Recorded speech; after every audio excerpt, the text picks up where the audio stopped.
Hello, everybody, and welcome to the Great American Short Course Series, powered by Optima Batteries. It's round number 4. It's night racing here from San Bernardino County Fairgrounds in beautiful Victorville, California. Liberty, I'm Dave Arnold, joined alongside Scott Rain. Scott, a beautiful day it turned out to be here, and it's going to be a beautiful evening. But boy, we're halfway point of the season, and this is where things start. Oh yeah, you hear about it all the time. In all forms of motorsports, if it's done at night, whether it's Friday night, Saturday night, Sunday night, hell, Tuesday night, it doesn't really matter. There's something about everything under the lights. You see the brakes glowing. You see the flames coming out of the exhaust. And then there's something about psychologically the fans and the racers. It just gets amped up more so than any time during the day. And it's definitely a whole nother feeling, and I think the energy is going to be brought here in Victorville for this. But there's also a lot of things on our mind going into this weekend, too, in our community. Yeah, it was very near and dear to a lot of our hearts. Two individuals that something happened to them. One is Kyle LeDuc. It finally was made public that he is suffering from stage 4 cancer, and not a very good kind of cancer at that. But the family has rallied around him. Kurt is just a driving force. His dad, lots of fundraisers, lots of merchandise sales to help Kyle. And Kyle wants to keep this quiet. He doesn't want to make a big deal out of this. He wants to kind of keep it subdued. And you know what? I'm a warrior. I'm going to fight this thing with the help of all my friends, my family. I'll get this. And that's how he's attacking this. And then yesterday afternoon, during round 1 qualifying of Champ Off-Road back in Wisconsin, a very, very popular driver. I fully believe he is the winningest short course driver of all time. The GOAT, without a doubt, is Johnny Greaves. Had a huge rollover in qualifying and actually went up and out of the racetrack and disappeared off the racetrack. And he's in the hospital right now. He suffered, I believe it's 4 broken ribs, a punctured lung, broken clavicle. And if you look at the picture on the internet, his left hand is swollen up to the size of a boxing glove, and his right hand is normal. That gives you the idea of how rough this was. The side of his face is swollen up more than the right side of his face. But Johnny, again, he's on the internet this morning on Facebook. The thumbs up that he's going to make this. A lot of people are saying that he's going to sit out the rest of the year, and Johnny is saying, no, I'll see you by Fall Crandon. And he's a tough old bird, man. Like I say, he's the GOAT. There's nobody's got more wins under the belt in short course history than that guy right there. Well, it's a testament to the safety factor that all these vehicles, whether they're on the track there, the track here, and of course, Mid-America Outdoors, which we're heading to Visions next week. A lot of big stuff going on. You got to check out AOE.tv because you won't believe the schedule to 4 short course, rodeo, Barbie Jeeps, pit bikes, Travis Pastrana's Nitro Cross, the Nitro Rally Circus. I mean, these guys are just insane, but a lot of cool things there, Scott. Yeah, 1,600 acres of fun. And if you don't even want to watch any of that kind of stuff, you can still take your side-by-side out and trail ride all across this facility. So if you got the chance, at least tune in. If you got the chance, come on out to Jay, Oklahoma. And hopefully you're all enjoying tonight's festivities here at Great Racing. We qualified yesterday for tonight. We just qualified for tomorrow morning's early race, but this is the night race. The main events get ready to start it. But before we get it started, we're going to do it the right way. And we've got our Racers for Christ chaplain, Steve Hansen, with tonight's invocation. Steve? Please bow with me as we pray. Father, we just thank you so much for just the opportunity to come out here and race under the lights. But Father, our hearts are heavy for our Midwest racers, part of our family, friends, both Kyle and Johnny. One of them fighting for their physical health and one of them fighting for their life. And we just pray that your healing hand would be upon both of them, that you'd mend the injuries of Johnny, but you would kill the cancer that's in Kyle. And we just we lift both of them up to you. And Father, as we go out here to race this evening, we do pray for a safe racetrack for all that step on it, from the safety guys to the race car drivers, from the young ones to the old ones, that your hand of protection would be upon them. And Father, we do also just thank you for the men and women that protect our city streets and our country borders, both home and abroad, that you would bless them as well. In Jesus' name we pray. Amen. Amen, Chappie. This time, I ask everybody to please rise, remove your caps for the singing of the greatest song in the world, our national anthem.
Well, that's a great way to do it, but folks, one special more announcement we have.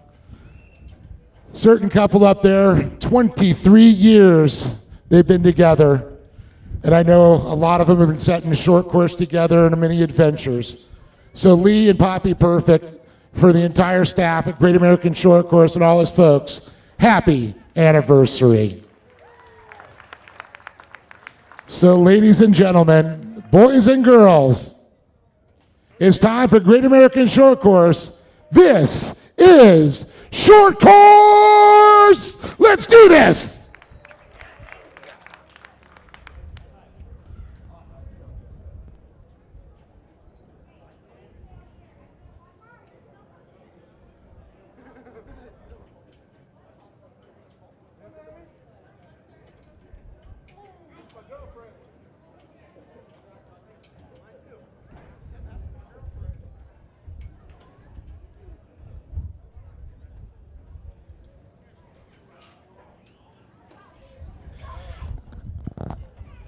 Well, as old man Dave makes his way up here to the sound booth, I don't know, did anybody else notice this besides me? During the last two sentences of the national anthem, all of a sudden the winds picked up and the flag stood on end. It was such a beautiful thing to witness, and it was just like it was on cue. So somebody is on our side here tonight to bring to you some very, very, very cool racing. And they're all looking down on our short coursers, that's for sure. And I know Chappie had a direct line to the man upstairs. So as we get ready for the first race of round, once again, everybody, welcome to round 4 of the 2023 Great American Short Course season at San Bernardino County Fairgrounds here in Victorville, Southern California. Here's our first race of the evening. Are lights on yet? Yep, some lights are on. And it won't be long before they're all on.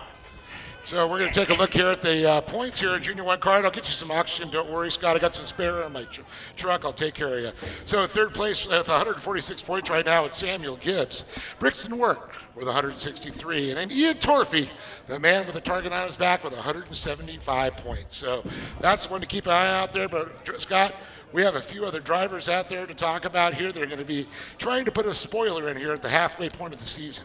Well, here's the thing. Yeah, we got 8 racers coming out, and here's our lineup on the front row. We got Caden Granke in the 2023 sitting on the pole at 215 is Samuel Gibbs. Row 2 inside, Brixton Wirt the 241 and Ian Torfey the 297. Michael Scafuto starts third row inside the 217. Cooper McClellan in the 269 outside of him. And finally in row 4 inside, Penelope Scafuto outside in the 211 will be Lily Shipley Hayes. This could be good. Dave, we talk about all the time that more times than not, throughout the afternoon and throughout the evening, in this case, of racing, the kids put up some of the most entertaining, fun races to watch. The smaller the vehicle, sometimes the more action. Well, they're the stars of the show for sure because of the future of motorsports. Speaking of the future, the green flag's in their future, and there it is. The Optima battery says green, green, green. And it looks like Granke and Gibbs there out front. Still side by side, yeah. And great to see that 23 number flying again out in short course, but in this case, the 223 of Granke. Looks like the outside's pulling the whole shot. That would be Samuel Gibbs. And a little bit different configuration. If you've watched us here at Victorville in the past, the track has changed up actually quite a bit with the banking. We're going 3 wide into turn number 3 in the infield. Let's see who that is on the inside. Making the issue, pushing the issue. Side-by-side racing for the point coming into the final corner. And it looks like Brixton Wirt back in 4th place right now, trying to shoot up in there. See him back there with the black and green, but I'm trying to get an eye on the green and blue in 3rd. But it's going to be the 297 there out front. Ian Torfey from outside of row 2. Right where he left off at round number 3. Yeah, exactly. So Samuel Gibbs right now running that second spot. Brixton Wirt, Ian Torfey falls back to 4th. And top 5 would be Michael Scafuto. And this is something else we talk about all the time, Dave. It's like the lap 2, 3, and 4. they start to stretch out, they start to separate a little bit, and then something happens later on in the race, and they start grouping back up again. And right now, the only battle we're actually seeing would be back there in that fourth and fifth spot. That's right. 10 laps make up the distance here, 9 laps remaining. And you talked about that race within the race, the comp caution, the halfway point, where they're going to go ahead and group them back together, and we're going to see the second half of racing. But Torfey, the man out front, that lead he's starting to gain is not going to last for long if he stays there in the position after that comp caution. He's going to have to dap it again. So Samuel Gibbs, McClellan in that third position, Brixton Wirt, and it looks like Granke running fourth right now, followed by Penelope Scafuto, Michael Scafuto Jr., and looks like Shipley Hayes there. And I believe Shipley, the daughter of Larry Hayes. So a lot of other, and of course we're going to see big Michael Scafuto later on in Pro Buggy. He's got both his kids racing in this one. And of course Samuel Gibbs, the younger brother of Trey Gibbs, a pro light driver, is competing at Champ Off-Road this weekend. Well, and right there's a perfect example of how much this is a family-oriented sport. You got 2 kids racing in their respective classes and dad racing in his. Yes. You know, and what is near and dear to my heart, and I often think about it now because I can look back at the same thing when I was growing up, the memories that dad is making for the kids, that memories that mom and dad are making for these kids. They're going to remember this, maybe not when they're 20, 18, but when they're 40, 45, and 50, and they'll value how their parents brought them up in a scenario like this. And the time they got to spend together as a family, that's so true. And I mean, earlier on in qualifying, we saw the grandma Miller jump in. So she's got 5 grandkids, and the husband, race. I mean, it's so cool to see that, and that just shows there's 3 generations hanging out. So as we swing back to the racing action, it looks like we got a pretty good battle running for that second and third spot now between Sam Gibbs and Brixton Wirt. And this is a battle that is not far from the last round. We saw that. Torfey, of course, up top. Gibbs and Wirt battled it out there, waiting for Granke to get up in the mix there. We're going to see at the competition caution when that comes along there. But Caden Granke in the 223, that SC Fuels machine. So as they come out of that final turn, headed for the front straightaway, man, the gap between second and third is shrinking as Brixton is virtually on that back bumper. You can see it right there via our drone. How about the drone pilots? Yeah. Jeez. That's really cool to see. I mean, you can see Wirt right up in his bumper, and that drone gave you that perspective that you would not normally see from a track camera. This is right up and personal. Well, you see 2 different things. As it looks like there's going to be side-by-side racing. Let's see, no, there's still nose to tail. But you got to see the condition of the track. As low as the pilot, right there, you can see how that track is. They're going to the corner. Very little, if any, dust is being kicked up. And that's a credit to the entire track crew that's been working. We took an hour break between qualifying and now. They didn't. The track crew didn't. They're out there. And look at that. Just absolutely stunningly perfect track conditions. Well, we had George Hamill up, and he talked about it's like chocolate cake. And, of course, we made the reference. You always got a food reference with George.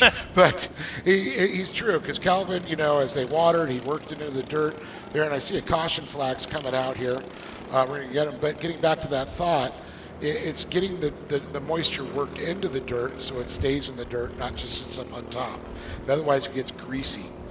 Well, we're going to line it back up. Torfey, Wirt, Gibbs, Granke, McClellan, Michael Scafuto, Penelope Scafuto, and Lily Shipley Hayes. Or Shipley. You're having a hell of a time, aren't you? Yes, that's the Shipley. There we go. Well, you can see that Honda Talon, that 4-seater, the crew Talon there, leading around. Now, see, this is the competition yellow we talk about all the time, and for some of the fans that may not have tuned in before, or other fans are not aware of this, it was instituted back in 2007, I believe it was. Maybe 2006, actually. I think you were right. You were going there. And it was to create strategy, vehicle setup, first half or second half. Where do you think your car is going to be best set up for? The track conditions and how they change, but also to prevent a runaway. Yes. Who wants to sit up in the stands and see somebody almost lap the field, which at the time was happening in certain circumstances with guys like Rob McCaffrey and Johnny Greaves and Scott Taylor and Walker Evans. Sometimes they were creating a runaway and they were almost lap the field. Well, this took care of that. and it added so much entertainment value to the entire race. More drama. Exactly. Yeah. And at first, nobody really liked it. But then the second race, everyone got it. They fell in line. They fell in love with it. Now, here's the other thing, too. We talk about the starting zone. Those two orange cones, they're about, 100 feet apart? And that's where they're going into now. As soon as they touch that first cone, the leader controls the pace. He can start anywhere he wants inside that orange zone. If he holds him to the very second cone, he can do that. Yeah. But as soon as he accelerates anywhere in there, that's when the flagman watches him real close. As soon as he accelerates, he throws that green flag, and the rest of the field goes off. And there's a great example. We got to watch it as the rear-facing camera from Brixton Wirt on Samuel Gibbs there. And look at this battle, a great overhead shot as we see them battling for that fourth position.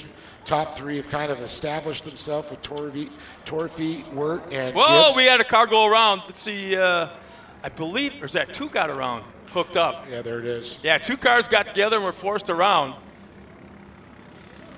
But here's an example. Okay, we're taking care of a situation there. We got racing going on right here on the track.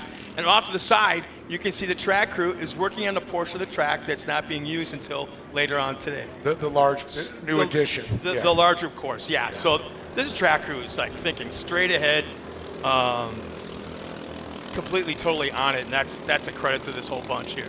Yeah, not often do I hear, when I go down for the podium interviews, I hear a lot of the drivers that thank Kelvin for out there and the work he does. And it's so important for the driver to really like the track, to have a good flow. Lee's designed it, helped build it, get it built, and then Kelvin and the water truck crew is maintaining it, and that's what's so impressive. Tell you, Greinke and Gibbs are having a pretty good Yes. battle right now for that top spot. And there'll be 2 laps remaining this time by, 2 laps remaining. Well, actually, we got Torfey and lead, Wirt, Gibbs, Greinke right on the butt of Gibbs. And then you got Penelope Scafuto has moved up, and so is Shipley Hayes. And look at Michael Cafuto's dropped back just a little bit. And McClellan. Wow. 2 laps remaining for Torfey and Wirt and the rest of the field, but I'm really, really, really starting to like, especially at this track, the drone shots, because you're seeing the different lines that they're taking, specifically the top 2.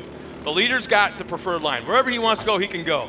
But then you're seeing the second place car of Wirt, and he's trying everything. He's a little outside there. He tries ducking the inside here. Now he wants to swing outside. He had momentum, and he could have gone to the outside, but you saw our leader kind of squirt maybe 1.5 feet or so to the outside. I won't say blocking, but kind of. A little bit of an alligator tail there, too. Yeah, He's yeah. trying to move over a block like you were talking about. And it's like, oh, hey, little traction lost. And to be honest with you, Torfey's got the lead, obviously, but Wirt is learning right now. He is learning where his car is the fastest, where he gains ground on our leader, and where he loses ground on our leader. And there's a good shot of Gibbs coming around that final corner as well as the white flag comes out one more time around for all the competitors in the AM Ortega Junior 1-car division. But look at this right here. This is a battle for the win. Yeah, keeping an eye on this one for sure, with another battle back there with, looks like Gibbs and Caden Greinke.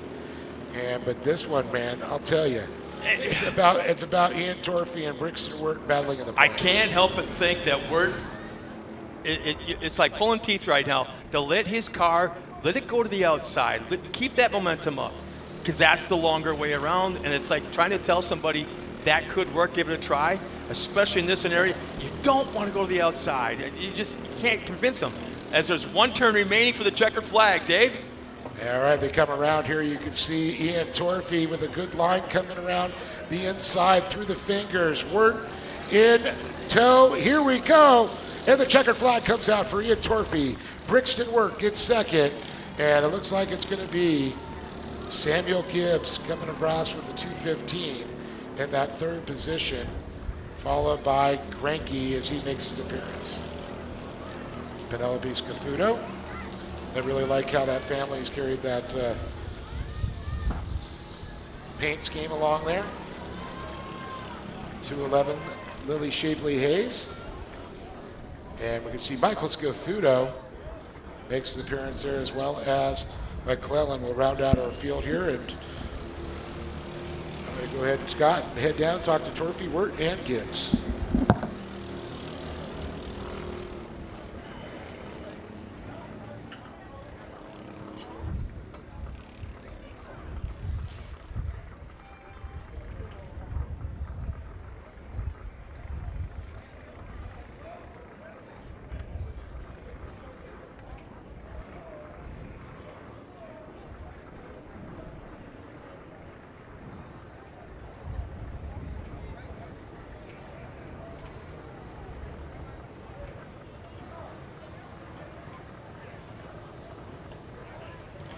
And here we have the unofficial finishing results. In that 8th spot will be Cooper McClellan. 7th will be Michael Scafuto. Lily Shipley Hayes will finish 6th. Our top 5 consists of the 212, Penelope Scafuto. 4th, Caden Greinke. Samuel Gibbs will finish on the podium in that 3rd spot. Brixton Wirt. 2nd, the 241. And our winner in round 4 of the Great American Short Course with the 297 of Ian Torfey. As Dave makes his way trackside to talk to our top 3 finishers, they're crawling outside their cars.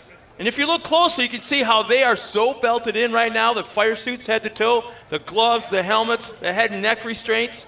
They are very, very much safer than if they were playing Pee Wee football, as our top 3 finishers are working their way up to the podium right now.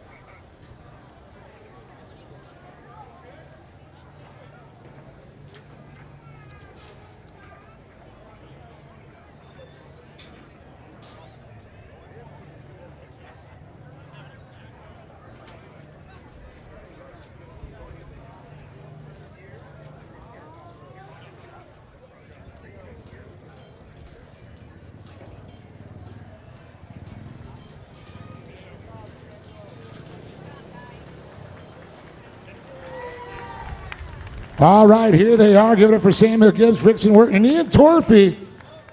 Dude, good run out there. I know you were battling, holding on to 3rd there, Samuel. Yeah. I was in 2nd. I was battling with Brixton for the 2nd place spot. Yeah, and then you got shuffled back, and then it was like going to protection mode. Yeah. Did you have fun? Yep. What was your favorite turn out there? Probably that turn. Probably that turn. You like it coming out of turn 1 right there? Yeah. Keep that momentum up? Yep. Well, do you got some people to thank, bud? Yeah. My spotter, Shaden, my mom, my dad, Steve, Mike, Garrett, KB Engineering, my grandma, and everybody else who sponsors me. Give it up for Samuel Gibbs, everybody. A great job there.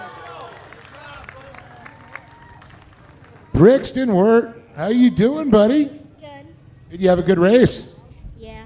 Yeah, man, I'll tell you, you were battling up there. I know you and Samuel battled for a while, and then you had your eyes set on Ian. Yeah. Where were you going? Are you trying to look for another line when you were out there, or are you just like going, you don't want to screw up?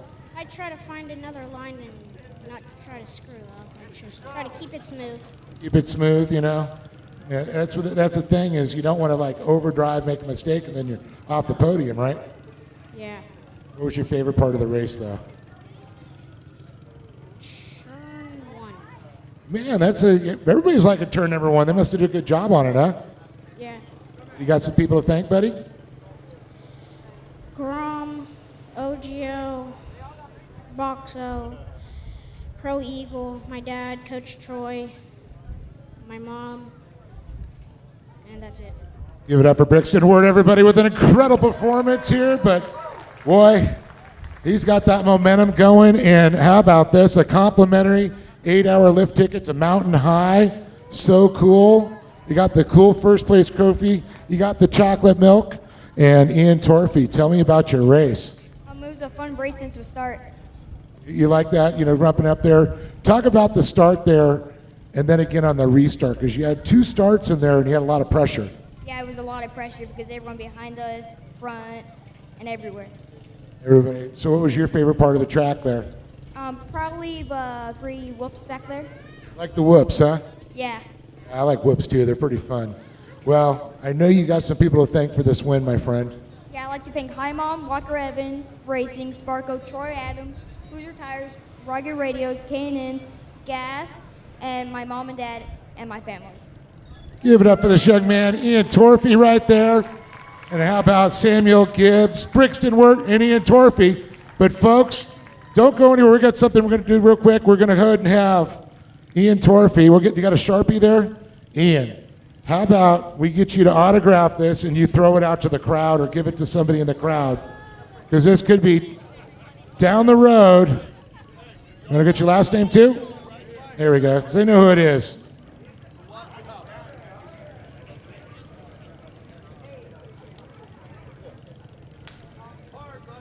Give it a good thwing. Wow, wow, look at that. Oh. There you go, my friends. Good job, guys. All right, the kid's got an arm, too.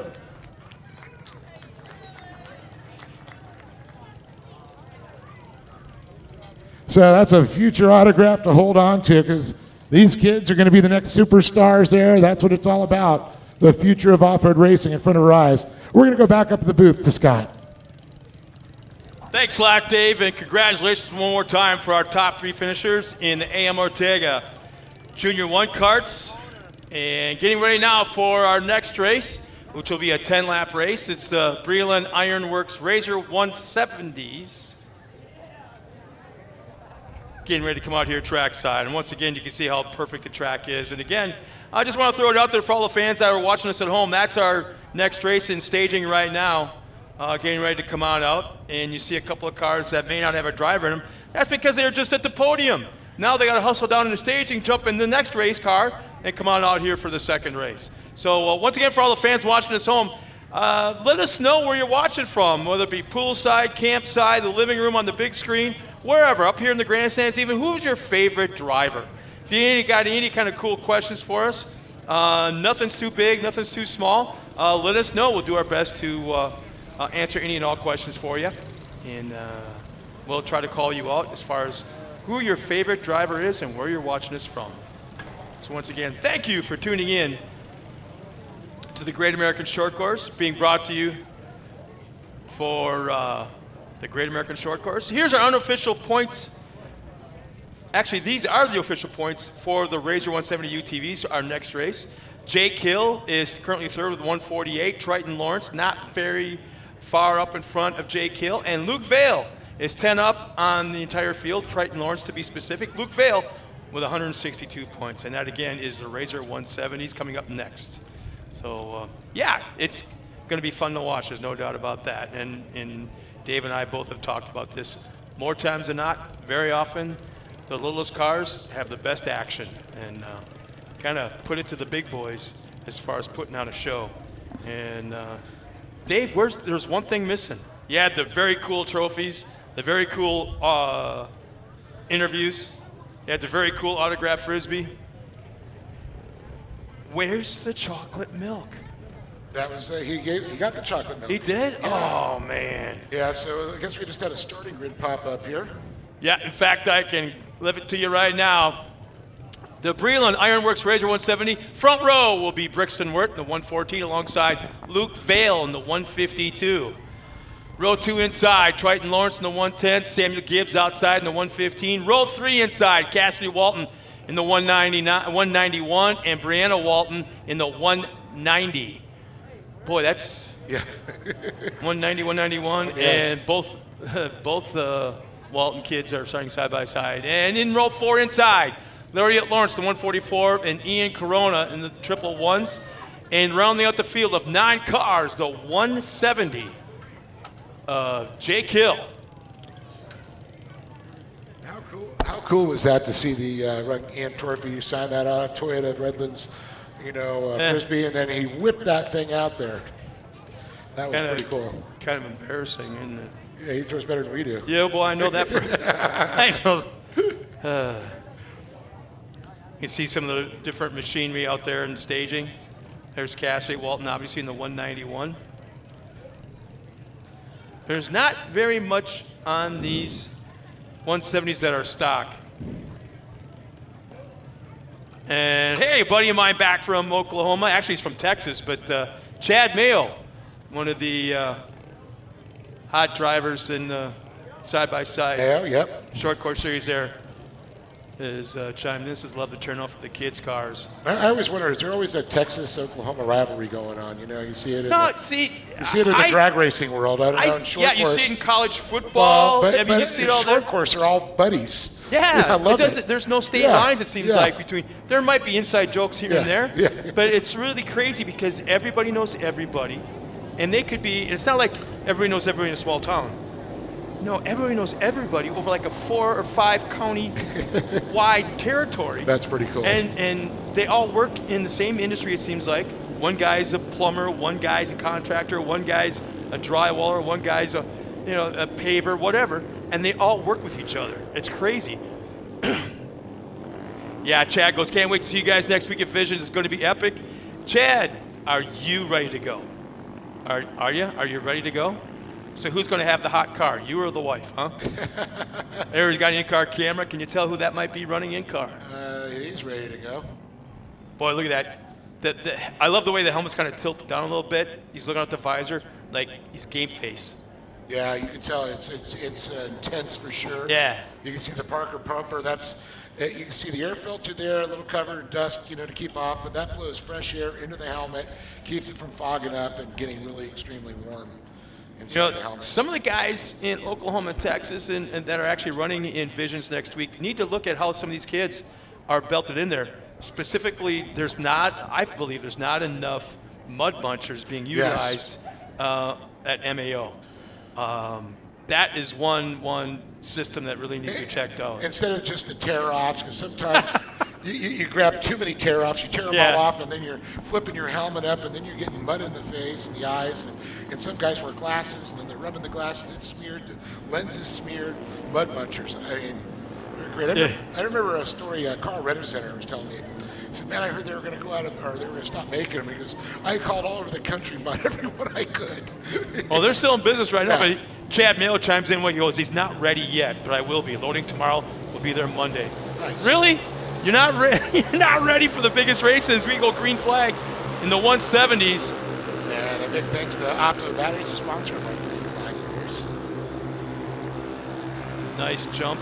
See, here's the thing. Who got the whole shot? They have little cars. Trying to identify. Really? You're going to think you're going to see that with your glasses? Well, it's red and black, I can tell you that. No, looks the same without him. I'm going to go with who was sitting on the pole.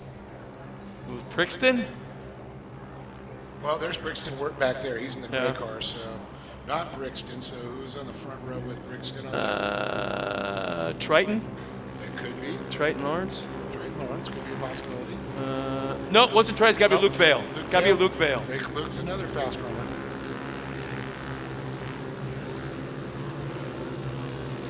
Track is absolutely perfect right now. There's not a speck of dust to be had anywhere.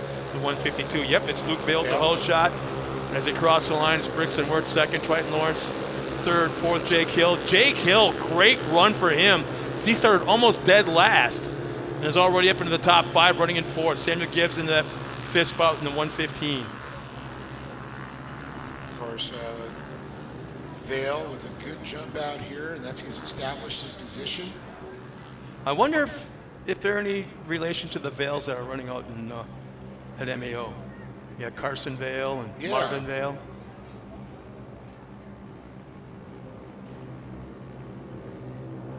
Probably a lot of Vales. But there could be a connection somewhere. Oh, you can see. One lap ago, there was a big gap between the top 4, and Not now anymore. look at this. Top 4, bumper to bumper to bumper. Man, oh man. Look at these two groups. We just got a great shot over there. Look at this. They're trying to split up. We almost had 3 wide. Wirt was trying to make a move on them. But Vale, though, holding up well to pressure. And then we can see the second group back there. We catch the lead cars. We see our Well, you know why? front. You know why that Jake Hill, started dead last, is already in 4th? His lap time is 56.6, and there's nobody else even close. All in the high 57. You can see Brianna Walton there, the 190, a great onboard shot there. You can see her hot little pink Parker pumper there. And that was Brianna we saw with the game face. Low on touch the- and wheels. As Ooh. we had a big change for the lead. Our top 4, they're going back and forth. Oh, look at this. Lawrence. Trenton Lawrence there, and Triton in the red machine there. Look at Luke Vale. He's fallen back to 4th, possibly 3rd. Yeah. But what did I tell you? The little ones usually put on the better show than the big ones. And every race, they get closer and better each time. And you see the improvement. Well, it's like they're learning where they can rub, learning where they can touch. It's, like before, they would just ram up on top of the car in front of them with, willy-nilly, not knowing what to expect. They didn't, they're so young. Yeah, look at this. They're not touching. They're close racing, and they're not touching. And look at Jake Hill. He split out, goes the long way around. It looks like Oh, there was a touch. Bill got up into work there just a little bit. But that's okay because there wasn't tire-to-tire contact. Nope, you're right. Perfect. That's what we want to see. It's okay to have contact, door to door, a little behind, but as long as you don't change the attitude of the vehicle, meaning the I love what I'm seeing right there. Split lane, and they're making the choices. One driver's trying something different, and that's Luke Vale. He tries that outside line through that split lane. I would have loved to see him go a little wider there and not hit the fingers, but I don't think these vehicles really go fast enough to get settled. Does it? Yeah, it does. I don't think it matters. No, I don't think it would have. Look at this. Almost. Vale's got a nice run coming out of the corner. Looked like he was going to try the inside line. Now he's going to try the outside line. Where is he going? He's trying to find his spot. There's no doubt about that. It almost looks like our leader, Triton, is holding up the field. As we go back on board with the other Lawrence, the sister, the great perspective. I love seeing that. See what the drivers are going through. Once again. Oh, how about this? I don't mean to interrupt, but look at the back. Vale once again tried that outside entrance, inside exit move, and he was allowed to pull up alongside our third place car of Jake Hill. Not able to make it work, but the fact he's trying different lines, that was what's cool to see. And there's the competition yellow. Not that they need it. Yeah, I know. This would have been a great race there. But I think it might be interesting as we get the other group caught up to him. Does one of the other drivers catch up and get into that lead pack there? But I think there was such a learning curve jump for these four drivers. There is that going to be that gap again there. So as I glance back at the timing and scoring, once again, Luke Vale. I'm sorry, no, Luke Vale did have the fastest lap, but now it's Jake Hill with a 56.69 on lap number 2. He's the only driver in the 56-second bracket by almost 1 full second. He has got the field covers. Almost makes you wonder, he's just fast enough to catch these guys, but not quite fast enough to pass them. Or he's our leader, Triton Lawrence, is finding the right line to not block, but kind of get in the way. Well, I don't like using that word block. Yeah. And it just shows, you talked about like the IROC of other classes. This is really a, very equal on power, setup, and everything for all the drivers. Nobody really has an advantage. It really comes down to the driver and their spotter. And that's one thing, is getting these kids at the young age that there are, is listening to a spotter and be able to translate it and still drive. Mm-hmm. That's not easy to do. Having somebody talk in your head as you're trying to focus. Now here's the thing I'm going to watch is how far into that orange zone is Triton going to hold them. Because he can take off right away at that first orange cone, or he can hold them right to the very end. Like we saw Ian Torfey do. He's holding them. Oh, they're on. About 2/3 of the way through, he kind of held him a little bit. Friction work didn't. Yeah, he didn't fall for it. Yeah, he was right on his bumper. Now let's see if Samuel Gibbs can hang with him. Our top 4 have been just about nose to tail or side by side the entire race. Is that Hill ready to make a run up the inside there? Yeah. Battle for second, he might have it. Looking down, challenging for first. Looking low, the door gets slammed in his face by Triton Lawrence. Wirt, Hill. And it looks like Wirt is now back to 4th place there. Vale has now moved up into that 3rd position. And Jake Hill giving Triton Lawrence a run for his money now, trying to turn the pressure up. This will be interesting, Scott.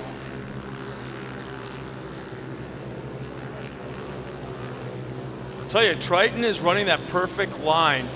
Letting that car drift out just a little bit in the turns to keep that momentum up.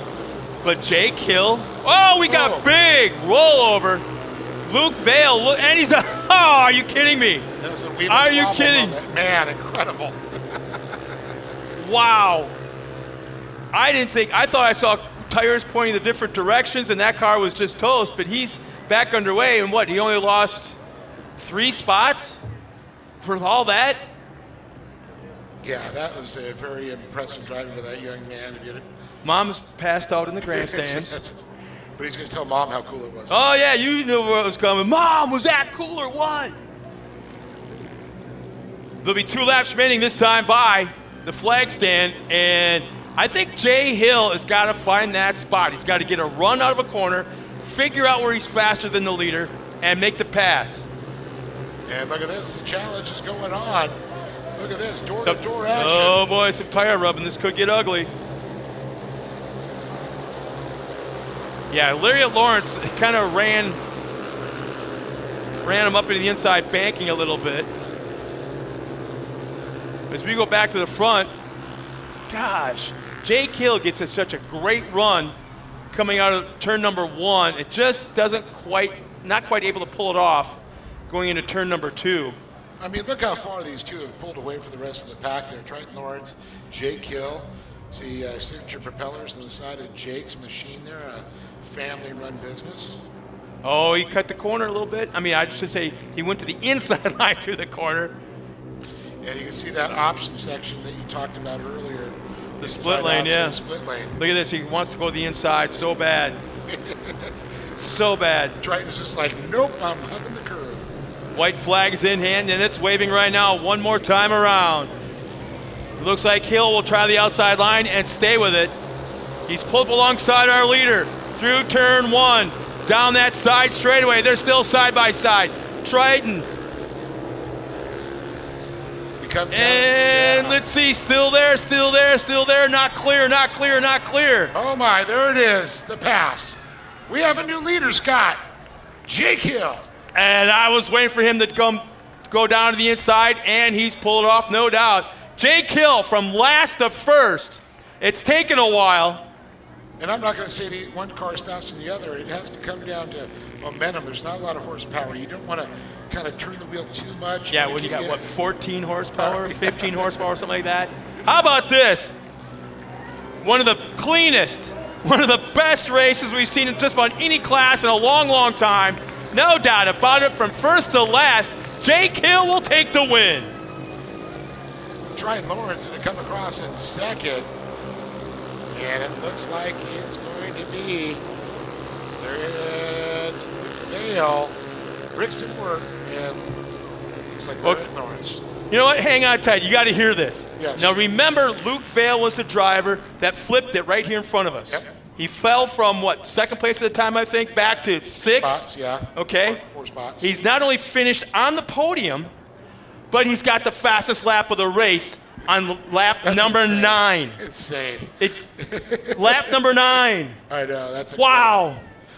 Makes you wonder what if. Yeah, what if is exactly right. If he would have been out there, he could have taken the lead and been battling. Could have been a 3-way battle for these kids. Well, we're going to send Dave Town trackside one more time to visit with our top 3 finishers, Jake Hill, Triton Lawrence, and Luke Vale. What a great drive by our 3rd place finisher, but even more so our winner, Jake Hill, going from last to first. Up to the podium, Dave Arnold is on his way down.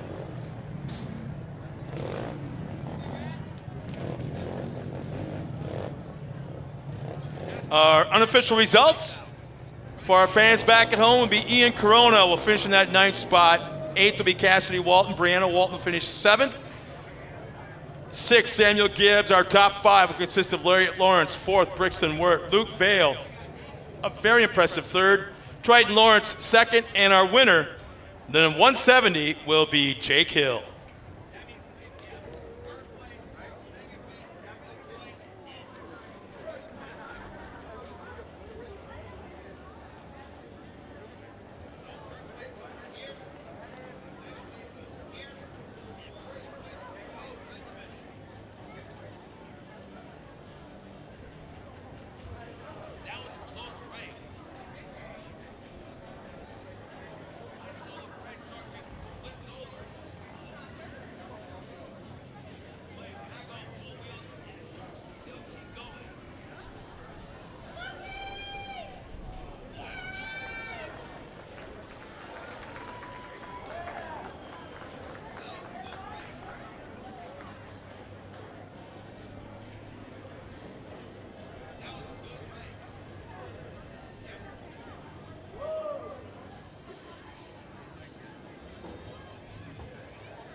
All right, here they are, Luke Vale, Tryon Lawrence, and wow, Jake Hill standing tall on top of the box here.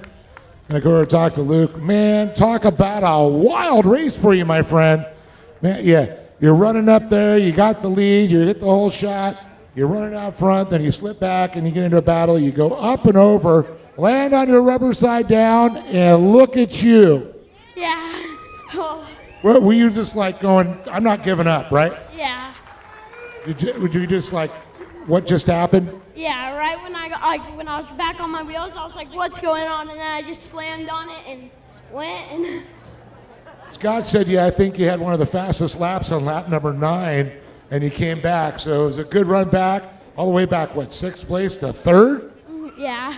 Well, I think you got some people to thank, my friend. Yeah, I'd like to thank K&N Air Filters, PCI Race Radios, Brinkley Automotive, my mom, my dad, my brother, the O'Briens, the Hills, and all the above. Luke Vale, give it up for that young man right there. An awesome performance. And Lawrence, buddy, what's going on, man? You're up here. You had a good battle. Yeah. I know you had the lead for a little bit too, but what a crazy, I mean, you guys were so equal. Did you have fun? Yeah. What was your favorite part of that race? Probably getting on the inside of Brixton and Luke. Because I'll tell you, the 4 of you are also, it was like who makes a mistake or something happens, because you guys are going to run this one. I think you guys one day are going to go 4 wide to the checkered flag. Yeah, that would be pretty cool. Well, I got to ask you, on that last lap there, coming out of turn number 1, what was going through your mind with him there next to you?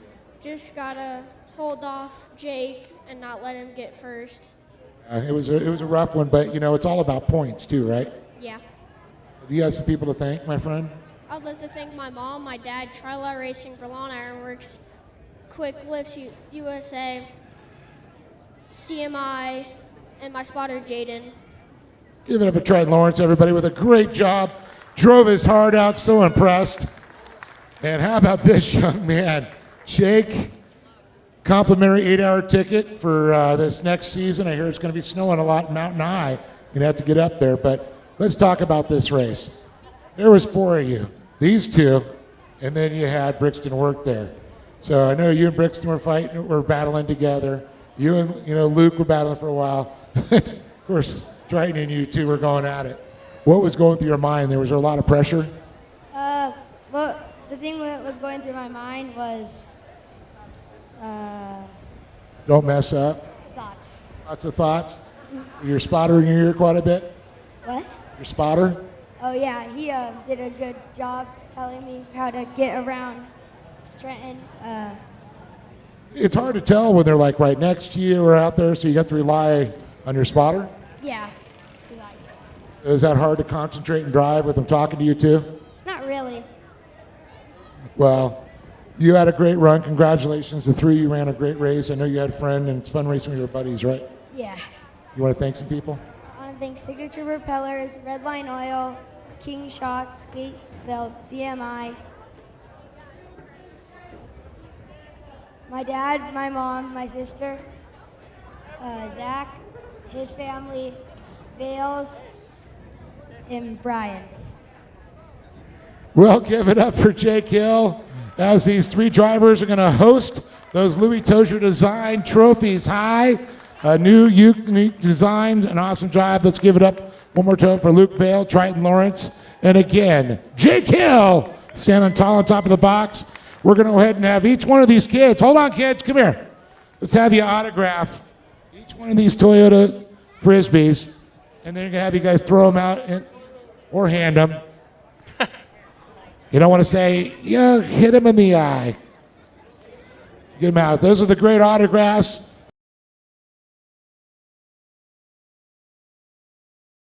One day. Oh, look at that. He's got an arm. Oh, that's 2. Wait, here we go. Oh, right to it. One more. Let it fly. Uh-oh. It's going to the side.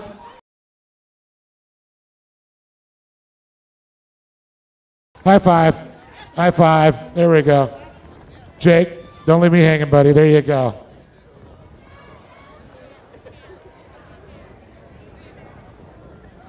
fun times here at the Great American Short Course Series with Scott Rain. Well, thanks a lot, Dave, and once again, congratulations to our top 3 finishers in very, very, very cool race, very, very entertaining, and I could sit down and watch that all over again, to be honest with you. And for the fans back at home, there's a great shot from our cameraman back in staging as our next race is getting ready to come. And here's our lineup as they will soon make their way out here onto the track. On the front row will be Kylie Collinsworth in the 479 alongside of Jaden Manchester in the 423. Row 2 inside, Lake Adler in the 499 and Brody Glaze in the 425. Row 3 inside, Chris Collinsworth in the 459 and Ian Torfey in the 497. Row 4 inside, Mackenzie Montgomery in the 431 and the 484 of Mikey Childress. 5th row inside, Haley Collinsworth in the 444s alongside of Taylon Pike in the 422. And the final row of 6 rows inside, the 410 of Luke Dawson and Braden Bridgewater in the 446. There's some last preparations. It's too bad that the fans here, cameramen right now working on the ground and up in the air via the drone, bringing racing action here to you tonight.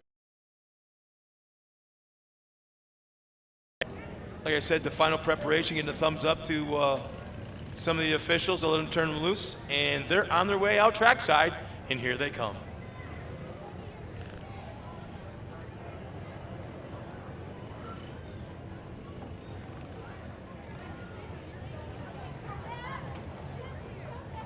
Here's our current points in the General 2 carts.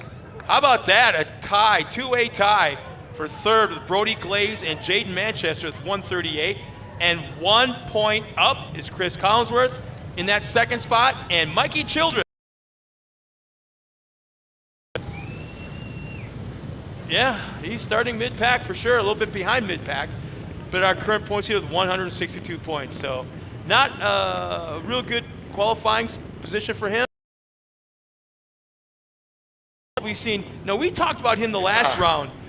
Last year. I'm shocked he's sitting so deep because he's been such a great qualifier in the past. Yeah, I mean, last year, we both said this. It's like a light bulb went off. Yeah. He was a mid-pack or back driver at one point.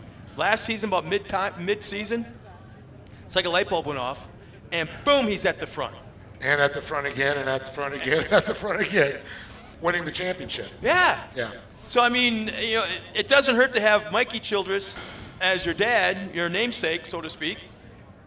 Yeah, he's right up there on all-time wins on a motorcycle down the score in Baja. You wouldn't know by talking to him, hanging out with him, and cool cat. Looking at him. He just doesn't have that, I don't know, Ricky Carmichael, Bubba Stewart look to him, kind of motorcycle rider. He's a big burly guy that looks like he could just muscle. Well, if you're going to stuff go around. 500 to 1,000 miles in the desert of Mexico, you got to be a little strong. Yeah. And then the thing is, it's not just a motorcycle. You throw him into a trophy truck or a Class 10s. Yeah.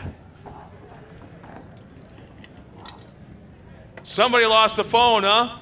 Yep. Okay, turn it on and look at the pictures. No selfies, Donovan. Well, it's somebody that's got married. Yeah, your butt's covered, so okay. Yeah. So anyway, somebody has lost a cell phone for check your pockets. Maybe sitting alongside you on the bench. It's up here at race control. And there we go. Oh, man. Mikey Childress. Look at this. Childress. Inside, outside, threading the needle back and forth, working his way to the front. Was he playing the old inversion game? I don't know, but his inversion start sucked, and he's working his way to the front already. It looks like in the top 5. And how about, look at this. Lake Adler. Gets a little wide there, but able to hold back, slide into that 5th slot. And Mikey Childress already in the 4th. Oh, man. Adler got smashed up from behind going into that last turn. He got pushed way forward. It was an accordion effect Yeah. going into that turn, and Adler was right in the middle of that accordion. There's a lot of beating and banging going on there, that's for sure. But it's Jake Manchester, that Vision Canopies machine out front.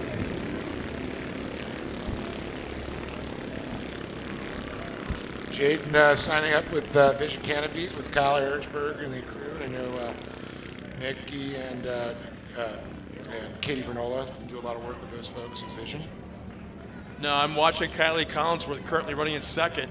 The last two turns have gone for that inside entrance, outside exit move. Still on the inside, still not able to make it work as Jaden Manchester's hanging out of that top spot. With Brody Glaze in third, Mikey Childress in fourth. Yeah, Mikey always stands out, maybe just a white body, but he's got those day glow rims. Wheels that definitely. And Childress moving up in the top three. Here comes Adler right behind him. Adler having one heck of a race right now. Yeah, it looks like he got shuffled back just one position there, back to that fifth slot.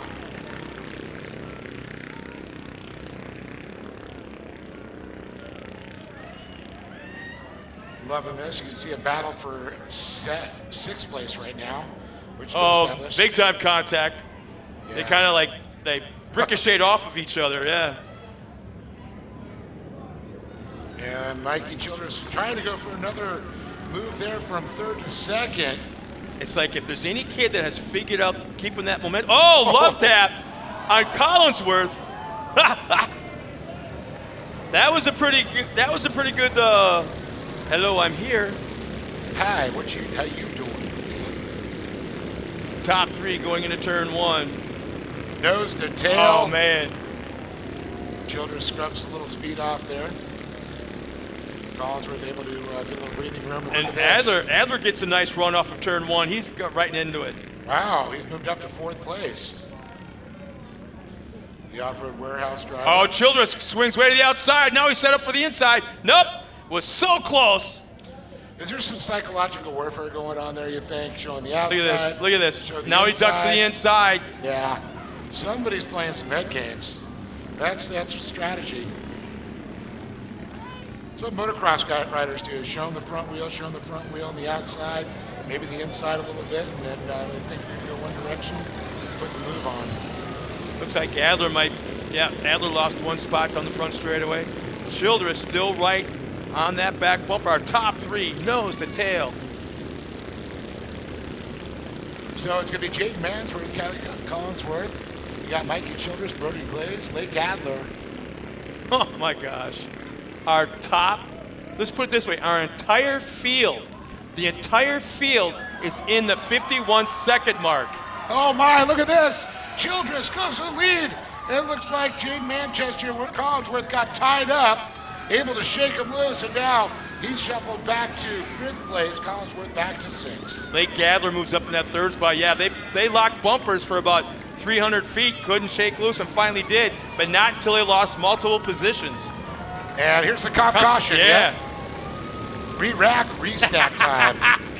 Dave, we got us a race, baby. What did you say earlier? The kids? Yeah. The best racing. Now listen closely. Listen closely. Now, these are just fast lap times. All right, these are the fast lap times of every driver. Mikey Childress, 51.7. Brody Glaze, 51 flat. Lake Adler, 51.4. Talon Pike, 51.3. Jaden Manchester, 51.7. Kylie Collinsworth, 51.8. Mackenzie Montgomery, 51.1. Chris Collinsworth, 51 flat. 51.9 for Ian Torphy, 51.7 for Haley Collinsworth. Are you kidding me? Wow. That's our top 10 all in the 51-second bracket. Top 10. That's incredible. They're so close. Well, all right. I'm going to flip a coin in the air. Okay, it's flipping in the air. I'm about to catch it in the back of my hand. Who is it going to be at the checkered flag? Just the top spot. Just the top spot. I'm going to go with the guy in front right now. I'm going to stick with what I know. I'm going to go dark horse. Whoa, here we go, the chain reaction. Oh, the games are being played. I'm going to go with dark horse. I'm going to go Lake Adler. That's a good. I wouldn't call that dog. He's a good chase. that kid's fast. And he didn't roll wrong from the tree either. His Oh, dad and took out- he's riding Brody Glaze all into turn one, man. Oh yes. And here's the definitely. thing: if you looked at his truck when he went by, you saw damage to the front end. It now looks like a ramp. Yes. So he could actually, in theory, we got cars turned around, contact made, one car over, two cars made contact, one is turned around, three cars are in this incident right here. And that's going to bring out a full caution again. I think we're going to see a restart in this one. Think. It all depends. It looks like the whole track might be blocked. As one car gets back underway, but is the entire field or entire lane blocked? We're waiting to see if they get him over in time, if everything's okay. But I do see BDR with the flag up. Yep, full in course force. yellow. Full course yellow. And if you ever see a shot of the flag man and he's holding the other side of that flag and it's just not being waved, waved is usually a local. When he holds it out and shows the driver like that, solid, that means it's going to be a full course caution. And they're not slowing down. Finally, they are. Okay. Yeah, they're going to have to divert him around. But I'm still so impressed. And Chris Collinsworth right now running that 6th spot in the 4:59. He has got the fastest lap time with a 51.08. That's just so mind-blowing. Yeah, it is. It is mind The top 10 So are all in close. 51 seconds, yeah. Tenth of a second, discrepancy between those drivers. Are you ready for this? I don't know what she's doing, but my wife just checked in and she's looking at me and I can't tell what she's doing. Clapping or like... Is she giving you the backhand? Yeah, it could be it. No, see, you know my wife. All right, yeah. No, I just know the look. Well, yeah, but she's smiling and that's emoji. But yeah, it looks like it looks like she's winding up for the backhand. Yeah. Here's a look. So, let's see. I'm not sure if they're counting the laps under yellow. I don't think they are. So whether there'll be 3 laps remaining this time by or 2, I'm not sure.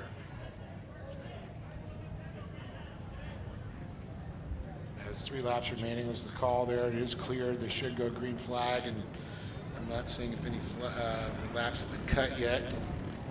So they're not. We'll see if when they go by here, if it goes down to 2 laps remaining or not. Sharing race control just a little bit. Couldn't hear the discrepancy if it's 2 or 3, but I do believe 3 laps remain here still. They only got a quarter of the lap out of the way. The Honda Talon 4-seater. Oh, and Mikey Childress waits no time, gets on the gas. Doesn't want Brody Glaze and Adler to anticipate that start and get right up on his bumper there. But Adler on Brody Glaze. Look at this.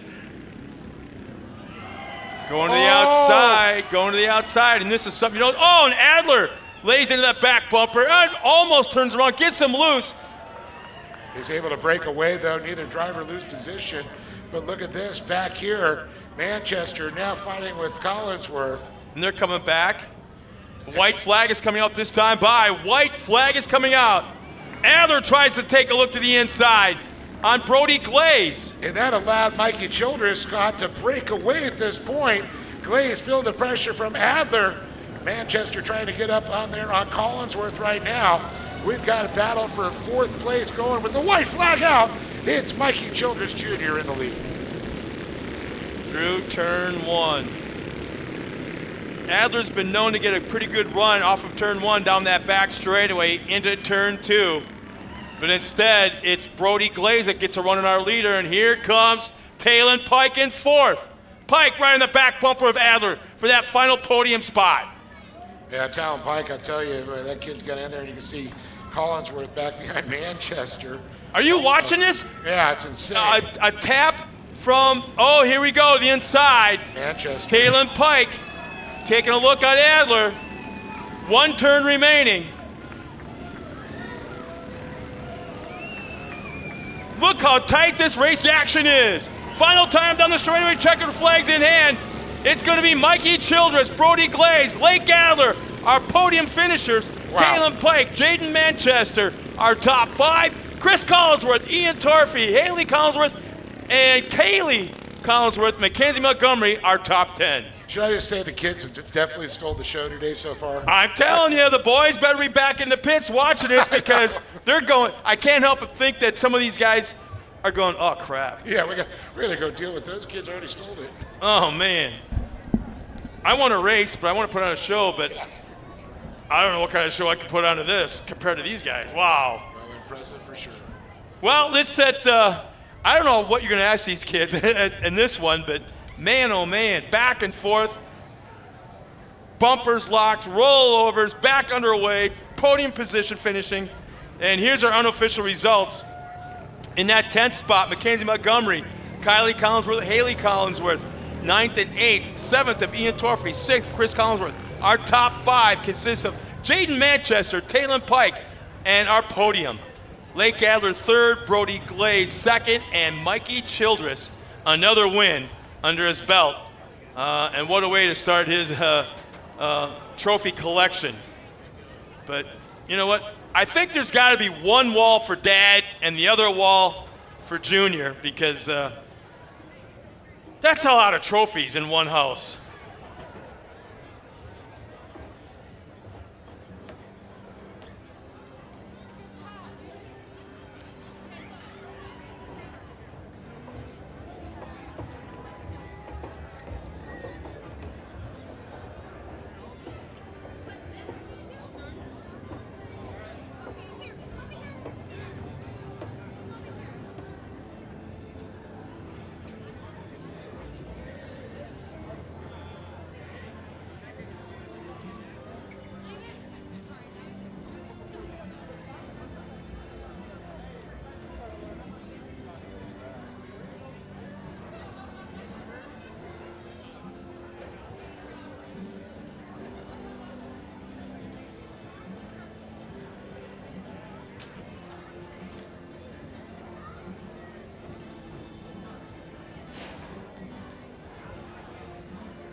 Well, I can tell you right now, we still have a lost phone, and is this a Droid? I think it is. Or is it an iPhone? It's a Red, whatever it says Red down here. So it's got a crazy case. Yeah, Red medium machine, hydrogen. There's a Red, I don't know if this is a Red means anything on a phone, but it's a sticker on there. But once again, we still have a lost phone up here, so look in your back pocket, the seat next to you where you thought you put it, because it's not there now. So once again, it's up here at timing and scoring, or race control, I should say. It's a big phone, too. How that fell out of your pocket, I don't know. But it's still up here.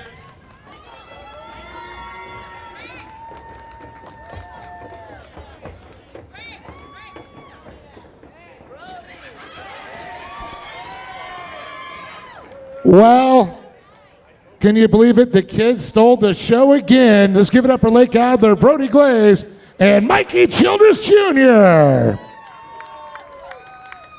Well, Lake, man, tell me about this race because you were a little deeper in the field and you fought your way up to the podium. Yeah, it was pretty crazy. I know. The number 99 was for Kyle LeDuc, and I was like at the first place at the start, people were all bumping me, and now my front's tacoed. Did you have fun, though? Yeah. That was a good race, wasn't it? You bet it was.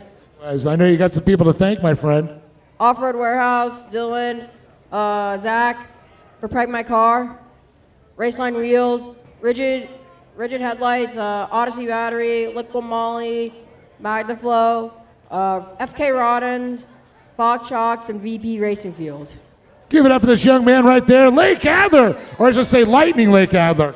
And also Elevate Suspension. There you go. Make it nice and smooth on the track, right, bud? Yep. All right. Oh, man, Brody, what a race. Let's talk about this battle you had with Lake, Manchester. I know Collinsworth was in there. You guys were just all battling within like tenths of a second. Yeah, we were all battling. I almost got Mikey, but he was too fast in the corners. But What was your favorite part of that race? probably when I passed everybody on the last turn. and got up there. You really held on to it. Now, you were in a podium position. There was like a caution came out. You had to restart. What was going through your mind? I was just hoping that the restart was good because I'm not the best with the restarts, but it was good. Well, it worked out. And you got some people to thank for it? I'd like to thank Titan Electric, California PPE, my parents, and everybody that came out to help us. Give up for Brody Glaze, everybody, with an incredible performance. And talk about performance. My goodness, Mikey Childress. Well, Sophisticated Events, $100 and $100 from K&N right there, my friend. And I got to say, I think you just gave your dad an awesome birthday present, Mikey Childress. Yeah, no, we've had a lot of problems with the car this weekend. Didn't have any good qualifying laps. We got 8th in the first one and then 6th in the second. So we just had to be smart during the race. We just kind of waited for everybody to take themselves out and take each other out, and we were able to make our way up to first. Brody was catching runs on me, giving me a few taps here and there. Definitely a lot to hold. Well, talk about that restart. What was going through your mind, the pressure? Yeah, no, I was getting pushed up, so I was trying to swerve to get off his bumper, so I got that, and then down the back stretch, he was on my side, so we just had to hold it low, and we were able to do it. Well, you did it for sure, and you got people to thank for that, my friend. Yeah, I'd like to thank my mom, my dad, happy birthday. I would like to thank Grandpa for helping so much on that car and trying to get that little extra oomph out of it. Zach Coates for trying to help me get all the parts. Jaden also, the Manchester family, Sophisticated Events, City Service Paving, Mountain High, Toys for Trucks, and I think that's it. Give it up for Mikey Childress Jr. Incredible job. But all three of these young drivers, in fact, all the drivers put on a great show, but Lake Adler, Brody Glaze, and Mikey Childress Jr. standing tall on top of the box here. And a happy birthday, Big Mikey. Love you, buddy. Back up to you, Scott. Oh, you know what? We forgot. I want all the kids to autograph these and throw them out to the crowd again. Brody, I need you to get your autograph on there. Autograph it and throw it out to the crowd. All courtesy for Toyota Redlands. Why don't you guys move down here, because all of it's flowing that way. If you want to go down there and maybe get it up there in the middle, change it up. There you go. Ah, big winner there.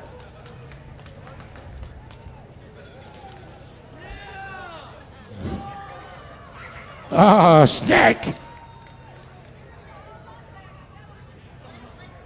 Then we got Lake Adler, and going to get his there.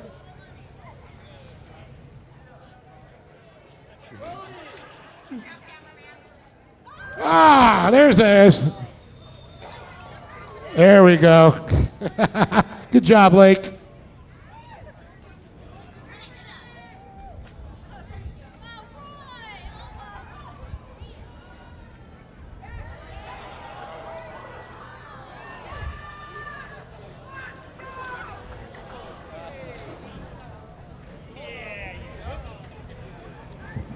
Well, as Dave is down there celebrating with the drivers and crew members, we're getting ready for our next race, and it is the mini stocks.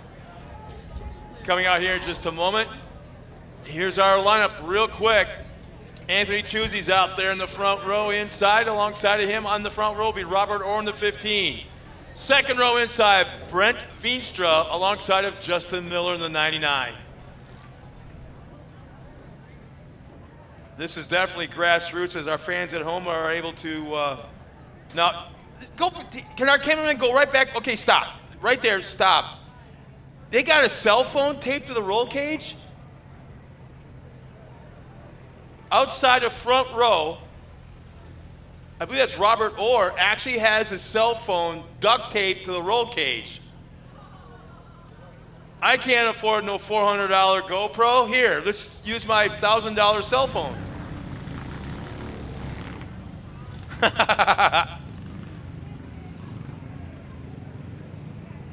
And we also have an in-car camera out there. Not exactly sure who that is. I want to say, is that Robert Orr? I think. Oh, that's Robert Orr in the number 15. You know, maybe he's out there doing Facebook Live with a cell phone for the race. I don't know if you heard, number 15, on the passenger side, he's got a cell phone duct taped to the roll cage, about so high right here. Probably where the drink holder would be in normal trucks. Is that like a $1,200 GoPro? Maybe he's doing Facebook Live. How cool would that be? That would. That's giving me ideas. But if something goes wrong, it gets expensive. Whoa. Is that a brand new bedside on Choosey's? I think you're right. He's got the fancy paint booth paint job by Rust-Oleum. It's kind of close to the red on the door. The La Bufadora on the side there. We're missing Ruben. I guess happy birthday or belated happy birthday to Ruben Fuentes down in Ensenada hanging out. What's he down there for? Celebrating his birthday, I guess. Well, he could have done that here. Yeah, he hasn't been down there in a long time, so it's good to see you get some family time down there. It's nice. Bring the whole family up here. I know, but we're missing the tacos. Oh, I know. See, Junior's here watching, though. He's hanging out with us. Is he? Yeah. Our next race will be coming up after this one will be limited buggy. Here's our current points in the mini stock division. Brent Veenstra has 161, Anthony Choosey the 164, and Robert Orr the 167. I would have thought Anthony Choosey's got the top spot, but then remember last round he was just. Yeah. If it could go wrong, it went did. wrong. Yeah, everything Didn't about he it. lose like a wheel, I believe, or something? I can't read lips. How about charades? Sounds like it's not a movie. Oliver Golding giving us the Oh, wait. 4-1. Wait. That's not Justin. That's Grandma Miller out there, remember? In the 99. Yeah. Yes, I Grandma. said Justin Miller. That's actually Grandma Miller out there, grandmother of 5. Yep. Wow. That's the word, anyways.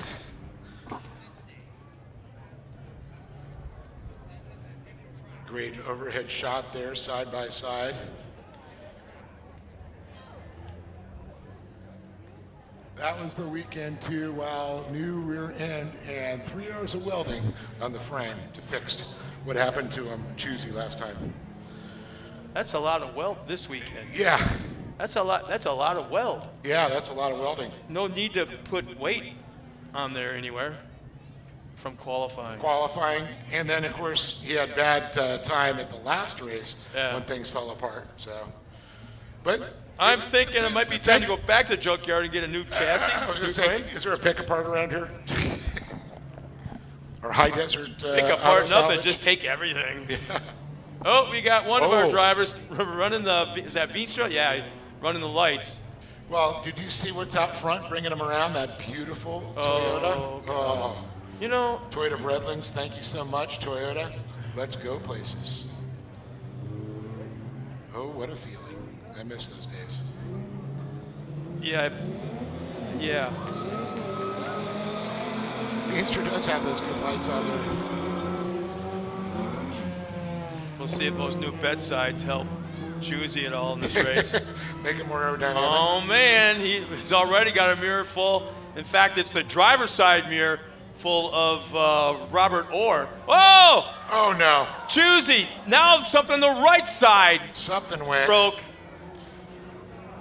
Oh my goodness, there's something went catastrophic. He's driving like Robbie Gordon. When Robbie goes out and races, something breaks. He makes it heavier duty and better than it was before. Yeah. Well, what Choosey did was just that on the left side, because that's what broke in qualifying. Yeah. Now You the forgot about the right side. Oh, my heart goes out for him. But you know what? You know what this does? This puts Grandma on the podium. That's right. Oh, Yeah. my Lanta. Oh boy, and that was on the first lap, first straightaway. Tough break. Well, Robert Orr, he's definitely got a good Facebook Live. Maybe he's sending his Facebook Live to our production team because we got an onboard with him there too. Maybe, maybe he's like complaining about never getting the airtime. So what he did is he created his own. That's right. Everybody deserves their 15 minutes of fame, Scott.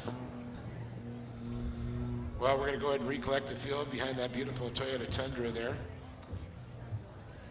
Toyota of Redlands, thank you so much. Do you think one of the races we could have Toyota of Redlands like show up with like 3 or 4, maybe 5 of their coolest trucks on the lot and put them up front? Ooh, that would be cool. Wouldn't that be neat? Yeah, it would actually. Because then I would drive up with my 6-inch lift 35s and park it right next to it and see if there's one that I like better than that, and he just might have a sale. Yeah, there you go. Well, the cool thing is I heard that like the new Toyotas are saying the gas mileage has gotten really good on the Yeah, whatever. They weren't before, but now they've really gotten better. I'm not saying any particular model, but you look at the sticker on the window, oh yeah, 21 miles per gallon. Yeah, count on 12 or 13. Well, the new ones have gotten a lot better. That new iForce is way better. I was actually shocked. Talked to a good friend of mine, Dan McGranahan, who works for another Toyota people, and he said that they have really fixed it finally.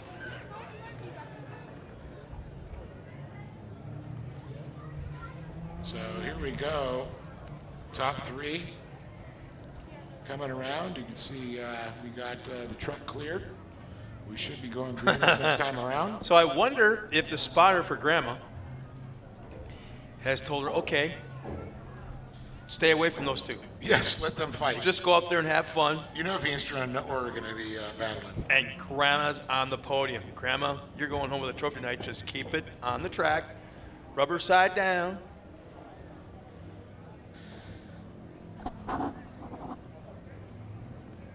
Well, the sun's definitely getting lower. You can see the lights coming more into play here. Could this be Great American Short Course history? First Grandma? First Grandma on a podium in any class. Yeah, I know grandfathers have been on there. We had a podium of grandfathers, Kurt Leduc and was it Doherty, Jerry Doherty? In Great American in gas? No, it was in Lucas. Well, yeah. But never we've had a grandma.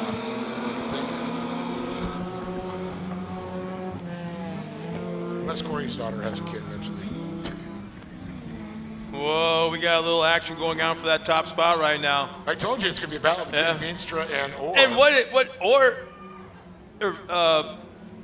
is just like letting him have the door right there. It's completely open down that back straightaway. And look at this, going into left-hander. It's going to be interesting. Orr's going to be on the outside, Veenstra to the inside, Orr going to be, but this is going to be interesting. Look at this run here, Scott. The pass hasn't been completed yet. It's not been completed. And it's not over yet. Oh, my. It looks like Veenstra's getting ready to lose a left rear fender. And bye-bye!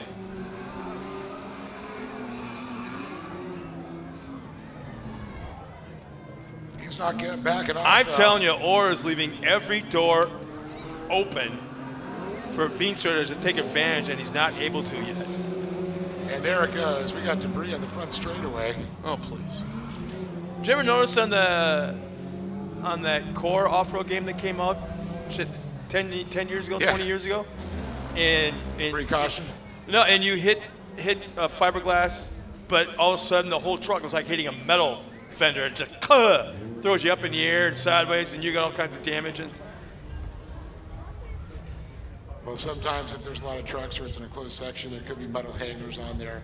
Fiberglass, not the issue, but the hangers, yes.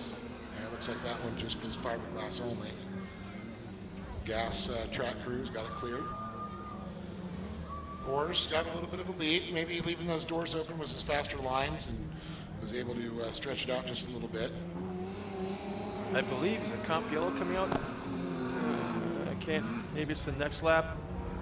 Not able to tell you at this point.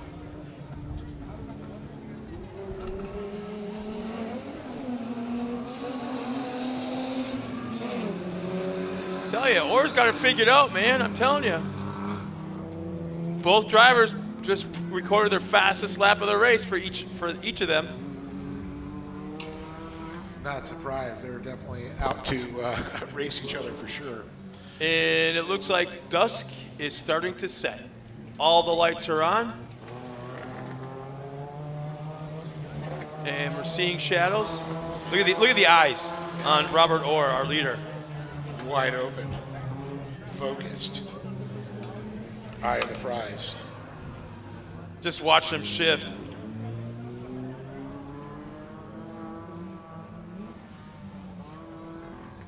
And these are limited suspension. I mean, basically all stock. Yep. This is the Campiello came up this time by, but talk about these trucks. Single shock. I think they run. Is a single leaf in the back or single leaf, single shock. I'm telling you, that truck is set up.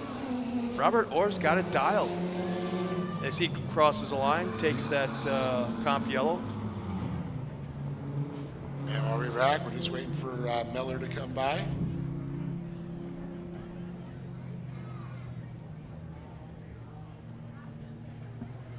Oh, come on, Grandma. She'll cross the line in a moment and take that Campiello as well and go around and collect the two trucks in front of her, and I would lay a love tap under the yellow on Veenstra. Oh, yeah. Hey, hi, remember me? Yeah. Hello. And am I hearing the word that Juicy might be coming back on? Possibly. Yes, he is.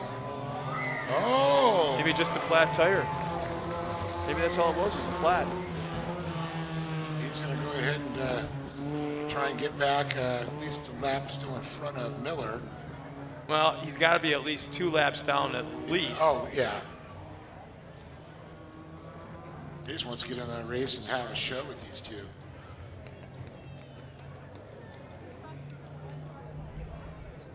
That's the cool part about this class. 2, maybe 3 laps down, comes back on. Yeah. You're not going to see that in a Pro Light or Pro 2, Pro 4. You're not going to see that. No. Because they got nothing to gain. They'll just wreck their equipment. That's their mindset, right? Not in the mini stocks. Because they can go right down the road, look for a beat-up Ford Ranger, Yeah. find what they need. It's not a specially built, expensive part. Yeah. You have to track down, And you can- and worry you about can- the supply chain. Weld on it for 4 hours and kind of recreate that part in the gob. I talked to one of those guys and said, "Oh, we ran out of welding rods. We couldn't find it. I found a coat hanger, an arc welder. Just went to town on the machine. Welded the shock mounts back on. Okay, Grandma, you're gonna let Choosy.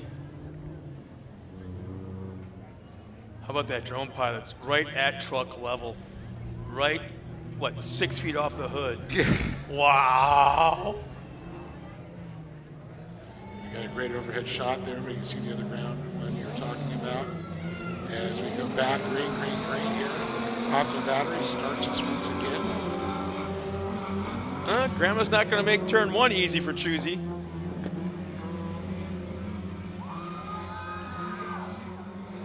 Come on, Grandma. She still has that podium spot going. Yeah, she's still got at least 2 laps on him. Actually, it looks like she's got 4. Actually, 4, I was going to say, because that was the first lap that he pulled off. Yeah, so she's got 4 on him right now. There he goes again, or opening the door every turn. Watch this. Going to the next turn, opens the door. It's like Orr doesn't have any preferred line. He just uses them all. Well, it's your prerogative when you're out front. Pretty much. Look at that. And now he'll go to the inside lane through that split lane. And Veenstra makes a run at it. Oh, Orr chops down a little bit, but he'll swing wide. Yeah, he's making it interesting for sure. He just literally hung that right side off the fingers.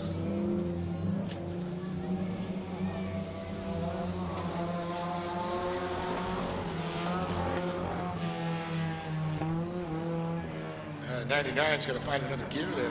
Oh, look at this! Veenstra making a run. He'll have that inside line side by side. Orr's on the outside. He's going to take that middle line there. Veenstra cuts down low. Inside, Or outside. Yeah. Or outside, inside, one of the two. Oh, look at this. Choosy almost getting swapped out.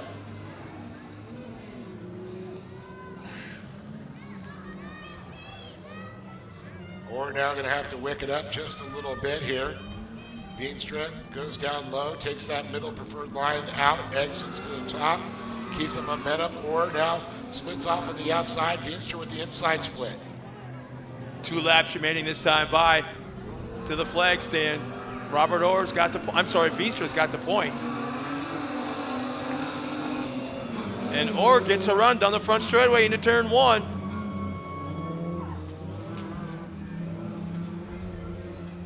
Or looking, trying to hit those low apex, go out to the high, try not to scrub off any speed. But Veenstra, though, is hitting those marks just perfectly. Is it me, or do these things look actually faster than last year? I was thinking the same thing, Scott. Before, it looked like they sometimes was almost in slow motion. Yeah. It's like they found a whole other gear. Or almost like another cylinder. Yeah, or another cylinder, that's right. They make sure to feed the other hamster. Well, we got let's see, set up for the outside. Watch that outside entrance. Here we go. Inside, move right there. Nope. Oh. Gets off the inside cushion, pops off, rides up the rail just a little bit. White flag this time by. White flag for Veenstra, Orr, Miller, and Choosy. Well, Veenstra's going to light his way as Orr gets a little out of shape. Coming down the front, losing a little ground. Choosy, unfortunately, still 4 laps down, but running hard. And Miller coming up through the middle of the track, getting ready to head to that right-hander and going to head to the split lanes. But the story, Veenstra. No, the story. Grandma on the podium. That's but Veenstra redemption is what I was going to go with. Yeah. He's been a bridesmaid to Orr so many times. Him and Choosy. And for him to get a little bit of You know what I'm noticing though? accolades. I've been watching the back of number 15, and he's got a lot of tire spin, a lot of wheel spin. It's like he's not getting the traction out of the corners. Too much air pressure or just needs a little bit more meat?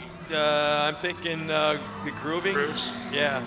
Oh boy, he's on the back bumper. 1 turn remaining. This is for the checkered flag. Top spot in the podium. Coming up hot. Goes wide of the outside. Tries to swing it there. But no, it's Veenstra. Robert Orr is going to go across in second there, followed by, it's going to be Grandma because Choosy, he's 4 laps down. Wow, Scott. I think, you know, when you said that, I was like, man, why do these things look so much faster than they used to? It's just incredible now to really think about it. I'm digging the number 99. I really I am. am too.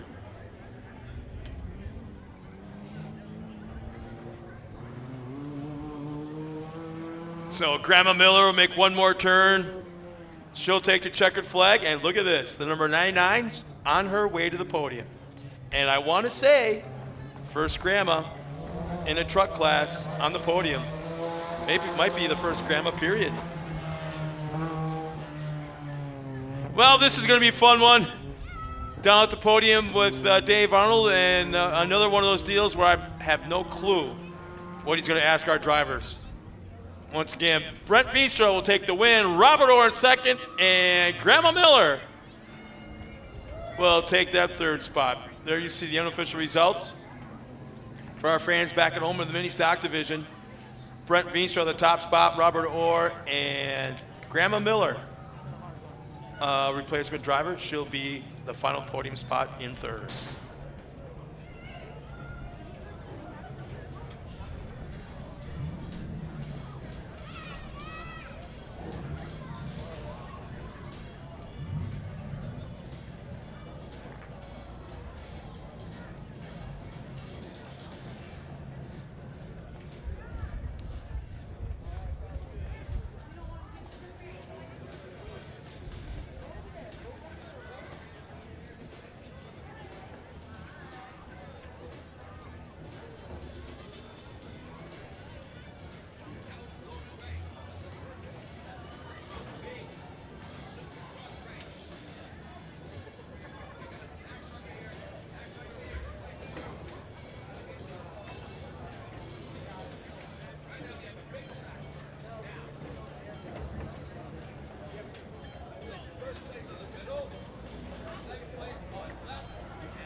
All right, here we are. Janice Miller, it looks like Robert Orr and Brent Veenstra. So Janice are out there going, okay, first grandma to ever make a podium in a truck series anywhere in the country. We've had grandpas, just never a grandma. That's very cool. I know that's a good time. Got I guess a hurt back or something, wasn't able to drive. So I would do that. But great job. You've done some desert racing. First short course? No, I raced, yeah, this is my first short course. And it was a lot of fun, but I had to do the entire thing in second gear, so.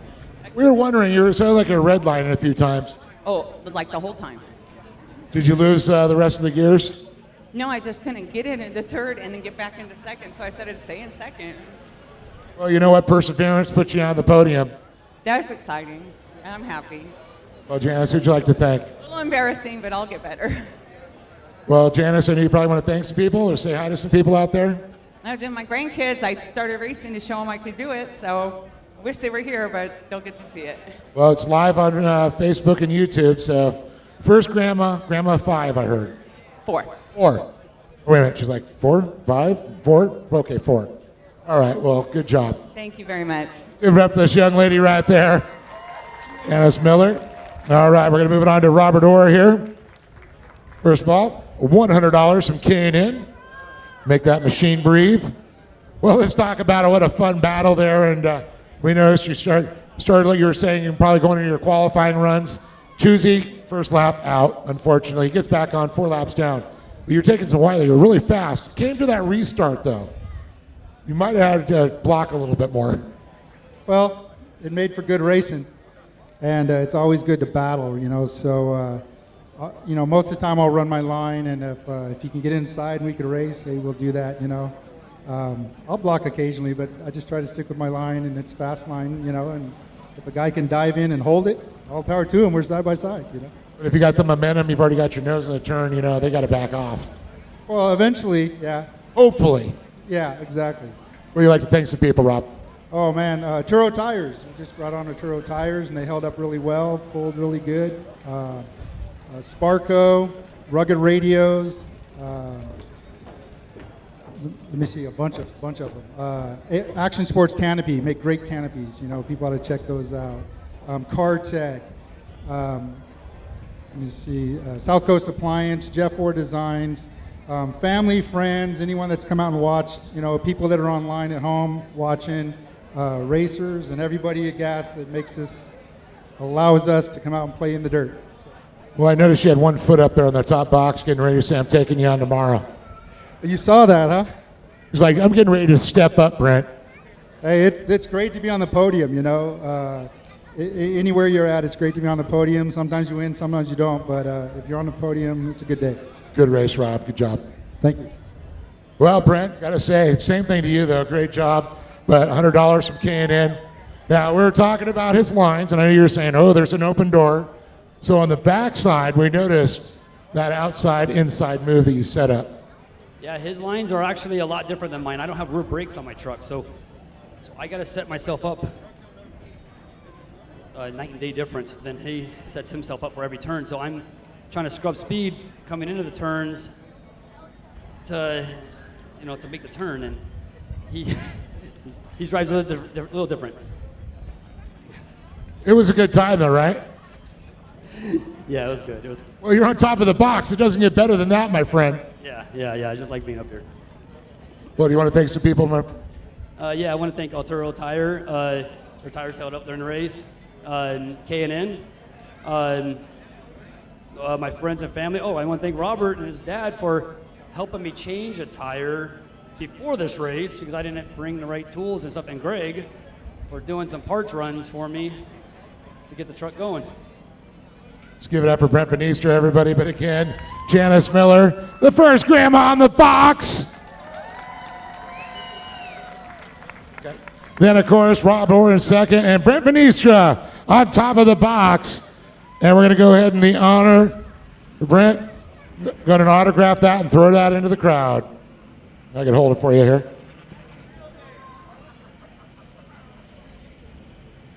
There you go. He's even got it down. I'll take that back. There There you go. Oh. We got a winner right there. Good job.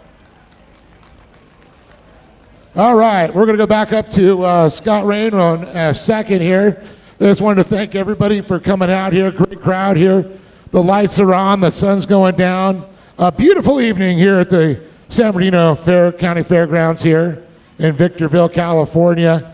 And we've got more racing, track maintenance going on the track right now. Let all the folks know, and make sure you watch our YouTube if you want to let everybody know on social media, or our Great American Short Course. And make sure to tune in all next week as the saga continues, the short course at AOE.TV and Speedsport.tv. So we're going to go back up to Scott Rain in the booth. Well, thanks a lot, David. Congratulations to our top three finishers. And like Dave mentioned, a special congratulations to the first grandmother in Great American Short Course history to end up on the podium. I believe, I'm trying to think, going all the way back to my core days, even going all the way back to Shota, back in the Midwest. I cannot remember any grandmothers on the podium in all those years. I'm going back to 1994. So congratulations to her. Next race coming up, limited buggies, 1600 buggies. Two classes simultaneously, limited and 1600 are the desert cars. Limiteds are the short course. And here's our lineup as they come out trackside. You see right there, that's a short course. That's Darren Sefton. But here's our lineup of, I believe, the desert cars will be starting in the back of the pack, but they have them right here on the front row. So we're going to call Richard Woods will be out there in the 1698 alongside Kevin Streety in the 1601. When it comes to limited buggies, row one, inside on the pole, Carson Smith in the 319. Outside of Carson Smith, the 318 of Travis Howard. Row two inside, Matt Samodi in the 314. You saw him just a moment ago on camera for all the fans back at home. He'll be inside of row two. Outside of him will be the 355 of Jesus Sanchez. I expect him to be fast in this race as he was in qualifying, at least for half of it. Third row inside, Darren Sefton at 368 and Sean Jones at 385. Weller Racing, the SR1 UTVs coming up after this race here. This will be a 10-lap event. Weller Racing's SR1 coming up next after limited and 600 buggies. You can see it staging right there. There's a shot of the grandstands off in the distance as our mini stocks are pulling off the track. And the sun has set. There's still a bit of daylight, but the lights are all on. And she's slowly, you can kind of tell on camera a little bit for the fans back at home.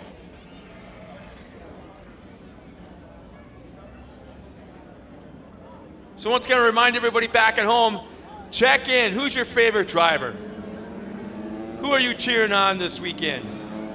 Where are you watching us from? And do you have any questions for Dave or I that we can help answer for you? As our field is coming out trackside.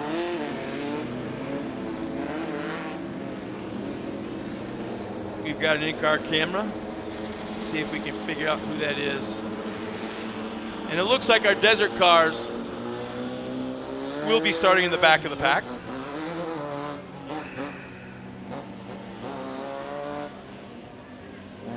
Again, this is one of those situations where I wish we had an in-car camera over the shoulder of the drivers looking forward, watching them shift, talking to the spotter on that button, hitting the other spotter of a mud muncher, clutching, turning brake. Oh yeah, it's going to be... Pat your head, rub your tummy, and tap your foot. No. And then play a piano concerto. Concerto.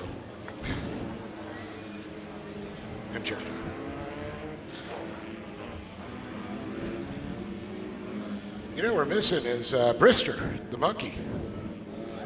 Isn't that Pro Buggy? Yeah, I don't know. Maybe he went back and ran back there. You know what? I have a funny feeling. Yeah.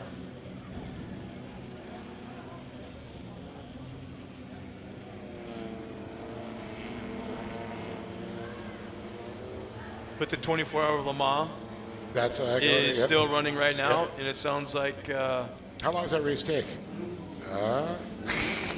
Just joking. you've been watching way too much Sesame Street again. But it sounds like Jimmy Johnson and the boys in that Camaro are doing pretty good. He's back behind the wheel for, I think, his second stint right now as we speak. That's pretty cool. They won the pit crew contest. Out of all these fancy Le Mans teams, they had the fastest lap time, or I'm sorry, fastest pit time. Man, we need a bunch of good old NASCAR boys to do a pit stop. That's awesome. Green flag is out. We're underway into turn 1.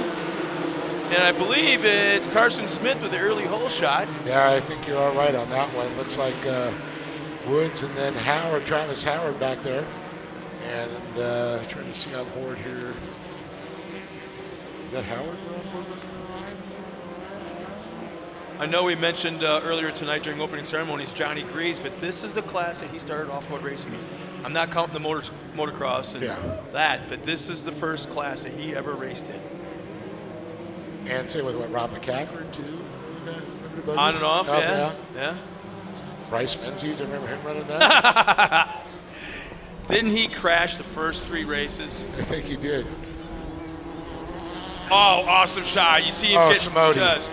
Is that who that is? Yeah. Still hasn't used a tear off. Still hasn't used it. Look at that. And he's actually turned, he spun around. He made contact somewhere.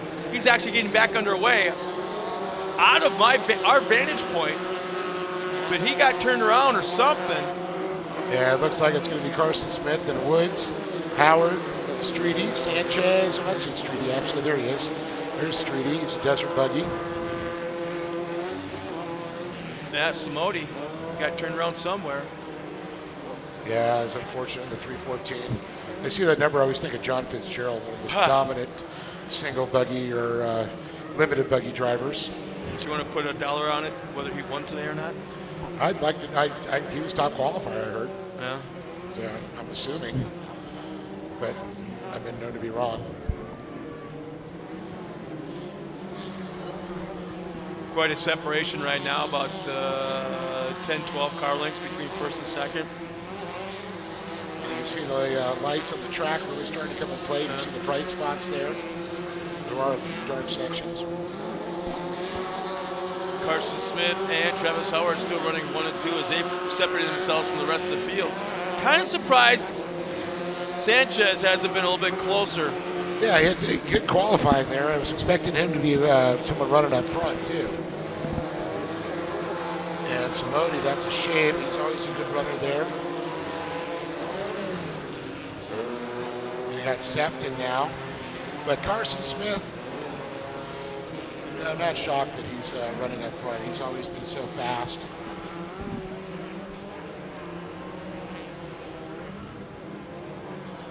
Now that my wife and I are in the process of moving to Oklahoma, it's crazy how the names, first names of a lot of the guys, you see the name and you know they're a cowboy, rodeo cowboy. And then you see certain names in the off-road world, well, you knew he was going to grow up to be a driver. Yeah. Like Carson Smith. Yeah. He could have been both. Yeah. You know, Carson, cowboy, you know, it's crazy. Cody, I mean, Brody, some of those names. Cowboy. Yeah. I don't know that. Once again, the Weller Racing SR1's coming up next. Yeah, it looks like a good run with the 1598. Now the Desert Buggies starting to pull away here. Richard Woods. Man, I'll tell you, it's impressive. And it's nice to see somebody out there running with Kevin Streety. And I got to, man, to the day I retire from this sport, I'm going to be telling you that Kevin Streety deserves everything and then some he gets just for going to every single round of racing. And it didn't matter what series it is. Lucas Oil Regional, whether it was out Phoenix area he was at them all. Yeah. At them all. Super nice guy, loves the racing. Good friends with Kent Lothringer.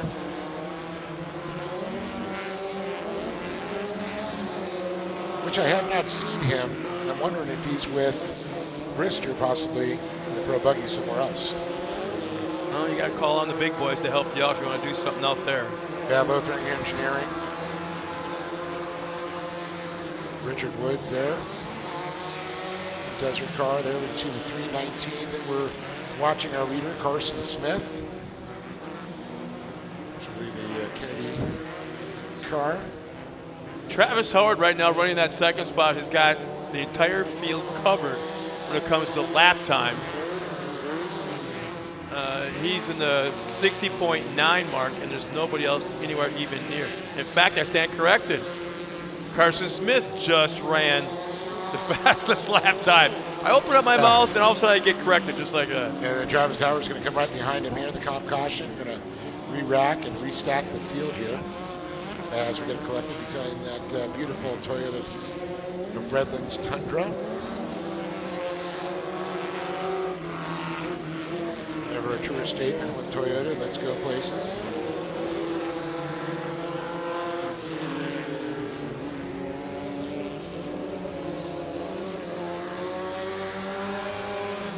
Yeah, I'll tell you that Richard Woods' desert car looks pretty cool. And of course, here comes Kevin Streety, which is like the OG original Lothringer desert cars.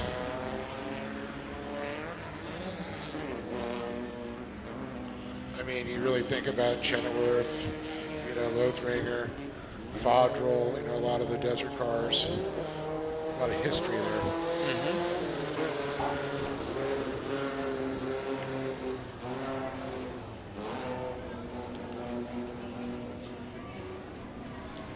Such a fantastic aerial shot right there. Yeah, as the just sun beautiful. is finally setting.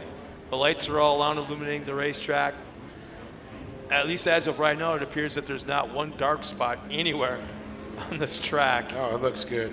You did a good job lighting it up.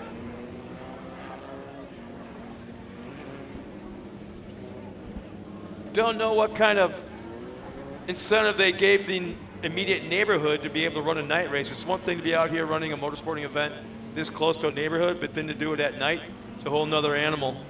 So kudos to Lee and Poppy. Yeah. And the fairgrounds, of course. Somehow pulling it off, yeah. I guess it's one of the things you have to expect when you build your house next to a county fairgrounds. It's been here a long time. But looking at some of those houses, they've been here a long time too. Oh, what a great shot looking back there. Rear facing shot. I want to say that's Samodi running the camera. Well, Back bumper camera. Yeah, I know Samodi had an in-car camera. I don't know, hopefully he had the one in the rear. Who's the? Samodi's now moved up quite a. Looks like, was that Sefton right behind him? No, actually, it's someone up front. Top four.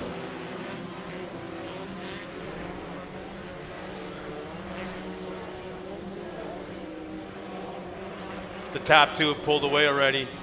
Going to turn number 3. Oh, man, look at this. Contact. Travis Howard gets pushed off the inside there. Carson Smith continues. Man, talk about getting a little hip check.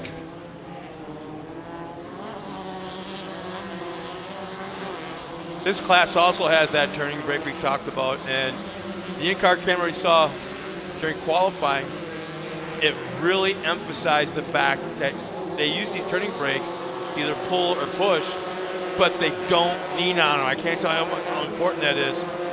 Just tap, tap, tap, tap, tap going into the corners. Got to brake, you know, get the car to rotate, get traction, rotate, traction.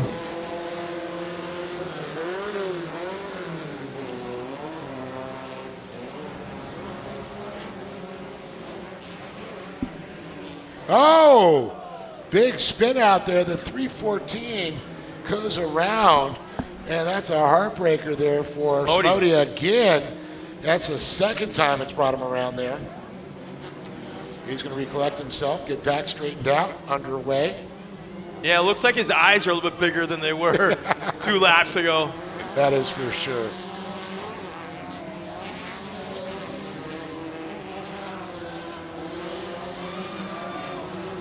It's like Sean Jones and Jesus Sanchez were having a little bit of fun going back and forth. And it looked like they appeared, as there's 2 laps remaining, almost locked up, but they finally separated.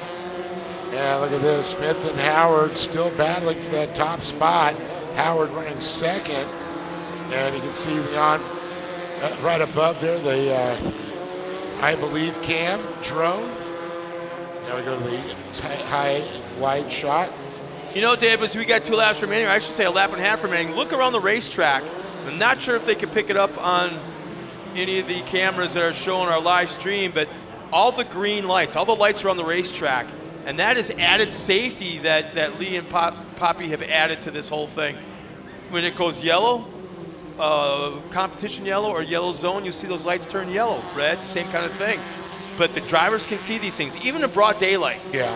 And it's just added safety that we can use up here in race control, that we don't have to have a yellow flagger down on the course for their safety as well. So white flag comes out one more time for Carson Smith and Travis Howard running 1 and 2 as they have just left the field in the dust. Yeah, those come from Specialty Electronics Group, Peter O'Doherty, who runs I Need a Big Screen, does all the stuff in the Nitrocervic. He started doing this for the Lucas Oil Off-Road Racing Series. We've carried into Great American Short Case, and like you said, it's a big safety factor, and it really helps the drivers, especially if they lose communication with either race control or their spotter. So looks like our drone is having camera issues or camera lens issues. Or a little bit of mud. He's getting down in the weeds now with this, or down in the roost, I should say.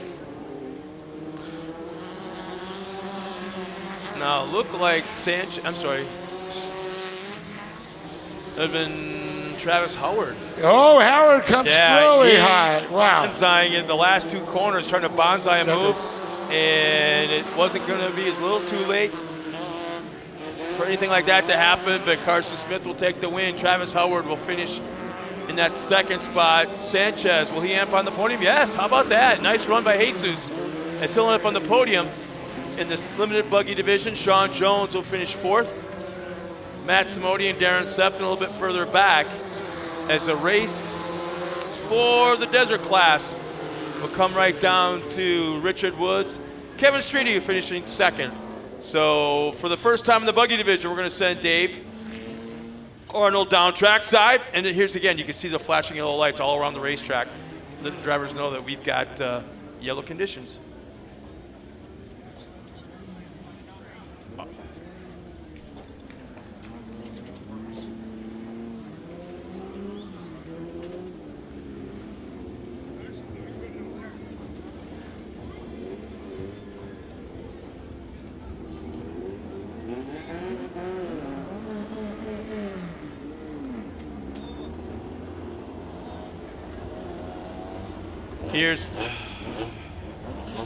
Here's our unofficial results right now in the limited buggy 1600 division. Carson Smith will take the win on down the line, and yeah, Darren Sefton was not able to finish, so he scored a DNF as our top 3 finishers in the limited buggy comes up, and our top 2 in the desert car division will come up to the line.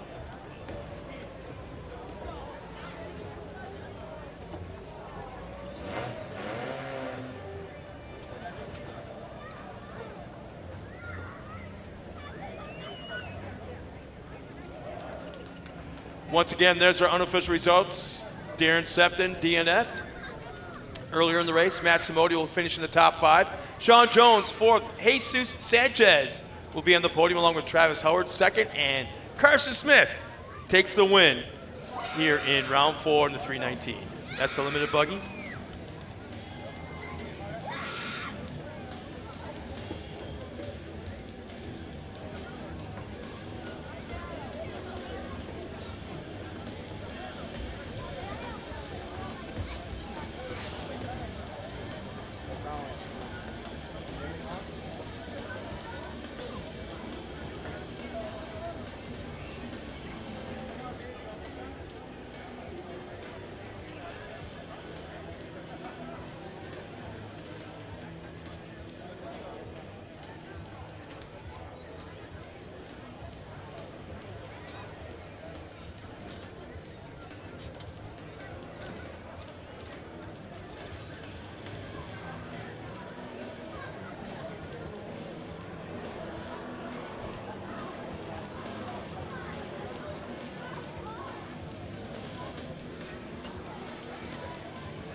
Check, check, check. There we are.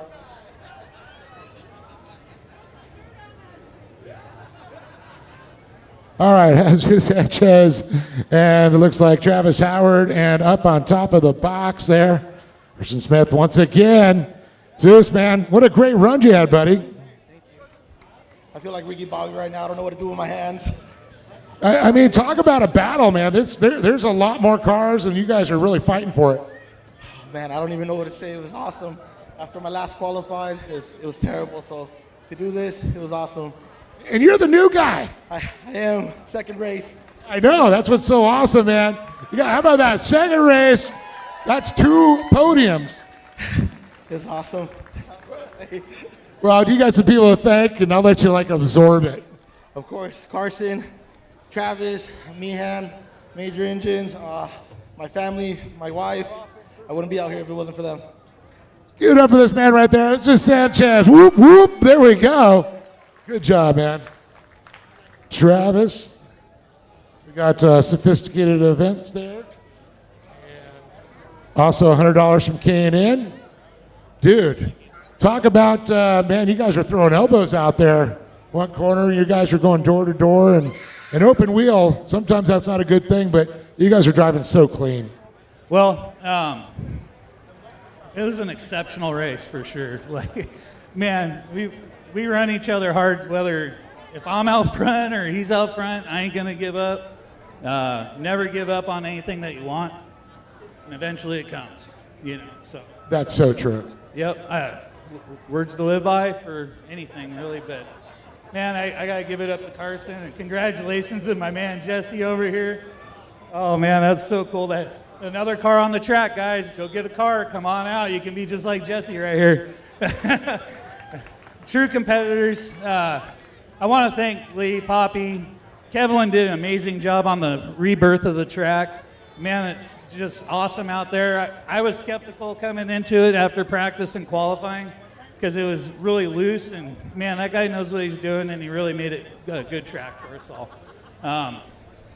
Other than that, I want to thank some people. You got anything to say, Dave? Oh no, man, you got this. You be a pro, my friend. Thanks. I want to thank Fuel Factory. Fuel Factory's a new sponsor on board. It's a great fuel. We did some dyno tuning with it. It's just a good quality product. Sophisticated Events for always support me being here at the races. I don't know where Eddie is. He's probably up here in the stand. There you are, my man. Thank you, Eddie. Jason Holes, my spotter. That guy, he keeps me honest on the radio, that's for sure. He's like, man, just keep going, you got this, just keep going, I want to thank my buddy Andy and his friend Rob for coming out and giving me a hand. Volunteer support is always genuine help, and I really appreciate that. B&R Buggy, Joey's around here somewhere, believe it or not, but I had to put on a good show for Joe because he's invested with me, and I'm fairly invested with him. I just got to get this thing on top of the box for sure. And Mike and Julie Meehan, cannot be up here without Mike. Julie for letting him do it. They couldn't be here right now, but congratulations to Callie and Brandon on their baby. They just got their sonogram today, so I'm sorry you can't be here, but I'm sure you can see me right here. And congratulations, you guys. Other than that, I don't know if I missed anybody, but if I did, I'm so sorry. My mom. Oh yeah, by the way, hey, let's all sing happy birthday for my mom's 75th birthday. Happy birthday to you. Happy birthday to you. Happy birthday to Mama Clampett. Happy birthday to you. Happy birthday, Mom. There you go.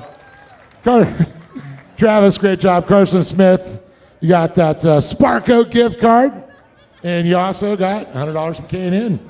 And you got that beautiful. How cool are these Louis Tozier design? That thing's sick. I know it's like, but it's gonna look good on your shelves. That's all I can tell you. Jesse's like, yeah, it is. 2 races, 2 podium.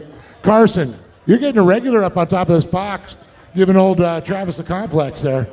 Yeah, I mean, it's a lot of fun. He's definitely keeping me honest, keeping me, making up on my mistakes when I'm making any out there. And I got to find more speed. Like he was saying, that track's a lot of fun, but I know I can find more speed in there. I know he's catching me, and he has that section figured out better than me, but I was just hanging on to it.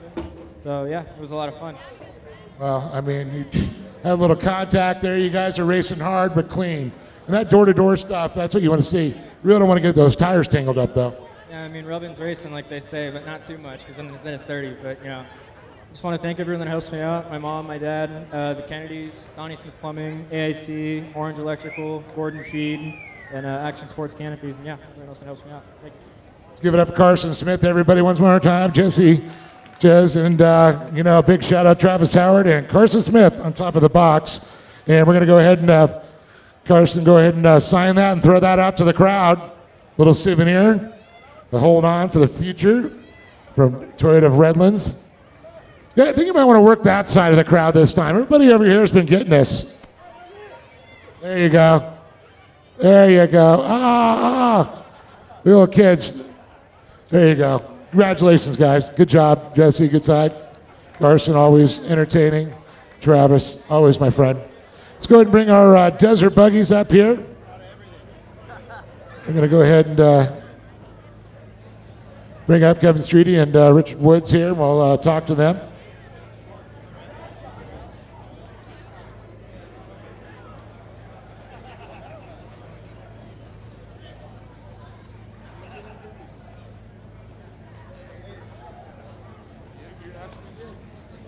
On top of the box. I'm going to go ahead and talk to Kevin over here. Kevin, you got some competition back, so I miss having all the guys that race with you, but Scott and I were saying, what a big heart you have for short course and love. No matter where it's been, you always come out and you compete and have a good time. Yeah, it was a fun race. The car stuck in third on me, but other than that, so hopefully we can fix it. You got Kent with you? Yeah, he's here. So. Yeah, I didn't see him, so I was wondering. But, man, it's a good time, a competition. You guys, you find that other gear. You're going to give them a run for your money. Yeah, it was a lot of fun. You want to thank some people? Yeah, I'd like to thank Kent Lothringer for spotting for me and everybody Lothringer Engineering for all their help. Give it up for Kevin Streety, everybody. Second place, Desert Buggies. And, well, there's $100. And I saw Richard driving around. He's got this, beautiful Pro R, and he's like, I'm going to stop and see you today. Sure enough, on top of the box, Richard, here you are. Great race. Yeah, we didn't make any mistakes this time, which is a first for me. But we had a lot of fun. I mean, I loved racing with Kevin here. I mean, it was fun. My co-rider here, Right Turn Mike, my cousin, he kept telling me to breathe. I'm like, I am breathing. But, it was fun, a lot of fun. That's funny because every time it goes, hold breath, oh yeah, I got to breathe. Yeah, exactly. It was fun though, but I love coming out here doing this. I can't wait till the next one. Kevin said he's got another gear that he's going to get working on that car tomorrow, and he's coming for you. Well, bring it, man. I'm ready. I think it's going to be fun, man. I mean, I look forward to it. We brought this car out there to see what we could do, and we put a different transmission in it, which is really, really low because we were in high gear, tapped out halfway down the back straight back there, and I was like, well, the motor's going to stay together or come apart. So we think we need to re-gear that. But other than that, we had fun. Want to thank some people? Oh, yeah. I'd like to thank G1 Product, King, Dave Foltz Trans, DK Motors, OG Racing, my spotter, Oliver, crew chief Robert, my wife, my son, everybody, they're out here. Heck yeah.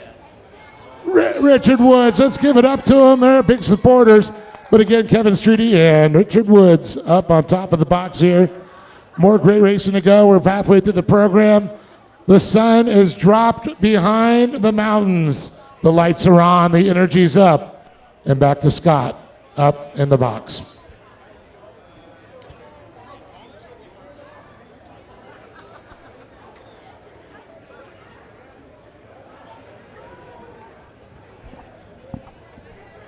Well, thanks a lot, Dave, as we get ready for our next race, which once again is the Weller Racing SR1 UTVs. 6 cars will be coming out here, and oftentimes we've called them, basically, as we watch for the fans back at home on camera right now, ticked off, really mad bumblebees. And you're going to experience that in just a moment when they come out here on the track.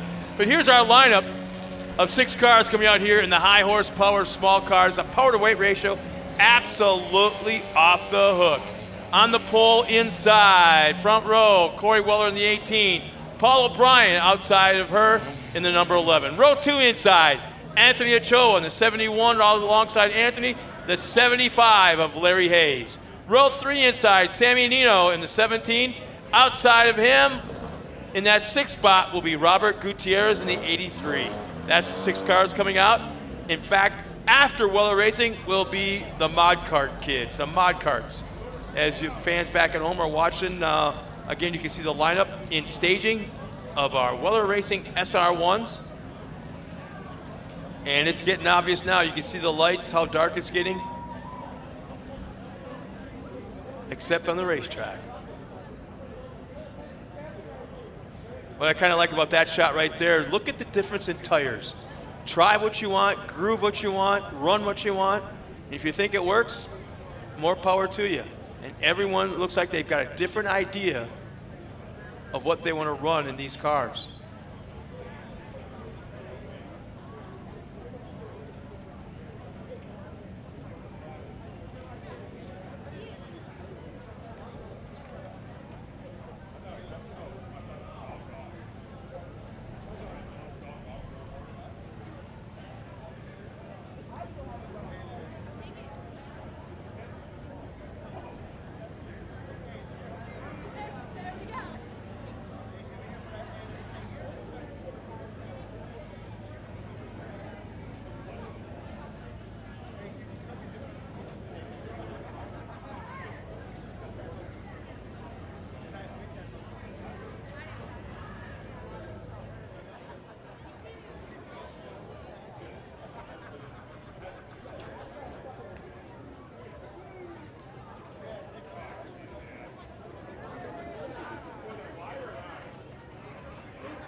And here's our current points as they stand after round 3. In that 3rd spot, Sammy Nino in the 141 points. Corey Weller is actually 2nd points, 164. And Paul O'Brien is our current points leader with 169 points. So once again, our top two in points are starting side by side in the front row. Corey Weller on the pole, Paul O'Brien outside of her in row 1. Beautiful, beautiful shot for our fans back at home looking down on the racetrack from our drone. If you're in the stands, you've got a smartphone and you've got you can watch us on Facebook. Go to the Facebook page and watch us live, and you're going to see everything that's going on in front of you and the different camera shots, drone shots, cameramen all around this racetrack. So beautiful sunset off in the distance. Wow. Drone is picking up the racetrack in the foreground. Sunset far off in the distance. Absolutely incredible.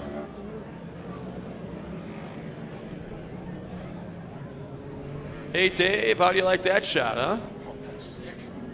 Wow. Wow, that is absolutely beautiful. I can't even tell you. I mean, that's just mind-blowing. The colors on the track, contrasted against the sky as the sun sets in the west. Are you getting all romantic on me, or what? Well, the lights are low, Scott. Alrighty then. So once again, our top 2 in points, starting side by side in the front row. Corey Weller, second in points. Paul O'Brien, our current points leader.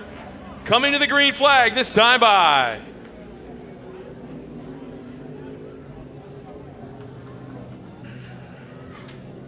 pace trucks off the track. Here we come. There's the orange cones. Corey holds them, and yeah. O'Brien on the outside. Weller jumps out to that early lead going into turn number 1. Brian stays high, wide, and hands with that. Brown stepped out.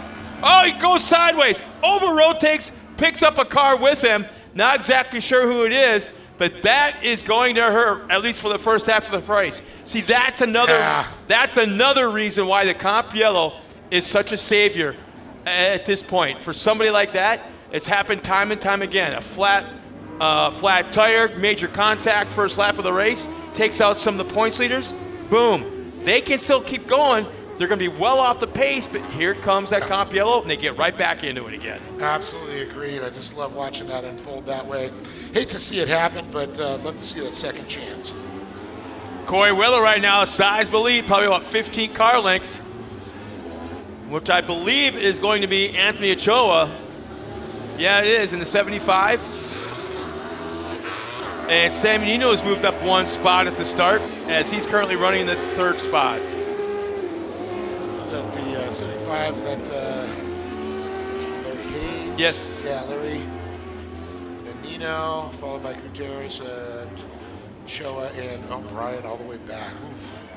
Oof. Just don't beat up your car. Just maintain your spot. There's a big gap to where he's at. He's well behind. Just maintain your spot. Keep the car together. You know, you're not going to win the race in 2-3 laps, even if you do start catching them. So just play that competition yellow. Well, real quick, it sounds like Chad from Intense Steve's down there. Baja Junkies, if you're cold, he said he's got some hoodies down there. Temperature's dropping. It's going to be cool tomorrow. You want to be all decked out in the official Great American Short Course gear? I got to admit, this year's designs for the Gas Series is very, very cool. Yeah, he did a great job. As we look at this great race action going on right now. Complete lap number 2 as they cross the line. It looks like, Corey Weller, Sam Nino have the 2 fastest lap times. Actually, Paul O'Brien, he's got the 2nd fastest lap time. 2/10 behind Corey Weller. So he's got the speed. He still has it there. It's just a matter of him playing that game. Halftime. And what a beautiful shot there as his drone comes in. Shows the sky in the background and the hot racing action down on the track. Got to emphasize the fact again that the light placement that Lee and the guys put together this week, I have yet to see any dark spots.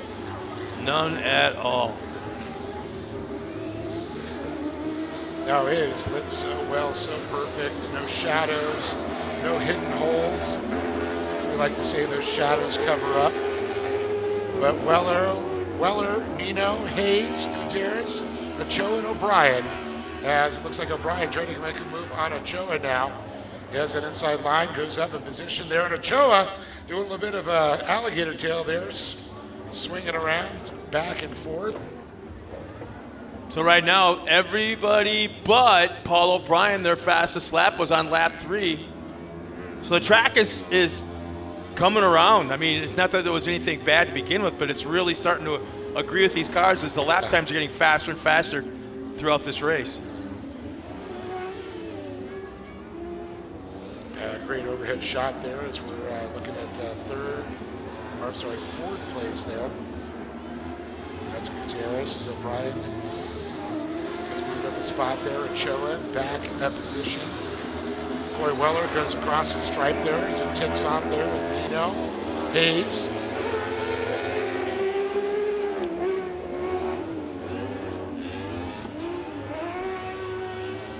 I got to say that the shots from the drones are just so much clearer because the lights, the way they're, spotlighting or showcasing the vehicles and the track at this point.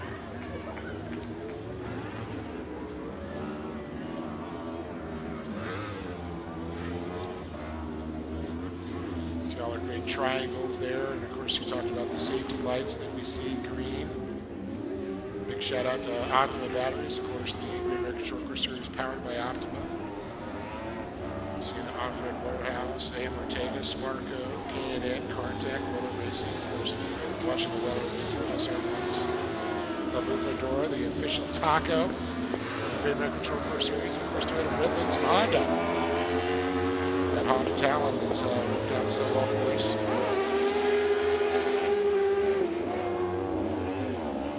Scott's got his phone open up to one of those wide phones where you can see all the chat that's going on. But I mean, that looks like just like a beautiful screen on that thing. It's insane. It's like just as good as our monitor.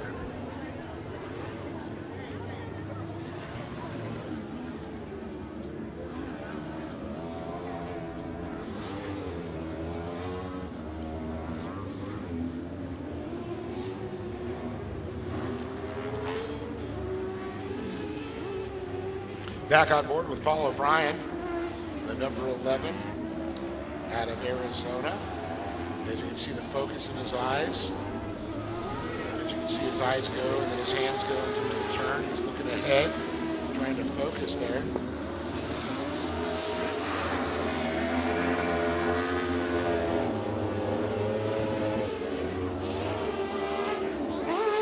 Now these are basically an RS1 Yamaha motor that they've gotten from junkyards and for the street bikes, and converted these platforms. Have taken the Yamaha chassis and built specialty chassis.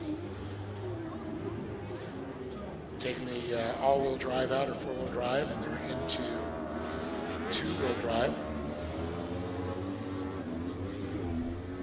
And Scott mentioned earlier on in qualifying, it's like power to weight ratio of a Pro 2. Well, I'm trying to take a screenshot of my phone and the racing action, and I'm so dingbatty retarded I can't. You're looking for that beautiful yeah, shot. it ain't happening. I guess you can't take a screenshot of a live. Yeah, you can. Yeah. Just gotta get that. Certain, I can do it on an iPhone. I don't know about that. Yeah. That would be pretty epic on that. And we've got the comp caution. I'm going to go ahead and re-rack and restack them here.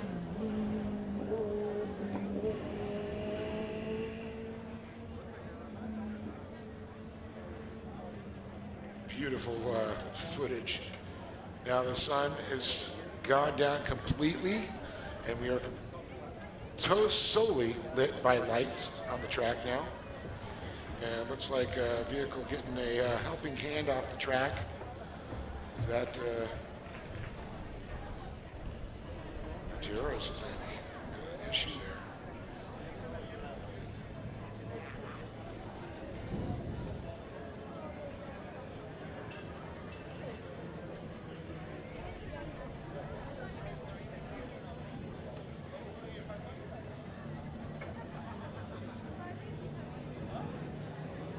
All right, looks like we're going to get that Toyota of Redlands Tundra is going to go ahead and should pull off the track here in just a moment. How long is Corey going to hold him this time? In that orange cone zone. Now we're going to see a little action from Paul O'Brien, currently fourth in line.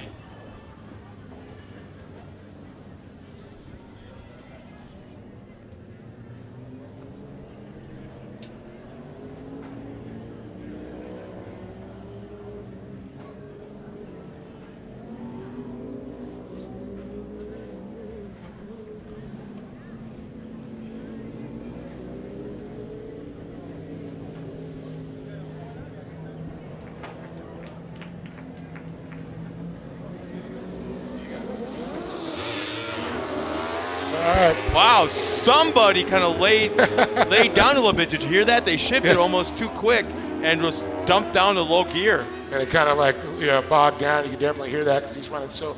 Fans were joined again by George Hamill. George, SR1s, you were up here for qualifying. I said, you come running up here to SR1s, or I got to get in the booth. Yeah, exactly. Well, I wanted to catch the start, so I stood down there for a little bit, got a good video of it, and then I saw him go into that, third turn. Dude, you can never beat the sound of an SR1. No. You can hear the difference, too. The flat planes, I don't know if you guys already talked about it, and then the older motors. Oh, yeah. Completely different. Paul O'Brien's not moving forward as fast as I thought he was going to. He's struggling to get around to that third place. Now he should be set up. He did that outside line, was able to maintain it. Now he's set up for the inside left-hand turn. Oh, it's slick. It's slick. Oh, he held it, though. He let off right there and just used his rolling speed around that turn. That was perfect. And he got by Larry Hayes at that point, too. Now he's got a long way to go, though.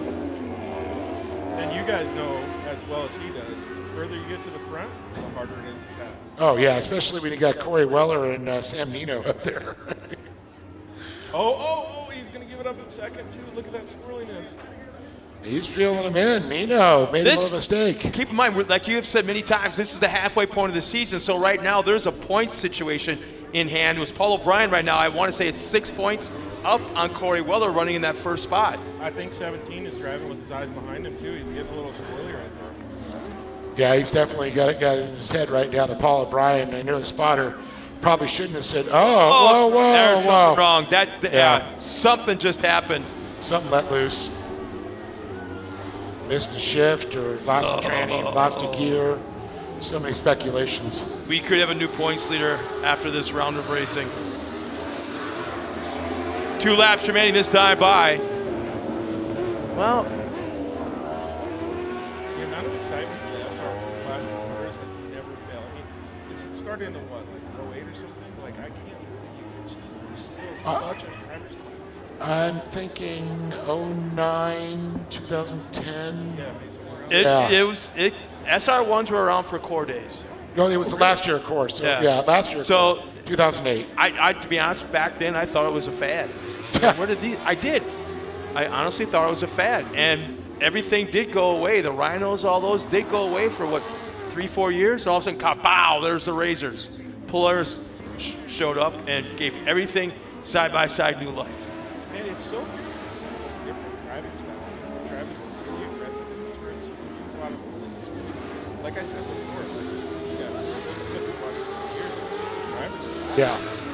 Oh, absolutely. You got to have a lot of control. White flag is out one more time around for our leader, Corey Weller, who's well out in front.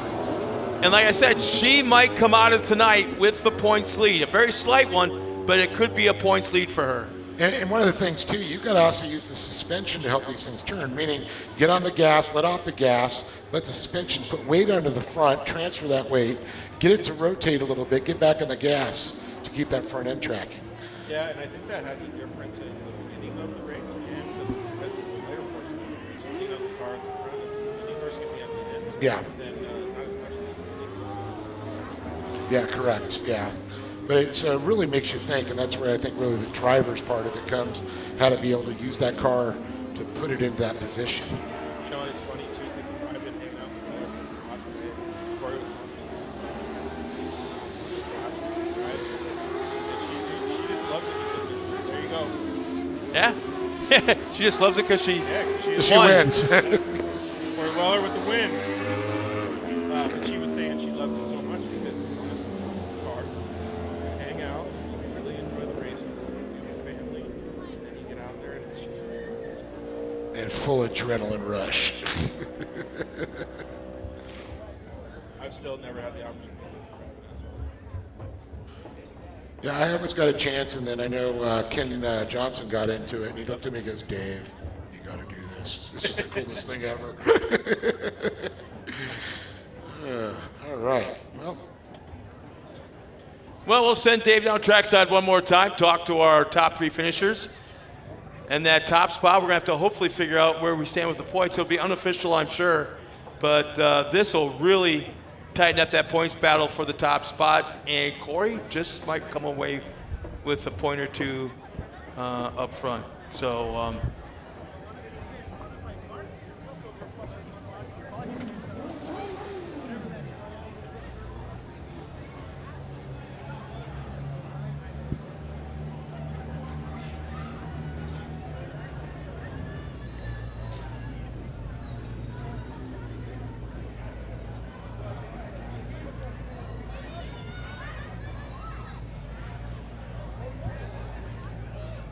So as look at lap times, Corey Willer had the fastest lap on the very last lap, 58.8, and she's the only driver of everybody in the field that has gotten into the 58-second bracket. So nice job by her, and I'm anxious to find out, like I said earlier, to find out what the point standings are unofficially after this round of racing.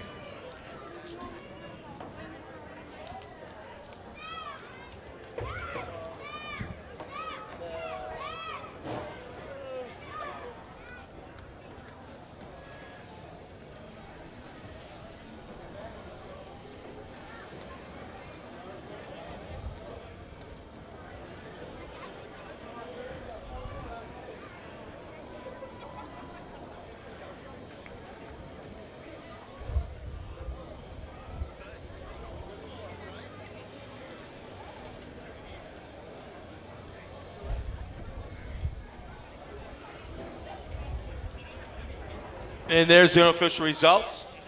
For Willow Racing's SR1, 6th spot will be Robert Gutierrez. Finishes about 6 laps down. Paul O'Brien, tough break for him as he finished in that top 5 in that 5th spot. Larry Hayes, 4th. Anthony Ochoa will finish 3rd, first car on the podium, along with Sammy Nuno, 2nd. And Corey Weller, once again, takes the top spot in number 18. She'll be down trackside in just a moment as they are all stepping up onto the podium right now. Let's go down trackside. Dave Arnold and our top 3 finishers. All right.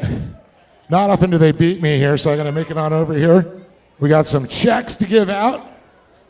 The Weller Racing. After one's always so great. We're going to talk, I know Scott just talked about, get up to Anthony here. Oh, man. Dude, Anthony Ochoa, what a heck of a battle. Holy cow, man, that was freaking insane. That was probably one of the gnarliest races I've ever ran in my entire life. I'm pretty sure I compressed my spine and punctured a lung, but it was definitely worth it. Well, I know Larry Hayes was running in there. You had Paul O'Brien was going up. He drops off. He got by Hayes, got this spot. I mean, this was just an all-out battle royale. Oh, man. This group right here is absolutely ridiculous, man. You just try to put pressure on somebody and hope to God that they mess up. Other than that, you're not going to get by them. So it just pedal to the metal and hope for the best. Well, hopefully this makes it a little bit better. $200 there from Weller Racing. I'm putting it up, and that's so awesome how they support the class. Oh yeah, thank you, Weller Racing. I really appreciate it. Thanks for putting on this class. Thank you for putting up some money. I want to thank my friends and my family that come out here. Sam Mowgli, Jimmy, everybody. Robert spotted for me. Brandon over at Cynical Fabrication. My boys came out and supported me. West Coast Mobile Fleet Services, B81 Paving. Everybody that helps me get out here, I really appreciate it. Anthony Cho, everybody, 3rd place. Gonna move it on over to Sam and Eno, and $250, Sam. Man, talk about running with the big dogs. You're right up there in that pack, throwing elbows with the best. Yeah, you know, I think I got a little bit of luck off the start. Those guys piled up, and I snaked up the left and brought it in, and then, you know, it was just a good battle. I was just trying to run it smooth and just get a good restart. I knew there wasn't worth the push real hard in the beginning, so we had the restart coming up, but you know, just really bring it in and keep the lines clean because this track's technical, you know, and it's really easy to over-rotate and blow your line, and then everybody's coming, you know, so. Well, and then on the restart, I mean, everybody starts to split out on you, and then all of a sudden you're like, okay, now I got to really hold my line. Yeah, you know, I just try to stay right on Corey's bumper. I'm like, if I don't leave any room, nobody can get in there. And, you know, hopefully you can try to make a move on the inside or something. But yeah, I knew all those guys were coming, and there was a few different names back there. My spotter was telling me, hey, you know, Hayes and O'Brien and 2 cars, 6 cars, and so there was a few names trading places back there, so I knew I had my hands cut out for me. Well, I know you got a lot of people behind you make this possible. Yeah, you know, I really just got to thank all my friends and family, you know, everybody that comes out. My spotter, Jimmy, He's out here with the racing with me every weekend. Cynical Fab, he does all my fab work. He's right there in Banning, so if anybody in the area needs fab work, he's your guy. My buddy Chris Redden, he couldn't race this weekend with us. He couldn't, but he's going to be at the next round with us. So, and then everybody in the Weller team, Jason and Corey helped me a ton with setup and supporting the class. It's huge, it's really huge. So I got to give it up to everybody. My brother came out and Cash, they helped me with my setup a little bit, so it's cool. I also want to tribute this podium, even though it's a second place, so he probably wouldn't be too happy with it, but I want to tribute it to Kyle LeDuc. I worked for him for 5 years, and he's really what got me into this sport. And so I know he's battling cancer, and I really just want to send my blessings to him. And like I said, he wouldn't be happy with a second place, but this is the farthest I got tonight, so I got to give it to him. God bless you, Sammy. That's awesome. Very awesome. Sammy, everybody. And Corey, here's your money back. Weller Racing. She's like, I got to hold on to it all. They just keep on trying to take it from me. But Corey, what an incredible race. And Scott, we're talking, it's always one of the more exciting classes. So reliable the cars are and so fast. And again, power to rate ratio of a Pro 2. Yeah, it was really fun. I knew, I had to really get a really clean start and just try to get as much of a head start as I could on the start because everybody's fast. And got a good start, and then Jason just said, it's getting messy behind you. He's like, just go, and I just pedaled to the metal. I don't know what was going on back there, but I definitely want to watch that race, and I was just focused. So super fun, race. The cars are always a blast to drive. If I'm battling somebody, it's fun. If I'm all by myself, it's fun. It's just fun to try to drive the car without killing yourself. So that was really awesome. So huge thanks to Weller Racing, obviously, for building the car and starting this class, and the guys we don't have to do a lot of prep on it, but the guys prepped my car for me before we came out. Huge thanks to Jason. He's always helping me. He's a great spotter. Usually he's yelling at me, but and just, everybody that's in our class, I love it. I love to see new people come in. I love the excitement. I love the challenge because there's a lot of fast guys in our class, and it's anybody's game. If one person messes up, it's game on. So you got to really, really keep your focus. So looking forward to tomorrow. I think it's going to be a blast. And thanks everybody for coming out. Calvin, you did a great track once again, as usual. And thanks for Liam Poppy again for all your work too. Thanks, guys. Corey Weller, everybody, top notch of true professional. And we're going to give it up again for Anthony Ochoa and, of course, Sammy Nino. And Corey Weller sitting on top of that beautiful Louis Tozier Designs trophy. And, of course, the young chocolate milk. And we're going to have you autograph this and throw it to the crowd. So we get all the drivers to do that? Well, you can hand it if you want. So good job. And Corey Weller, that's one to hold on. Oh, look at that, all the kids.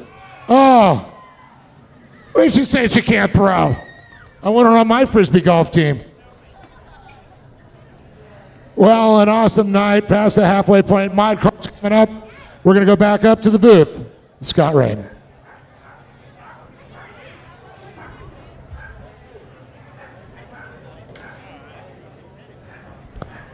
And thanks a lot again, Dave. We're getting ready for our next race, which is going to be the Mod Carts. And this is what Dave and I consistently, weekend after weekend, round after round of racing, call oftentimes the best race of the day. In this case, the best race of tonight. We're going to find out real soon, as we got some incredibly talented young kids coming out here trackside. For the fans back at home, awesome shots from our cameramen down in staging as they are all getting ready to come out here trackside for their main event.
And as we get ready for our Mod Cart A main, here's our current point leaders. Our top three. Ashton Williams is currently third in points at 282. Dane Culver, 326. And Talon Martin with 318. Going into this round of racing. Here's our lineup of 7 mod carts as they make their pace lap. On the front row will be Dane Culver, the 501, Ashton Williams, alongside of him in the 520. Row 2, Haley Berry and Lake Adler in that 3rd and 4th spot. Row 3 inside, Luke Berry in the 536, the 585, Travis Jones. And running out the field of 7 cars, the 543 of Chase Berry. And Dave, I don't know what to expect from this class under the lights. Craziness, carnage, and grid racing. I mean, how many times have you and I been up here and it was like one pucker after another pucker after another pucker? I mean, this class, this race is full of pucker moments. Well, in this class, I got to say the drivers are on the edge. Absolutely, it's one of those classes you can't because there's so much talent, so much skill from these young drivers out here. These are 450 motorcycles, 6-speed transmission. You know, pushing what 60, 70 horsepower out of a 450. Yeah, I know they come anywhere from 48 to 50 horsepower. They're modified carts. No cams though. Yeah. Just little tricks that make them go fast. And on the pipe it is. That Dane Culver, the knuckles up 501. Looks like a quick jump out front for him. The all white machine there. Man, what a wonderful view from behind there. And it looks like, I believe, it's going to be Williams. Ashton Williams in that 2nd place. The center AC and heating, and of course, see. Oh man, Redlands. What an awesome rear bumper cam. I know I'm getting a little late on here, but It's so holy sick. smokes. We got a couple of people checking in. One is from Missouri, cheering on Dane Culver, and then we got Mary Renee Hugwin checking in from the grandstands. I kind of told everybody, if you got smartphones, go to our Facebook page or go to AOE.tv and watch it, and you'll get the camera angles, you'll get the camera shots, the drone shots. It's absolutely incredible. And also our Great American Short Course on YouTube. So it's Culver, Williams, Haley Berry, Luke Berry, and looks like, I believe, boy, all the berries are out there. Oh, I'm actually shocked on that. 3rd, 4th, and 5th. Yeah, and then you got Jones and Lake Adler. Lake new into this class this year. I mean, he's such a great driver. We see him in the Junior 2s now, trying to cut his teeth now in mod carts. And he's can really wheel a UTV too.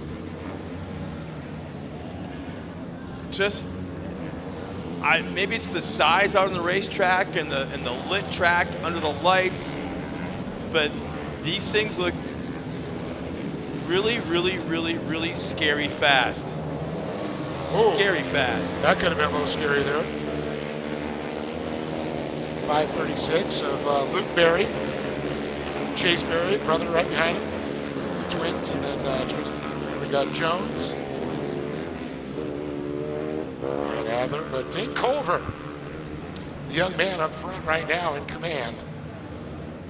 So we got Kevin Burgesson checking in. Go Ashton, get that Burgesson truck on the podium. Yeah. Ashton Williams, of course, also driving for Toyota of Redlands. So you got Burgesson's heating, air conditioning, electrical, solar, and plumbing.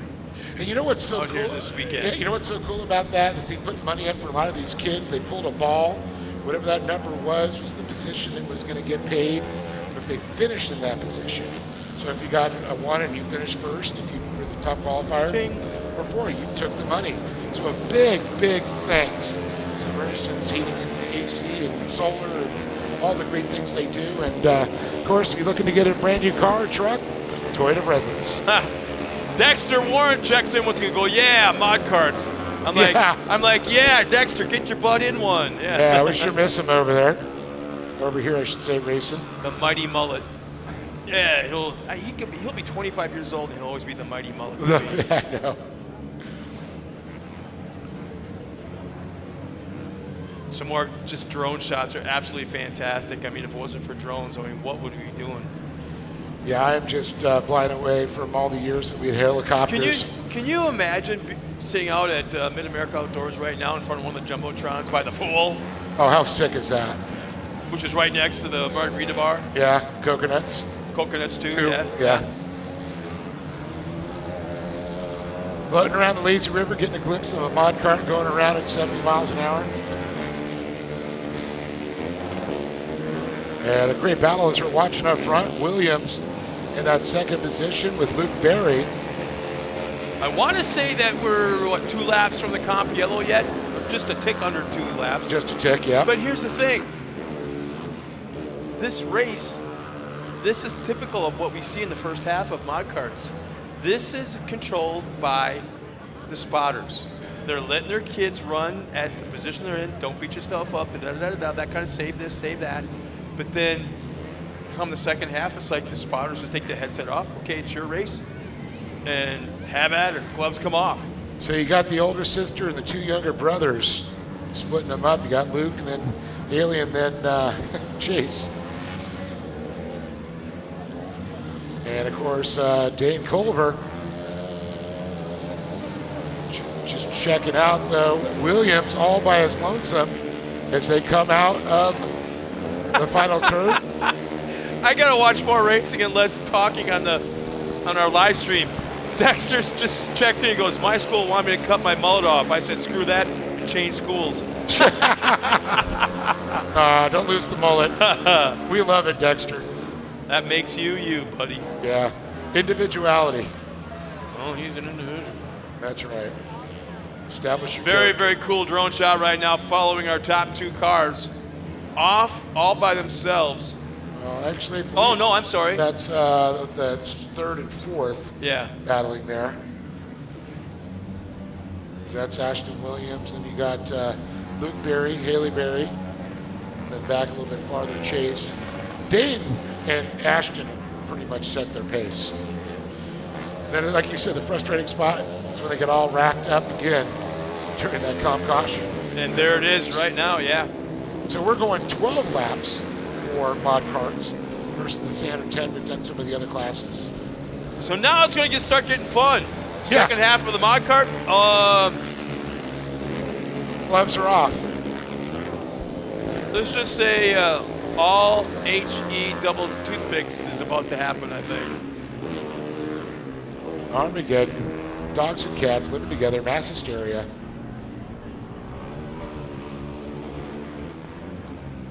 Looks like we got a little shuffling going on there as we collect the field here back into their spots there. Race controls getting them lined up as they collect themselves behind that beautiful Toyota Tundra from Toyota Redlands, the official pace truck of the. Something happened that we missed because that was Haley Berry that just crossed the stripe for the comp yellow. So something happened. We missed it. At one point she was running in that 5th spot. Now she's last on the course. Yeah, I'm not sure what happened there. Did she have to go into the pits? She made a run by. Not sure what happened there. But she was splitting up her brothers there, Luke and Chase. Well, the interesting part is we've got a hot pit set up for the first time. I've never known that we've had one. But now you see some of the larger classes are setting up the hot pits, and it's just outside of turn 1 behind the K-rails, which is kind of cool. Haven't had to use it yet, but we still have some of the bigger classes that could take advantage of that here coming up.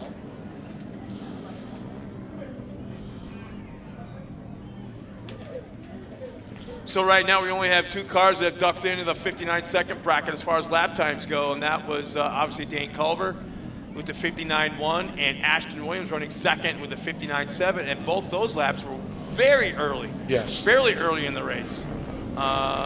Everybody else is a 60.6, 61.1, 60.9, 61.8, 61.1. So we're going to find out. And those lap times are right before the comp yellow. Man, they're not waiting at all. First cone, and Dane Culver is on it.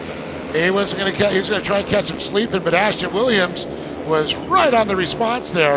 In fact, he's going to the inside right now into turn 2. They're Oh. side by side. And how about this? Dane Culver's not lifting an inch. Dane Culver hangs it out on the outside and hangs on to the lead. And Williams back into that second position. We got Luke Berry, Chase Berry back there a little bit deeper again. Jones, Adler, and Haley Berry. Oh, and how about that? Ashton Williams is trying a completely different line in turn 3, enter the corner way to the outside and try ducking out the inside and almost noses it, spears it right into the ground past that tabletop, but still able to hang on to second and might even pull up alongside going into that final corner, and they make contact. They're banging bumpers into that final turn before the look at flag this. stand. Culver moves out, he moves back into the line, takes it away. Williams going to tuck in there. You can see a great back shot. Now wow. we know who's running the bumper camera. Oh, baby. And here we go to the inside. Ashton Williams again now has the inside line, much like the last lap. But again, Dane Culver will not relinquish that top spot. Talk about just slamming the door in his face. That's what he did. Here comes Williams looking to the inside again, Scott. Culver's going to drop down low. He's going to keep that front tire on the cushion as he comes around. And right now in this race, the way these two kids are running, you know there's a lot of spotter chatter going on. Bumper tagging left and right going into the infield. Here comes Williams to the inside. And that Culver. right-hand turn, and guess what? We've got a brand new leader. Ashton Williams already a 3-car length lead. Going to that final corner, coming around, there'll be 3 laps remaining. And Culver's going to try and get out to the outside. Can't get a run as he goes down the front straight. Williams still 3 laps to go.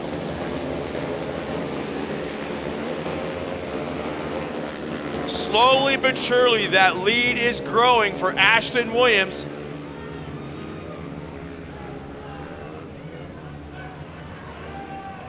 Now about a 6-car length lead. 2 laps remaining, this time by Dane Culver. Makes up a little ground, outbreaks Williams going to that turn, but still a sizable lead. And look at that, Williams had the hookup and he's able to pull away just a little bit more, Scott.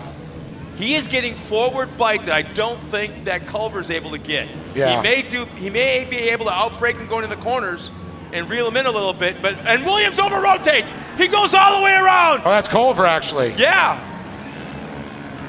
Culver will lose multiple positions. Oh, heartbreaking. And look at that, throwing, slinging mud. 2 laps remaining. And Williams is all by himself. Travis Jones now finds himself in second. Chase Berry in third. Luke Berry and Dane Culver has fallen all the way back to 5th. And that is our current points leader. This is going to move things around drastically as we are at the halfway point for the season. Yeah. And now he's got to start thinking and talking about points. Correct, that's for sure. And it's going to be really going into tomorrow. It's going to be looking for redemption there. As Williams comes by, he'll get that white flag this time by just a couple turns here, and he'll be seeing that. And another driver goes around. Oh, no! Tried to take a course back onto the track and almost lost it.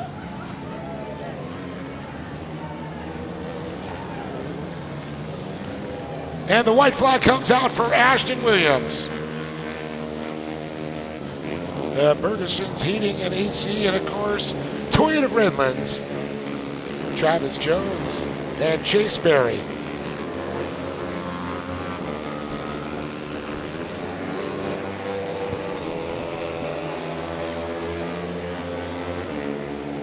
The interesting thing that I'm seeing on the timing and scoring is the fact that the fastest lap times for every single driver outside of Travis Jones was early in the race.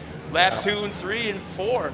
And no one's been even to become close to those lap times since, including Dane Culver, who was a sizable leader early on. Definitely looking to turn it up here, and not a place where Dane wants to be in the back. How about this? One more time around that final corner. One of the best My Kart wins we've seen in a long time. This young driver put out one heck of a show. Ashton Williams will take the win. Well out in front of the rest of the field. Second, we'll go to Travis Jones at the line. Chase Berry, a very close third to round out the podium. Luke Berry will finish fourth. How about Lake Adler finishing the top 5? Awesome. At one point was well back in the pack, and I believe dead last. Yes, and fought his way all back to that 5th position. So kudos to him for sure. But congratulations to Ashton Williams, Travis Jones, and Chase Berry. And I guess I'm going to go get the story. So once again, Dave Arnold's going down trackside to the podium. Talk to probably, I'm going to say, 3 very excited little drivers as they'll pull up to the podium.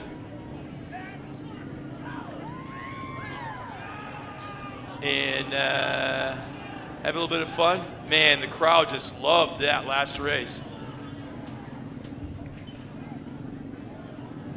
Here's our unofficial finishing order. In the modified karts, Dane Culver 7th, Haley Berry 6th, Lake Adler in the top 5, Luke Berry 4th, Chase Berry 3rd, Travis Jones coming around in that 2nd spot, and in a very, very fun watch to race. And a heck of a drive for him. Ashton Williams will take the win in the 520 as they come up towards the podium out here on the track. And all revving their motors in excitement. Well, I hope you enjoyed that, Kevin. Ashton had a heck of a race, there's no doubt about that.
All right, here they are.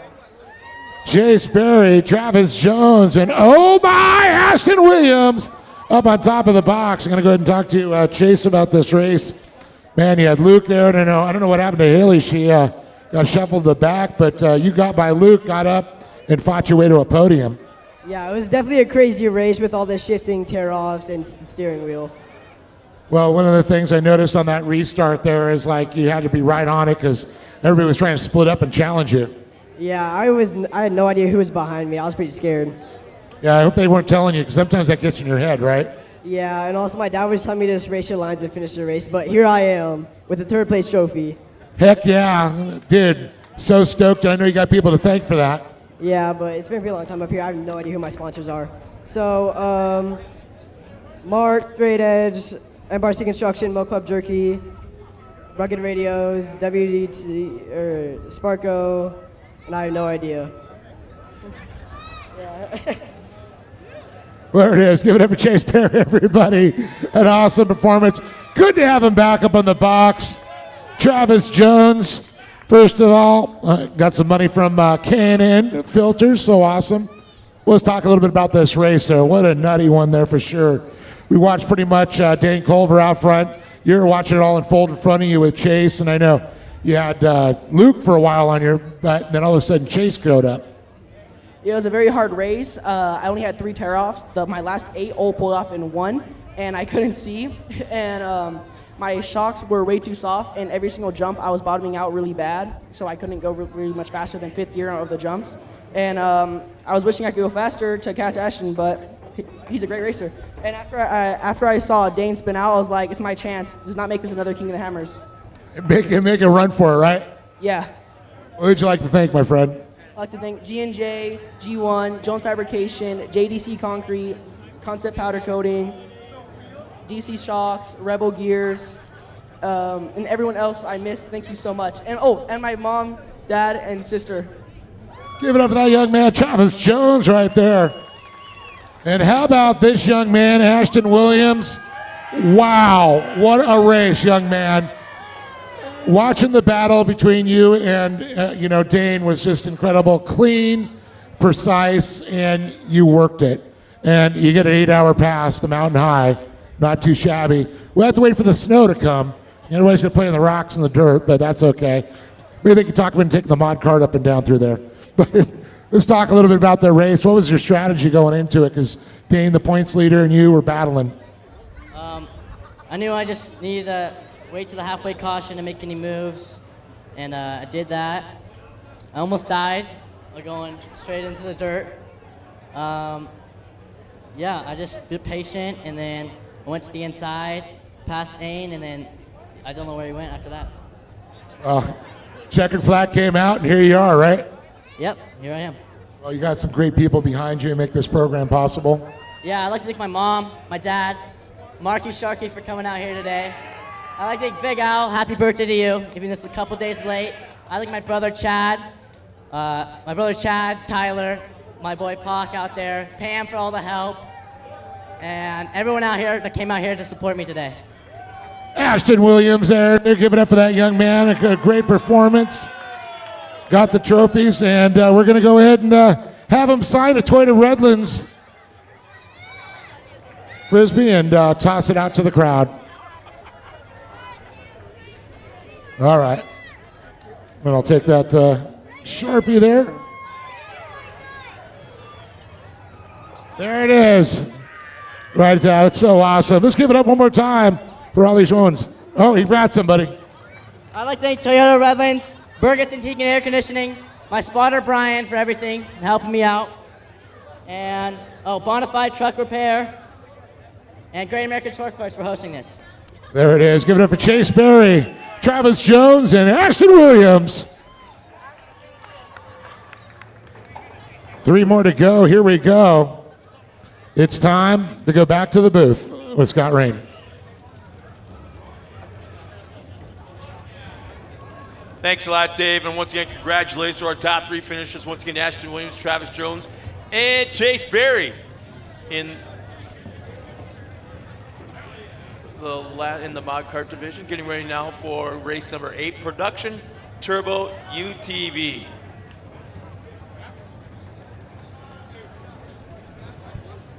We've got Youth 1000 in there as well with Nolan Bishop. Production 1000, here's our lineup. Of our field, 3 classes will be out there in one race. As for the fans back at home watching us, they are set up in staging, getting ready to come out here trackside. Production 1000, we got Dominic Benitez in the 911 starting on the pole, Cody Hodgson in the 955 starting right alongside of him. 2 more drivers in the Production 1000, George Lamosas in the 88 and Chad Williams in the 926. And in row 3, the 902, Connor Berry is usually in that car, but he's not here. He's got a backup driver. I got to do my homework here real quick. I forgot who that driver is, but Jonah Bishop is in the Production 1000 right alongside of him. And in the next row, another Production 1000 will be Michael Bernstein in the 295 and James Johnson in the 973. Now we have the production turbo. The number 10 of Jason Weller be starting in the front of that class, along with Oliver Golding outside of him in the number 1. And right behind them will be Chase Hill in the 1C. So you got Oliver Golding in the 1 and Chase Hill in the 1C. And then Nolan Bishop all by himself in the Youth 1000 UTV. So the largest class out there will be Production 1000. And in just a bit, we'll find out as we watch for the fans back at home, watching on the live stream back in staging. Another cool shot, look at the tires. Every driver, it appears, has something a little bit different in what they think is going to work out there in tonight's track conditions. You see in the front row, you see a little bit different tire than the ones in the row number 2. And then look at the next. All the tires are different, which I find really interesting, which is fun about off-road. You're not locked into running one tire.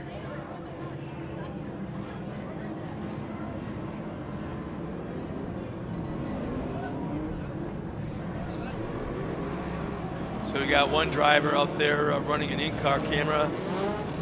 That's got to be Polaris. So I want to say, would that be row? Would that be the 9? Yep, there we go. Dominic Benitez in the 911, starting in the second row inside. Actually, no, he's on the. Here he's on the pole. There he's not.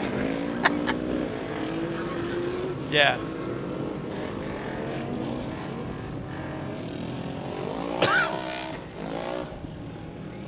So you got Jason Weller, Oliver Golding, and Chase Hill starting in the front of the pack. They're the fastest cars on the track, and you want to see something just take off and run, watch that Can-Am of Weller.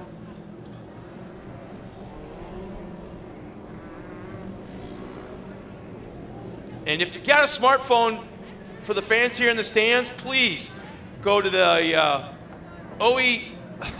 AOE.TV and tune in there, or go to Great American Short Course Facebook page and tune in there, because you're missing out big time on the drone pictures, the in-car cameras, and the various cameramen that are around this facility shooting some great, great video. And there's our current points leader. And that third spot's Chase Hill. This is for Production Turbo. So Chase Hill currently third with 109, Oliver Golding in 145, and Jason Weller a fairly commanding 172. Pro Buggy coming up next. Race number 9, Pro Buggy. They're down in staging right now. And there's the Production 1000 UTV points as they stand right now. Chad Williams is 132. Connor Berry currently 159. And George Lamosis, how about that for that little driver? 163 points coming into round number 4.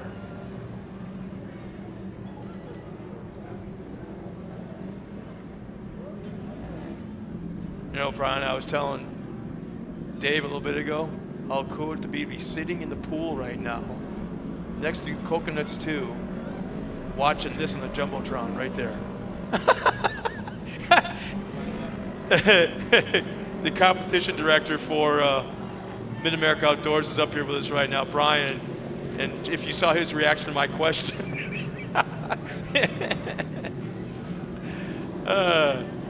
He loves you so much right now, Jason. Coming to the green flag, there it is, green flag, we're underway to turn 1, and already Jason Weller's got the top spot going to turn 1.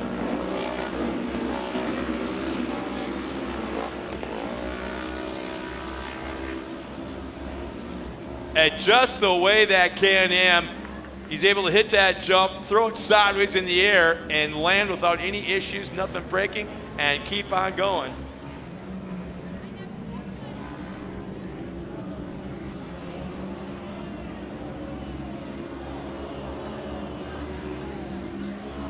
The drone was so low that it's picking up the dirt that's being kicked up by these cars. And, oh, we got an over-rotation of the car. Not exactly sure who that was. It was a Polaris.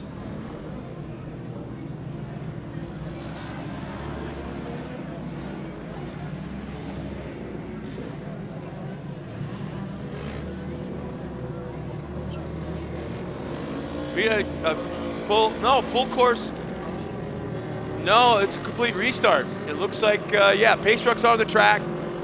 The red and yellow flags being waved. Not exactly sure who's running the in-car camera. Oh, Dominic Benitez. I keep saying that. Yep, Dominic Benitez running the in-car camera. But have no idea why there's a restart. These in-car cameras provide some really good understanding of what the drivers see too, because you can see a little bit of the dark spots, you can see a little bit of the blinding light that comes in. So those drivers' eyes have to focus that many times around the track, not just looking at the dirt, but also looking in front of them to make sure that they can see those drivers in front of them too. You get the little dots in front of you and you try to figure it out. Yep. You know that little red light that was on? That means push it to green so you can talk. Oh, wow. And just so everybody knows, Dave had his glasses on too. Hey, I just ran up and down the stairs again. So you're breathing heavy, so Yeah, your yeah. eyes affect your vision. The brain. I think these guys are actually going to like that it's a complete restart too, because that means that they can do a redo. It's like hitting the reset button when you're playing a video game. Yeah, that's right. That's a good point. Oh, to you bring just up. totaled your car in turn one. Reset. Reset. Well, in the iRacing, you could reset it on the when you're racing the Pro 2s and the Pro 4s out there, so why not? So Brian knows a lot about the track conditions. He was telling me a lot about the way that they prep the track here today and the way they prep the track in different areas of the country. And Scott, you were talking about the tire choices. One of the things that I noticed, Brian, you can explain a little bit more, is the turbos have knobby tires and the production cars are using more of a short course tire. Like a Hoosier type thing. And to be honest with you, I couldn't tell you what the reasoning is behind that. I just know that the turbos with the more horsepower, they need more bite. That's where these guys with the NAs. I mean, yeah, there's so many variables that come to tire choice. I mean, when it comes to driving style, horsepower, track conditions. And dirt is what type the dirt's made up. If it's like some of the places have a lot more clay, so you get a little bit more bite. You don't need as much of a knobby there, but here it's kind of a mixture of the two. So I can see with the turbos having to use a knobby to translate that power down to the dirt. Well, not only that, but the first half versus second half. Yeah. You know, if you're starting in the back, you probably want to really crucial with those horsepower cars. Something that we've been doing a lot more of, these rolling starts, and people seem to be a really big fan of it. I love my Land Rush. I do too. Oh I my do gosh. too. I do. That lets you know who's got the brass ones hanging there, you know what I mean? If you got that Land Rush start, oh boy. Who's going to be the first one to lift and who's going to be the last one to lift? That's what's fun to watch. And that was the cool thing is seeing MAO with some of the classes. We did the Land Rush there, went up the Rigid Ridge, which was really cool. Yeah. And we're back under green according to Optima Batteries. And once again, Jason Weller jumps out to that early lead, and he's got a bigger lead than he did last time coming into turn one. And somebody's got issues. Is that, I want to say that's Oliver Golding having issues slowing on that backstretch off of turn 3? Oliver, of course, one of those turbo Can-Ams. It looks like he's going to pull off. Heartbreaker for Oliver. I know. Don't take my word. I'm not sure. If that's it. Yeah. Let's see if it is. We get a confirmation when they come by. That guy's running headlights. Look at the move on that. Yeah. So what? Is that an intimidation deal? Somebody comes up behind you, you start flashing your lights. Yeah. Give it Get out of the way, high pull over. beams. The high beams. Yeah, you're in the fast lane. Come on. Dude, you're only doing 60 in the fast lane. Move it. You know what I was also looking at when I was watching the UTVs and qualifying, guys, is some of the drivers are really, really good at keeping their rolling speed up. Coming into that first turn, they were letting off on that first jump, like maybe 100 feet in front of it, kind of skipping over that, unloading the suspension, almost bunny hopping over it, and then getting the drive off that second one into that first turn.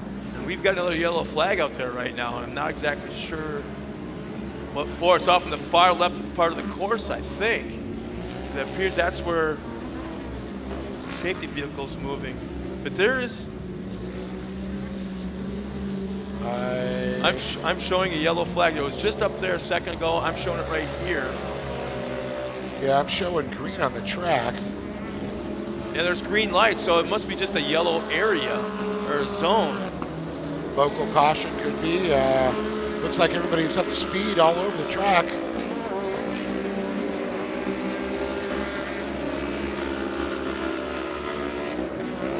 Yeah, I'm seeing full race pace. Yeah, I don't. Yeah, I'm showing caution still on our screen here, which is under green right now.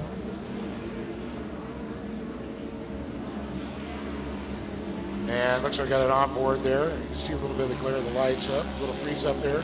Dominic Benitez in the 911 machine. He's actually currently second in the production 1000 to Cody Hodgson. Hodgson currently sitting second. And you can see, oh boy, Benitez a little bit deeper in the field than we're used to seeing him right now. Actually, Hodgson's leading in the production 1000. That's right, because Jason Weller is turbo. Yeah. Dominic Benitez currently second. George Lemos is third. This is all production 1000. Weller is leading. Oh, we got a dive bomb. And turbo, and Oliver Golding turbo. That's good. So Scott, when you are looking through the statistics there, how much different speeds are the turbos compared to the Aspen? Actually pretty outside of, let's see, I'm looking at Jason Weller right now. His fastest lap is a 55.4. And I'm looking at production. Ogston would be a good one to compare it with. Yeah, he's a 57 flat, so. There's 56.7 down there. Yeah, it's pretty crazy how these, I'm going to say kids, just because I don't know who's driving in a lot of these RS1s, but like Mimosas and all these guys, how they keep that momentum. What it does is it teaches these kids so much about driving because they understand with the low horsepower how to get around the track without losing or scrubbing all their speed. Yeah, that's a good point to bring up when you're talking about that. It's about momentum as your friend. Now, in the smaller classes, a lot of these kids have come up from the kart classes. They've learned that they just don't have that slam on the tinny pedal and you're going to have instant horsepower. Yeah. So you learn to roll and keep your momentum up. And I think it's translating. As we watch George Lemos, he's moved up through the program that way. And as we're seeing Lemos start to move up through the field. That's just a great thing. Yeah. That's one of the things I miss about short course racing, man. Ever since I got here today, everybody's had a smile on their face. Yeah. That's one thing that Poppy and Lee have brought back to short course is fun. Fun, exactly. You know, and he says, he uses that word how many times in driver's meeting this morning? Yeah, it's when don't you have fun? That's the whole thing. Yeah. So as we watch Jason Weller go around the course, you know, sometimes these UTVs do have issues, Dave. In qualifying, we saw him have a little bit of issues. Yeah. Went back to the pits and hung out and ate dinner with those guys. They had to actually replace a front differential on there when they had to do that. After dinner. After qualifying, yeah. After dinner, though. Right. Jason, that works so quickly on those things. Yeah, I know. I can imagine. But it did have a couple issues. They had to replace a few parts on it. They got it all back together and looking out. Driving nice. Of course, we're keeping an eye on him and the Can-Ams. There he is on camera for the fans back at home. That's who we're talking about, Jason Weller. In that number 10. TV drone flying right next to him. Now let's take a look at the tires that he's running there. It's a little bit more a knobby setup there. Yeah, more like a traditional UTV tire. Correct. And that's going to be the comp caution. We're going to go ahead and re-rack. 12 laps make up the distance. 6 down, 6 to go.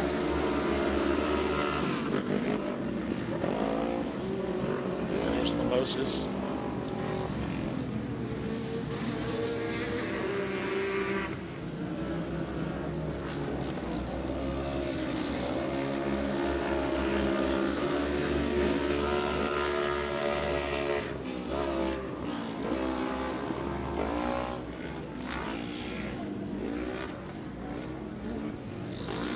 So right now on the track, we got Jason Weller. Keep in mind now, we've got 3 different classes at the same time running out on the track. Obviously, Nolan Bishop, he's out there running by himself in the Youth 1000s. But in the production turbo, we got 3 cars out there. Jason Weller in the top spot, Oliver Golding running second, and Chase Hill running third. Now in the production 1000, Cody Hodgson's in that top spot. Benitez has been bouncing back and forth from second, third, and fourth. currently now in second. George Lamosas was up in the second for quite a while. Now he's running in third spot, and Chad Williams in fourth, and fifth is who was driving for Connor Berry? That is going to be Chaden Zane Mender. Okay, there you go. I couldn't remember. Yeah. So, and Chaden right now is running in that top 5 with Michael Bernstein, James Johnson running 6th and 7th, and Jonah Bishop in that 8th spot. Chaden, the stepbrother to Trey Gibbs, and of course we saw Samuel Gibbs earlier. Another family that the whole family still races together. It's so cool. You got some drivers in Anago with him right now. I think he just got second in Pro Light. Now the rest of the family's racing here at Gas. So great to see them sporting all the series. Talk about a racing family. Yeah, definitely.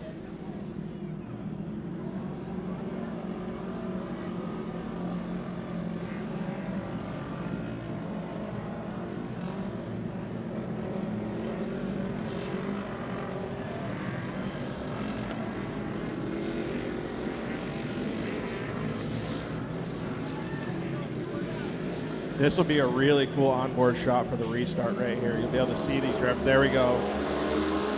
There we go. Going green. Wow. I can't help but think of, was it Golding? Kind of got caught napping right there. Brian, when the moisture comes up on the track like this, do the drivers have to change towards the end of the race their driving style to be able to keep up with it? Oh, yeah, I believe so. Yeah, I think so too. I mean, it's a dream come true when the moisture starts coming up for me as a promoter. You know? You know the rest of the night's going to go well. Yeah. The rest of the night's going to go well. I think Lee's thinking the same right now. 100%. And that's something to talk about when it gets hot and windy. The wicks out, raises up, wicks out. When it gets cold at night, then it comes up and kind of just pans out. And it doesn't dissipate. It doesn't dry out. I got 3 examples of that, and I know all 3 of you have seen this. Bristol, dirt race, NASCAR. Yeah. This last year was absolutely perfect. A night race at Bristol, the dirt was absolutely perfect. That No was blue really roof. cool to watch, yeah. It was incredible to see it live. My wife had gone there all 3 years. First year, what a freaking nightmare.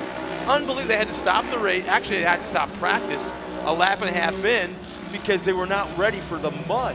Yeah, that's insane. Everything was clogging up. So Second year was dust. And well, we just had a great shot watching the lines that Jason Weller's taking there. Oh! He came in hot there. Yeah, he did. Hoxton just got a whole bumper full there. And I think that's going to be Golding and Hill. We got Lamosas. Is that George back there in that? Oh, dive bombing into the corner. That spot back. That is a nice, clean pass. Yep. That's what we like to That's see. making a statement right Yes. there. You mashed me in last turn, I'm going to take care of you on the clean side this time. And we can see George Lamosas, that third car that's running in that sequence right now. Hoxton in the front leading that. It's going to be Benitez right behind him.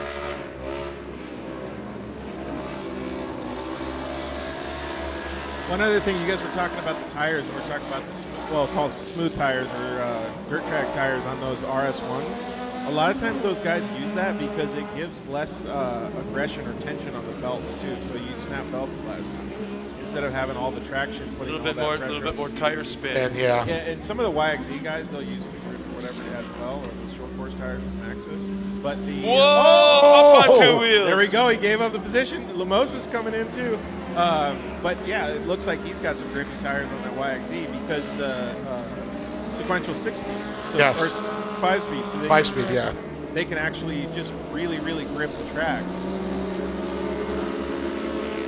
And that's one thing that's a lot different, with those, with the paddle shifters on them versus a Polaris. This is a really cool battle to watch, man. These guys keep switching up their lines. It's like one guy can't catch up, and then the other guy makes a mistake and gets in the way. And look at this battle going to happen again. Hoxton trying to look for redemption back. Going He to the does. outside. Yeah. No, that tells me that this is a perfect track right now. The way they're able to dice and come back and forth, this is a perfect track.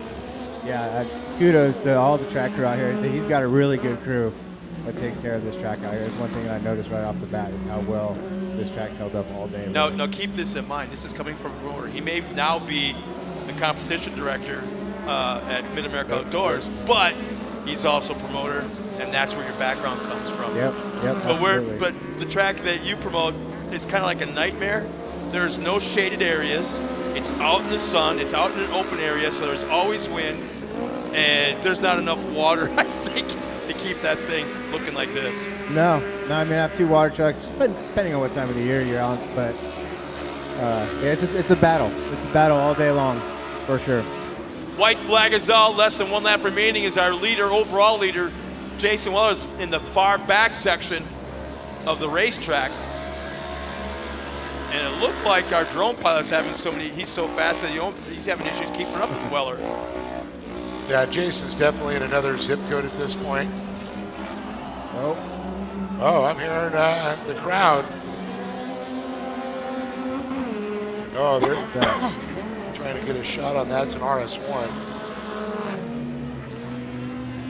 Somebody was off speed. Tough when it's dark, huh? And if you don't got a camera on him, you can't see who it is. And was that Hodgson that just went off the track? There's an awful lot of dust out there. Weller takes the win. He's already past turn 1. Yeah, it looks like Hodgson. The rest of the field, yeah.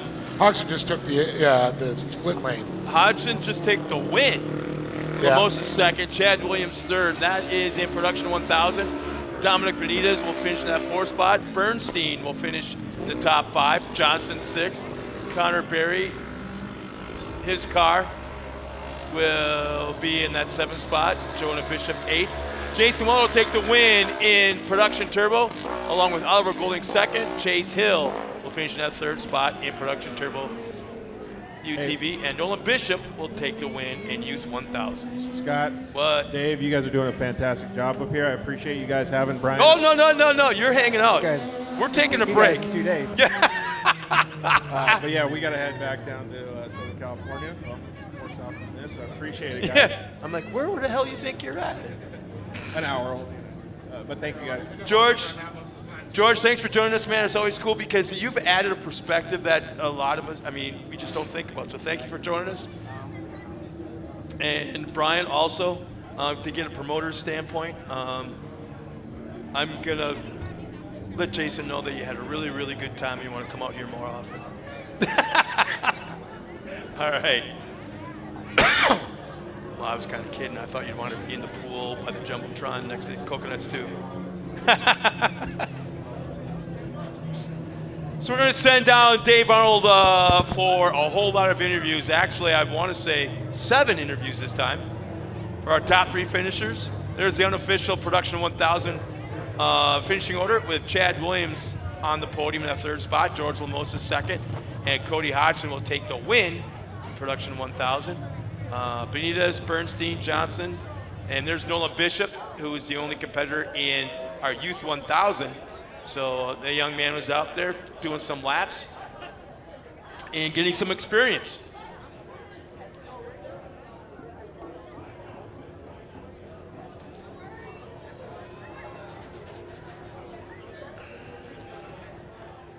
Our next race will be Pro Buggies. Pro Buggies coming up next. And in a moment, we'll be down trackside with Dave Arnold.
Hello. All right, we got Chase Hill, Oliver Golding, and Jason Weller. There you go, Chad. All right.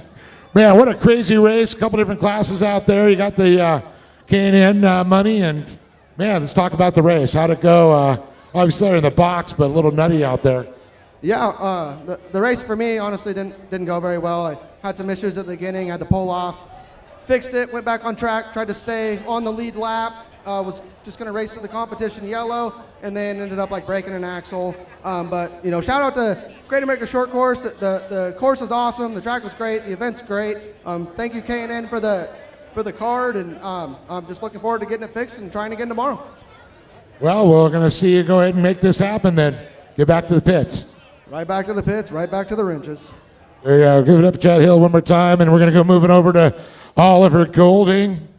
And Oliver, at first we thought you pulled off, had an issue, and then bam, look at you on the box in second.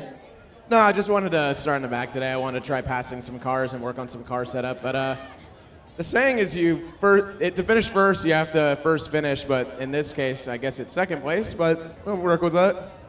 Well, definitely a good time, and I know you got some people to thank for being out here. God, my mom, my dad, everybody that works in the pits, Danny for working his butt off. Want to thank Richard Woods for allowing me to spot for him and giving me a place to stay. I'm just happy to be out here. Borla Exhaust, just tried some fuel wheels, love them. Hoosier Tire, S3 Power Sports, Assault Industries, PRP Seats, Parker Bumper. Anybody else that I'm forgetting? And thank you, Lee, for putting on this great series and allowing us to have somewhere to race. And my prayers are for Kyle LeDuc, and I hope he has a speedy recovery, because it sucked to hear that at the beginning of this week. Oliver Golding, just give it up for that young man right there. And man, the Weller family, 2 top of the boxes, got to be a good one. But I'll tell you, we were watching some of the overhead footage, watching your lines there. Just been so incredible. It actually sees how you set up for each turn and your tire selection. We're noticing the difference between now the turbos and with the production, and like the different, like the flat track Hoosiers and a little bit more knobby. It looks like you got that combination down. Man, this track, Calvin's got that thing dialed. It's really fun. You know, it's really long, but it is technical. It's something you got to slow down to get the rhythm, and you can over jump stuff. So you got to check up on the jumps and really try to be smooth. And I learned in qualifying today, I blew out my front diff and drive shaft and everything, and my whole pit crew helped me get that switched out. But it's so much fun coming out here, and the weather's been great, and the people have been great.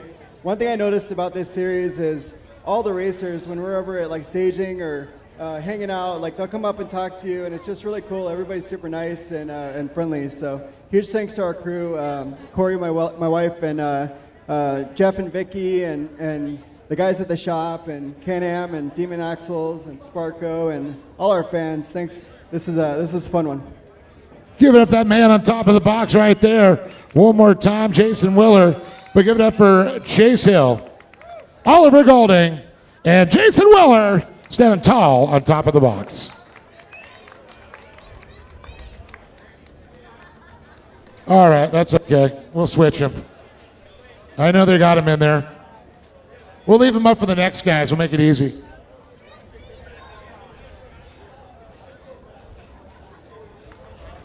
All right, the trophy swap. Oliver's like, I'll give you the second place. All right, let's go and get Production 1000 up here real quick. Oh, we forgot the Frisbee autograph. Just do the 1000s? Okay, we'll do one there. All right. Got Williams. Boy, it's a Williams night of the family affair. Your brother was up here earlier and all that. So, Chad, we're going to go ahead and talk about this race, man. Tell you, that Production 1000s are all competitive. Then you have the turbos. So you're like going through your head, which one do I got to pass? Yeah, right. The first half of the race, they had like 10 cars on me up front, and I knew we had the halfway caution to kind of get back. So I was staying back a little bit, waiting for the halfway caution to give them what I had on the halfway. And they still walked on me in the field a little bit, but I think we can make some adjustments to get up there and battle tomorrow. Luckily, we had a little toss-up with Benitez, so I ended up on the podium. But no, it was a good race. The new track is sick. Awesome. I know you got about the people to thank there, Chad. Yeah, I'd like to thank my mom and dad, of course, for making this happen. all my buddies that come and help work on my car, everyone that comes and supports us. It's awesome. I'd like to thank Bergensen's Heating and Air, Toyota Redlands, Scat Track, and Bonafide, and my spotter, Brian. Chad Williams, everybody. I've given up to this young man right there, third place. George Lamosis. Man, this is always a crazy race. Watching that end with the three of you guys battling all the way to that checkered flag. I mean, how insane was that? It was nuts. I mean, I was there mostly watching the show. I got into it. I mean, I was third most of the time. And then last lap, I was just hoping there would be a mistake, and it popped up. I was able to get by, get second, and yeah, I'm right here on the box. Well, it definitely paid off your perseverance there. Moved up a spot, second. It's all about the halfway point of the season for points. Yeah, but yeah, I think we should be good in points. We'll have to see after the race, but yeah. Well, you got some people to thank, George? Of course I do. I have my mom, my dad, of course, my two little brothers, God Sam Performance, Trophy Burrow, Walker Evans, Sparko, oh my gosh, okay. PB Performance, Piston Bone Sprinting, JMR Performance. We got God Sam Performance, G-Force Belts, Estrada Precision Welding, Bethod Race Wheels, Pro Eagle, and a bunch more. Give it up for George Lamosis, everybody. A great job here. Now, Cody Hodgson. Man, that was nuts. I don't know, as all of a sudden, it's like the last lap, I saw you kind of duck down. It's like on that option, you hit a big old dust bowl. Yeah, I don't even know where to begin with that. I mean, right the start of the race, it was smooth sailing. Car felt great. I thought we were going to, just make consistent laps and run it to the end. And then all of a sudden, after the competition yellow, I started developing a vibration in the right front. And the steering wheel starts walking to the left, so I'm going down the straightaway with the wheel turned to the left, and slowly my brakes are starting to lose pressure, so I'm having to double pump the brakes. And of course, this is when I got a bunch of heat, so I was just doing everything I could to hang on to it and try and keep Benitez behind me.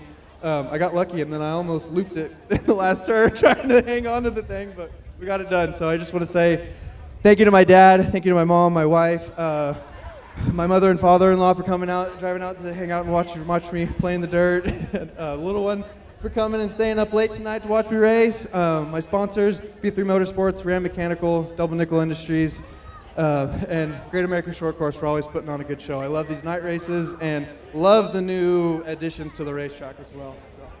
Cody Hodgson, everybody standing tall to the box one more time. Chad Williams, George Lamosis, and of course, on top, Cody Hodgson, standing tall.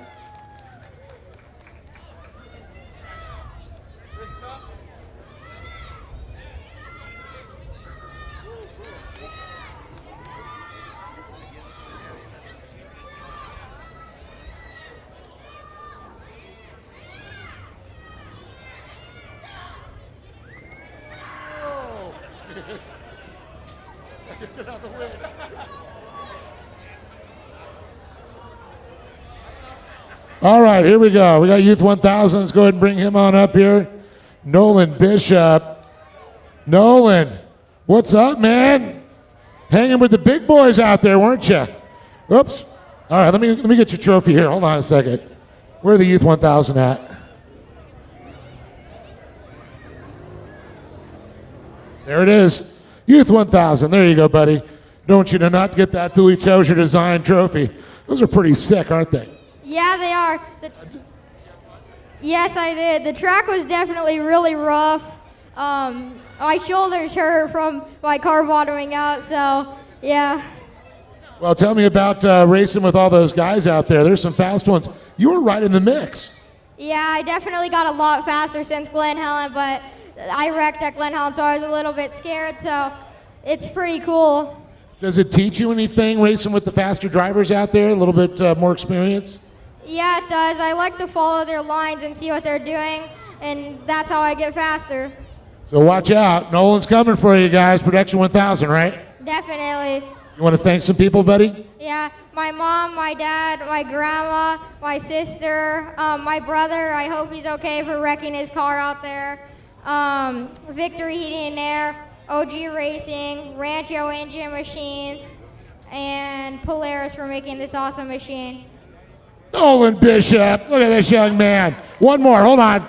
And Danny for helping me out. There it is. He's got it. Danny's the man. I know you, buddy. All right, Nolan Bishop. Can't wait to see what you do in Production 1000. Big round of applause. Back up to it. What's a frisbee? All right, let's go. Let's see if we got another frisbee. We got a Sharpie. Here we go. I got a Sharpie. Let you sign it and throw it.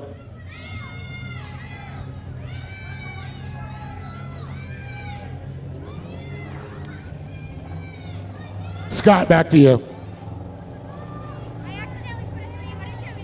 That's all right. Go ahead. Toss it out.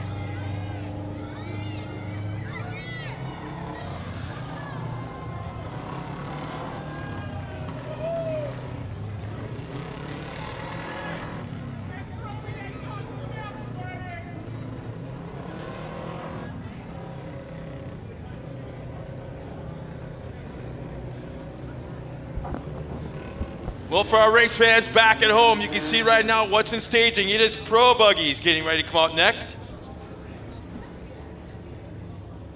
Our lineup, real quick on the front row, Lorenzo Bonacci's in that 33, the 31 of Jaden Uribe in row 2 inside, Zach Drapkin in the 1, Gunnar Kennedy alongside him in the 82, and Mike Scafuto will start all by himself in row number 3. Right there is actually, that's Mike Scafuto right there. Brand new in the series, brand new car for him. And right in the background, for all the fans at home, you can see one of the Pro 2s lined up and staging, getting ready to come out next. Our final race of the night. You can see the different, we often talk about tires tonight. You can see the back tires. Look how they're grooved. Those are actually street tires. Grooved up. There's Zach Drapkin right there in the Red Line Oil, defending class champion. He is yet to pay up on the chocolate milk that he owes me. That goes to the winners. There's Kennedy in the background. The 31 and 33, that's Lorenzo Bonacci and Jaden Uribe in the 31. That's Bonacci right there in the Bomber eyewear entry. And there's another different theory on how to run the tires. Skinnier tire, different groove altogether, different tire altogether, brand name, and limited grooves in the front. How about that? There's just one circumference cut on the steer tires. As our 5 Pro Buggies coming out trackside.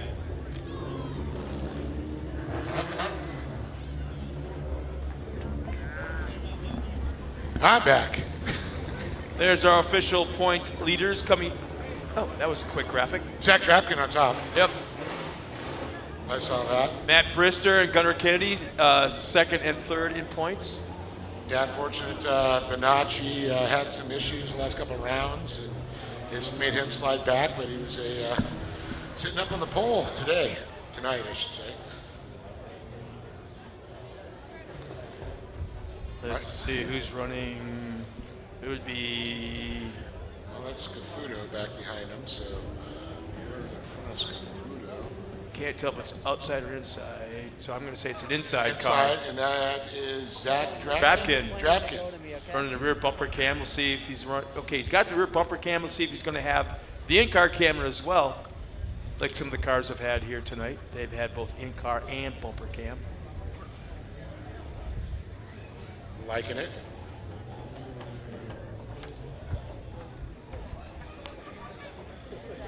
Once again, Drapkin starting in row 2, inside of row 2. That's actually not a bad place to start because it's like. No, not at all.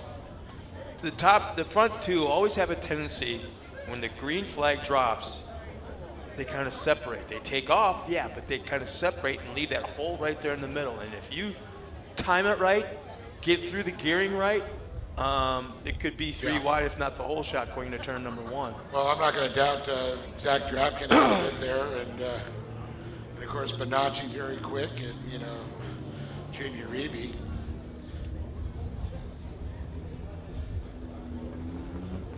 Great shot there. The different cars out there. Graphs. We got some Funkos. It's great to see them battle it out. And these are not new cars. These are recycled through a few other races over the years. Here we go. And the play of the king, green, green, green. Got her kicking back there in that full position. Bonacci to the inside line with Drapkin behind him, but it's Uribe on the outside. Drapkin was actually pretty smart about that. He didn't try forcing any issue from row 2, trying to make it 3 wide anywhere. He wants to see what the track is like under race conditions. It's been a long time since they've been on the track for qualifying this afternoon, so how has it changed? So I think he did a smart thing by kind of hanging back. Picture of the crowd right there. Awesome to see. And finally, Zach Drapkin I think has gained some patience. That's not something he's been known for in the past. I think he learned a lot with that championship last year and what it took. And I think what we're seeing from him is dare I say, a mature. Yeah, I think that's a good way to put it, Scott. Definitely, he's maturing there. Him and Uribe are battling it out. That's for sure. Well, he's got the door opened up for him, and he took it rather easily. And Uribe has his back, goes to the inside, looking for a line up. Trying to get that nose in there, and he does, and takes it back. Drapkin's going to come down there, Nerf bar to Nerf bar.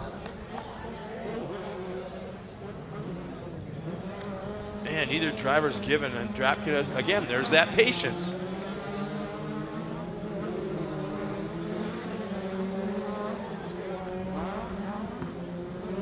Up over that big air off that tabletop, now to the inside.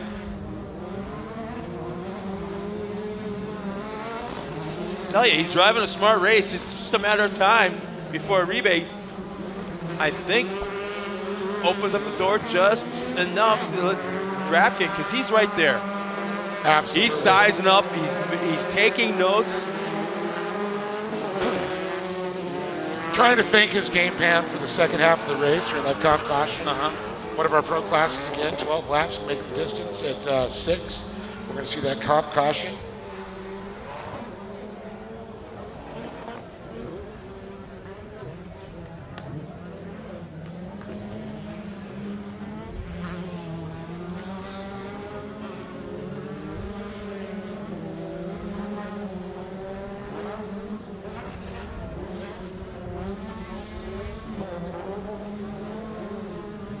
Tell you, Bonacci's running a really nice race right now. And is he running chassis lights? That's, yeah, he is. He's got lights on that thing. It's lighting up underneath, that's for sure. It's easier to see on the live stream than it is in person. It looks like he's got a headlight of sorts. But to pick up the undercarriage lights, it's hard to see in person, but on camera you can actually see it, Yeah, definitely, that's very cool. Man, I tell you, Lorenzo has got the fastest lap of the race, 55.5. Uribe's running, he's got the second fastest lap with a 55.6. And right now, Zach, is he just not 100%? Is there something wrong with the car, or is he actually being really, really patient and waiting for the second half? I think he's learning the patience, like you said, the maturity. Oh, big kick there. You see it kicked him out. Connor Kennedy. He just made the pass on Uribe. So Zach is, he's in second. He's right where he wants to be. It's right where he needs to be. Yeah, that's a good way to put it. Good place. It's right where he needs to be. But he's getting pressure back from Jaden.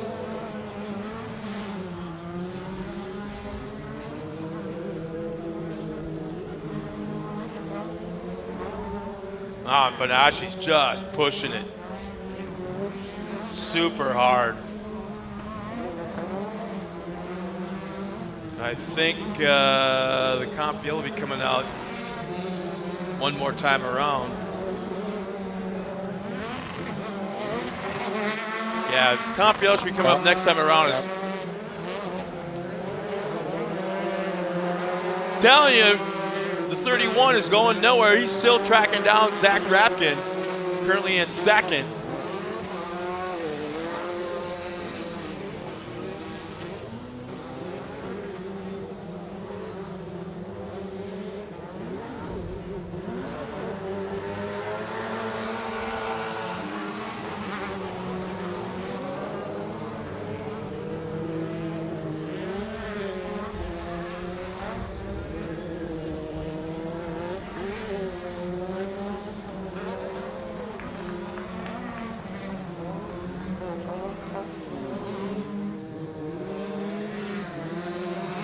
And I'm looking at lap times once again, and Lorenzo's actually averaging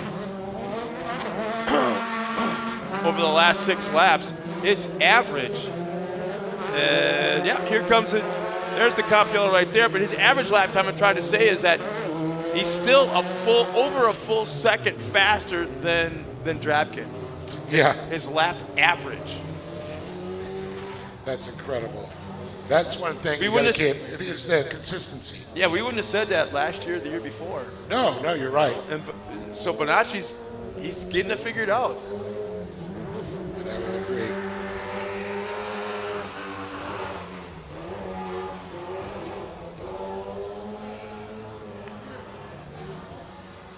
Now we're going to find out if there's a tiger underneath the hood of Zach's car or not. Now does he turn it up a notch? Oh, and I failed to mention somebody that has not checked in yet. Oh my goodness! And he's actually Zach Drapkins. It's his hero. Sponsored. Sponsor? Yeah, well, he helps him out a little Does bit. he? Yep. He helps out Zach? It gives him the deals on certain things. Adam, where are you tonight? Dollar over high retail. Where are you? We have not seen him check in at all. You're right. No, he hasn't said one word. Maybe he saw what Zach had to say on Facebook earlier today. I'm not sure, but Adam, if you're listening, if you're watching, Zach loves you. He misses you, and he wishes you were out here on the racetrack. And it's not the same without you here. All that I just said is a complete lie. I was going to say, what? Well, he doesn't just like him. No, I'm not saying that, but he thinks he's being a big old baby for not coming out here and racing with him. He wants to race with you. How about that for a camera shot, huh? Oh, yeah, that's so great there. Uribe just coming up, going knocking out the back door there. Oh, look at Bonacci. Got a great jump. Yeah, definitely a great jump for sure. And Drapkin, though, trying to reel him in. Uribe. Kind of caught him napping, because that's a heck of a lead. That's, what, 6 car lengths in a half a lap. Yeah, Jaden, though, is right up on Zach's bumper right now as we're watching him unfold there with, looks like Kennedy in tow. Kennedy going low, getting up on the cushion there.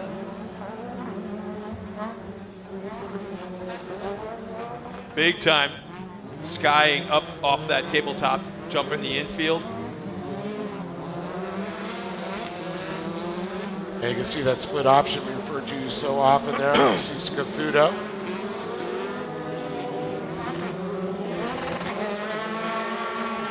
I think Bonacci's pulling away a car length or two every single lap. Think nothing, he is. But Jaden Uribe is not letting Zach Drapkin get away. Looks like Kennedy stepped it up as well over the first half. Yeah, that's what I'm going to agree. There's Kennedy now trying to get up in the mix, trying to battle with these two. Look at this. Oh, wow. Guess who just messaged me? Would that be a guy in Phoenix? Well, he says he's not in Phoenix. He says he's at someplace, you know, kind of like I feel bad all of a sudden. But if he's at this celebration of life, how does he know we were just talking about him? Yeah, is he the guy that's watching the football game or the race? During the funeral? Yeah, that's what Adam's doing right now. At 10 o'clock, that's a late celebration. Well, yeah, he's at a buddy's funeral in Huntington Beach. Oh, bummer. That's what he says. But how did he know we were talking about him then? He's got to be sitting in the back row with the cell phone on. Bust you, Adam. Bust you. Telling you, this is a good race right here. I know. I'm watching Jamie Reeby is just reading on every line, showing up on the right, showing the left. You could barely see our leader in the camera shot. Yeah. Well, now you can, but I mean, on the straightaways, he's all been checked out. Well, this is allowing him to check out. The battle, Drapkin's trying to protect, Uribe trying to outmaneuver, which is slowing these two down just a little bit, allowing that young man, Lorenzo Bonacci, to pull away. Well, here's the other thing. Tire choice. They're running two completely different tires, our leader and that is true. Drapkin. That is true. Bonacci has got the thinner tire, the taller tire, yes, and the BFGE all-terrains, but with a single cut across. That's it. And it's not even very close. They're like this far apart, So according to what I gaps. saw on camera back at staging. Where Drapkin is running the wider tire, low profile, BFGs as well, I think I saw, and cut up way more. So it's like two different. When you went to Mickey Thompson days, that's the tire you saw. Yeah, more aggressive, type of, see, they can take these DOT tires and they can actually shave them down, put grooves in there, change the tread pattern to fit the track conditions. And that's what he's referring to. White flag is out one more time around, and Bonacci is all but checked out. And looking at Uribe's also about the same as Zach on the setup. Can't see the grooves though at the high speed that they're going. Uribe using a lot of the track. He's all over the place. He's been backing it in. He's just aggressively going after the second place car. Looking for that faster line to catch up.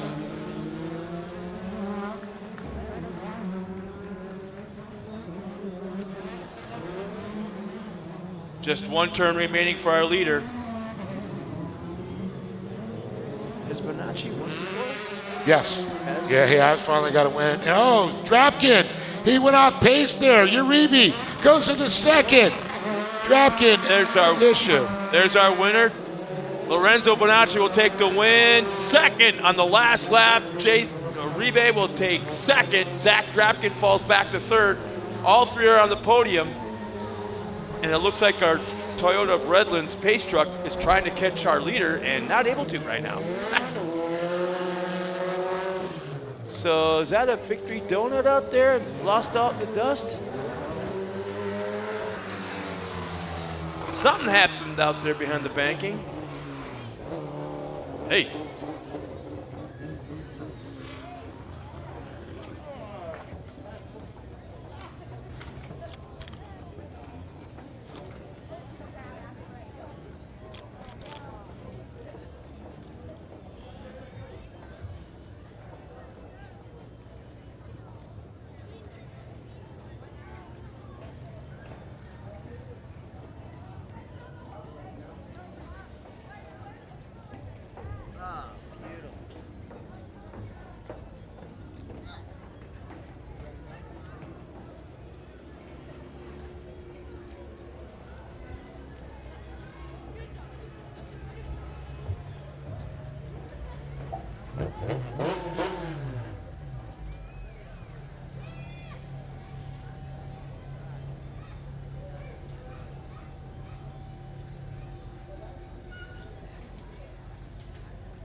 There's our unofficial results of the Pro Buggy race. Scufuto finished in the top 5. Gunnar Kennedy 4th. Zach Drapkin falls back to 3rd spot on the podium, though, on the last lap, I think with 2 turns going. Jaden Uribe finishes 2nd in that 31, and Lorenzo Bonacci will extend that points lead in that number 33. So nice job by him. Very, very commanding win and a nice race job. So once again, Dave Arnold making his way down the track side, talking to our top 3 finishers in the Super Buggy. And 1 race remaining, which I'm sure the neighbors are happy about. I want to thank them for hopefully being patient.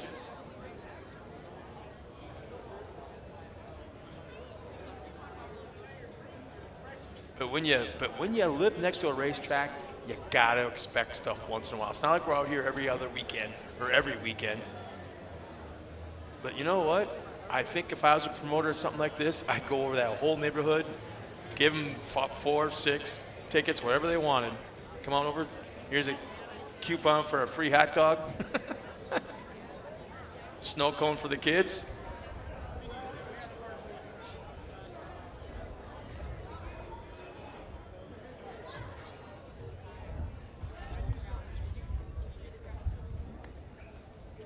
So we got all the media down there, some of the crews walking around the race cars.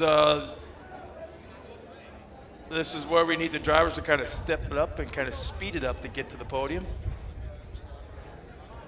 We got some racing early tomorrow morning. Well,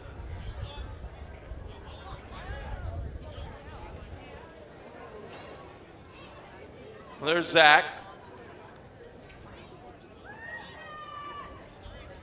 Let's get up to the podium, boys. We're waiting on you. Dave Arnold is getting tired. It's past his sleepy time. Well, Dave Arnold, let's go down trackside to our top 3 finishers in the Pro Buggy division. Dave?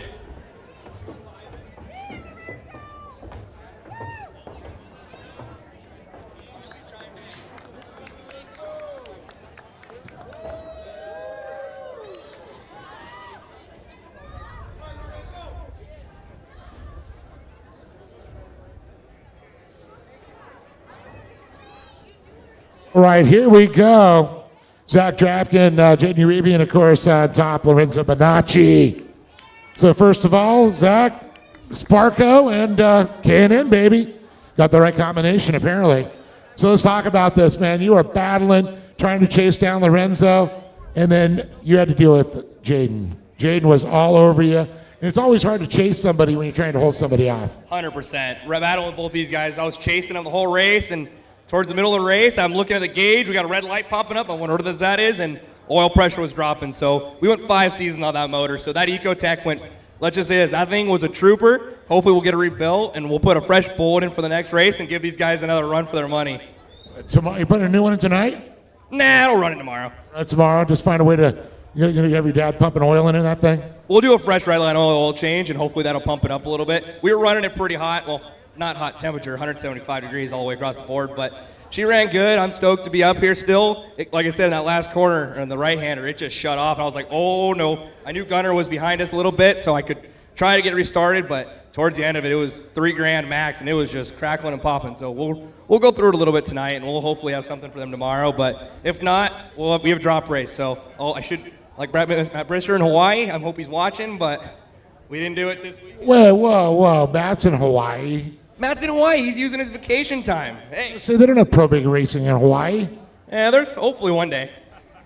Well, let's work on it. But, I know you got some great people behind you, bud. Oh, definitely. My whole team that backs me. Redline Oil, Skydive Elsinore, Signature Propellers, Competitive Edge, Sparko, everybody that's on the suit. Timmy over at Sign Pros. Epco's built me an awesome carbon fiber body. That thing's light, quick, smooth. Cynical Fab, those guys, everybody that backs me, my whole team, and realistically all my friends and family that's out here, Jake, Jordan, Corey, Chad, the Beavers, everyone that's out here that supports us, and I just couldn't be more stoked. Everybody that's still out here, it's cold. I'm cold, and I'm in a race suit, and I give you guys props for still being here and supporting the series. Zach Drafkin, everybody, give it up for this young man. A good run. So moving on over here, Jaden. Boy, talk about hounding somebody. You can see Zach was getting, a little nervous there. I could tell the pressure. Trying to chase down Lorenzo. You're chasing him down. You guys were battling. And I could he had a rear camera whole time. I always thought it was your front end. I was definitely getting on him. Funny you say about pressure. Ironically, I had almost no brake pressure after lap 2 or 3. So the whole time I was just trying to work around barely having any brake on the grabs, just trying to get the car to slow it down, and I was still right on his bumper, so I was pretty happy with that. If only we got brakes, I think we could have pulled off the win for sure. But congrats to Lorenzo, and thanks to Zach for giving me a good race and something fun to follow, you know. He made a mistake going into the right-hander on the last lap, and I also did too.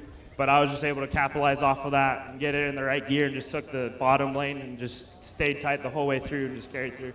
Well, it definitely made for a fun race to watch for sure, and I know you got some great people behind you. Oh, 100%. I want to thank everybody for watching and coming out here. Thanks to you guys. JW for the media, Mom and Dad for also supporting me through this, Barry being my main guy, Barry Sr. for the sweet suspension setup, and anybody else I'm forgetting. Thank you. January, everybody, give it up for this young man right there, and bob it up here. Bomber! He's bombing, that's for sure. Lorenzo Bonacci. What an incredible race. These two were battling as you were walking away. Oh man, dude, my car is set up so good right now. We've been chasing our tail on this car for so long. Shocks, radiator. We actually just got our radiator fixed because it took us out at Glen Helen.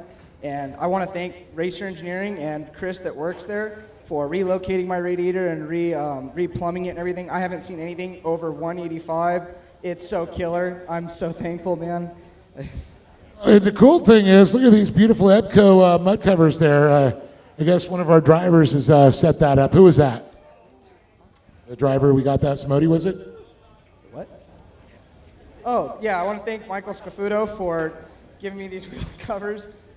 They're just the awesomest thing ever. I've got them on my rear wheels on my buggy. Way better than the plastic ones that we came out with. Me and Danny were able to engineer brackets to hold these on our wheels, and they are just spot on. Well, definitely. Anybody else you'd like to thank? I'd like to thank my mom and dad, first of all, for working so hard to get me out here. I wouldn't be here without them supporting my dreams, you know. Obviously, I want to thank my sister because she has to tell me to. I really want to thank my uncle Tommy at Bomber Eyewear for helping me be able to be sponsored by Bomber Eyewear, and it's awesome to be here, you know. I want to thank Chris Newer and Reese Newer, his kid over at Sparco Racing Suits. I've always had a cheesy crow suit, and I went and sold all my RC cars and got this really nice crow suit, and it's, oh, yeah, duh. I know, I'm sorry, Sparco, but it's like sitting in a lazy boy in my car. I can reach everything, and I'm not fatiguing halfway through the race. I want to thank King Shocks, Action Sports Canopies, Maxima Oils, Walker Performance Filters, and anybody else on my car that I didn't mention. Thank you guys so much. And also, I want to thank God for keeping us all safe on the track today. You know, He does. I'm just so glad to be up here. He gives us all the time and the effort to come out here and race. Thank you so much. Lorenzo Bonacci on top of the box. Give it up for Zach Drapkin, Jamie Uribe, and standing tall on top of the box, Lorenzo Bonacci.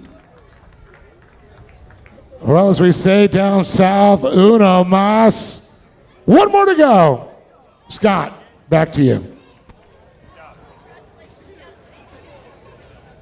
Thanks a lot, Dave. And once again, congratulations to our top three finishers in the Pro Buggy division. We got one race left. One race. And it's the Pro 2, Pro Light, and Mini Open coming out in just a moment. We got Brian Cannon in a Mini Open, which is basically an early Pro Light. Standardized chassis, one of the first ones to come off the line back in the day. Still a very, very nice car. This is when they came out back in the Pro Light days, standardized chassis days. This was, they ran the high horsepower 4 cylinders. Since then, they've standardized the chassis a little bit more, put a sealed crate V8 in them, restricted them a little bit more, and that's what you see next to it in the number 47. That's Tom Madigan, one of his first times out on the racetrack. I think this might be his first time, I'm not sure. But right there you see the difference in Pro Lights, the best that you can. One right clearly in front of us is the old school, going back to about 2001, 2002, when that was instituted from the 7S class. And what you see on the left is current day Pro Light standardized chassis V8. And then up front, you've got the Pro 2s. 900 plus horsepower, 2-wheel drive, full-size truck. 16 inches of travel in the front, 18 in the rear, and the grandstands will move. There is nothing like those things out on the racetrack. And what we don't have here that doesn't run in the series are Pro 4s, which is the same truck, a little bit heavier, same horsepower, but four-wheel drive.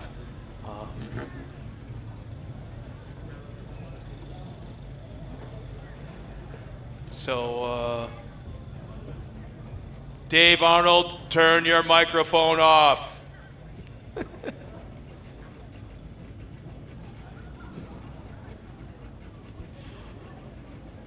But we're getting ready to come out trackside in just a moment, as we have 3 classes of cars coming out here trackside. I heard you the whole time.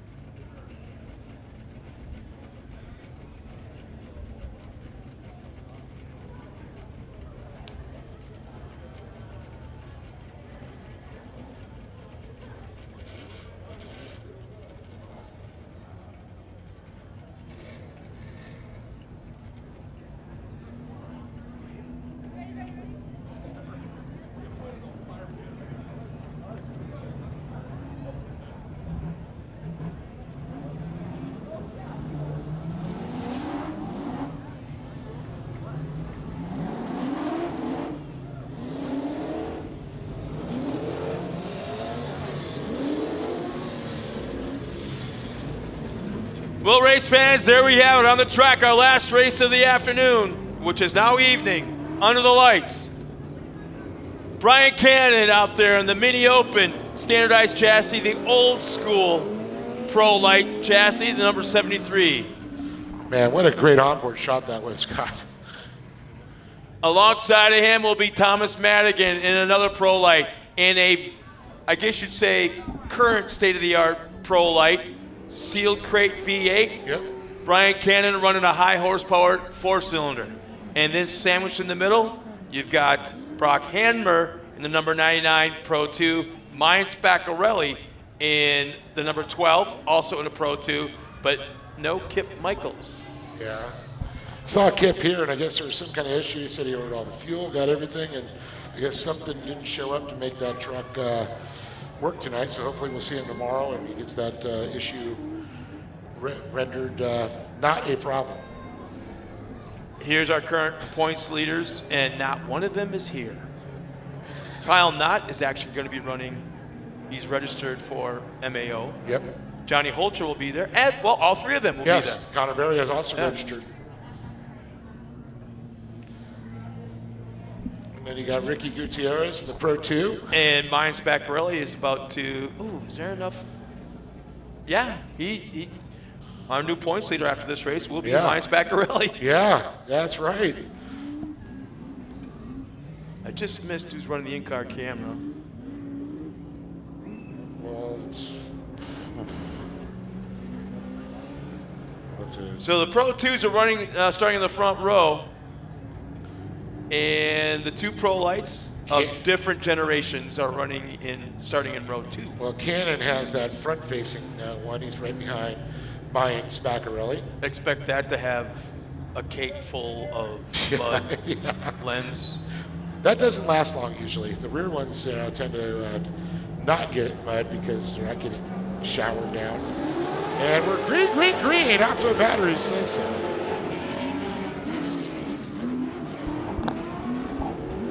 Hamner with a great run out there. See Spaccarelli, and then you can see Madigan and Cannon battling the back of the Pro Lights. You know, Spaccarelli are currently running in that second spot overall. He is, he's been known to run the series sometimes now, sometimes later, sometimes, iffy kind of here and there. But this year he's been running the whole season, so it's nice to see him back, I guess you'd say, with the series full time. And he comes the inside on Hanmer. Well, where'd they go? Where'd they go? There they are. Well, it's one of the great programs just for the kids, that he helps out that youth risks or that risk youths. And he works with them, and he has all high school students and kids working on that truck, making it happen. So keeping busy. You see Hammer over-rotating. Oh, no. You saw that coming a mile away, over-rotated, probably about 300 feet before it actually happened. He went in the corner, real squirty, hung onto it, and you could tell he was trying to straighten that thing out. The wheel was cocked, and that rear end, unfortunately, that horsepower, those things just come right around on you, obviously. you know, and the Pro 2s actually have a turning brake as well. A little different style. It's not a hand. Well, some of them have hand style, but most of them have them in the pedals. Yes. So there are actually two pedals that overlap each other. You hit the one, and it presses just the one side, and if you press them on the middle, it presses both. So I'd rather have the handle. A little bit seems like there'd be a little bit more control. Well, and also I've seen drivers set with the split pedals that run rear and front, so they can adjust a different thing. But now pretty much you got a single pedal that adjusts the bias for that track condition. But it could allow them just to lock up the back brake if they want to. That's kind of the split pedal. Like I said, when you go in, it's just the both pedals. Trying to get a shot there of driver. It looks like Cannon. Yep, Brian Cannon. He's got onboard in front and also taking a look there by the fire door. Yeah, he's the driver that rolled it in qualifying today. Brand new body, brand new wrap.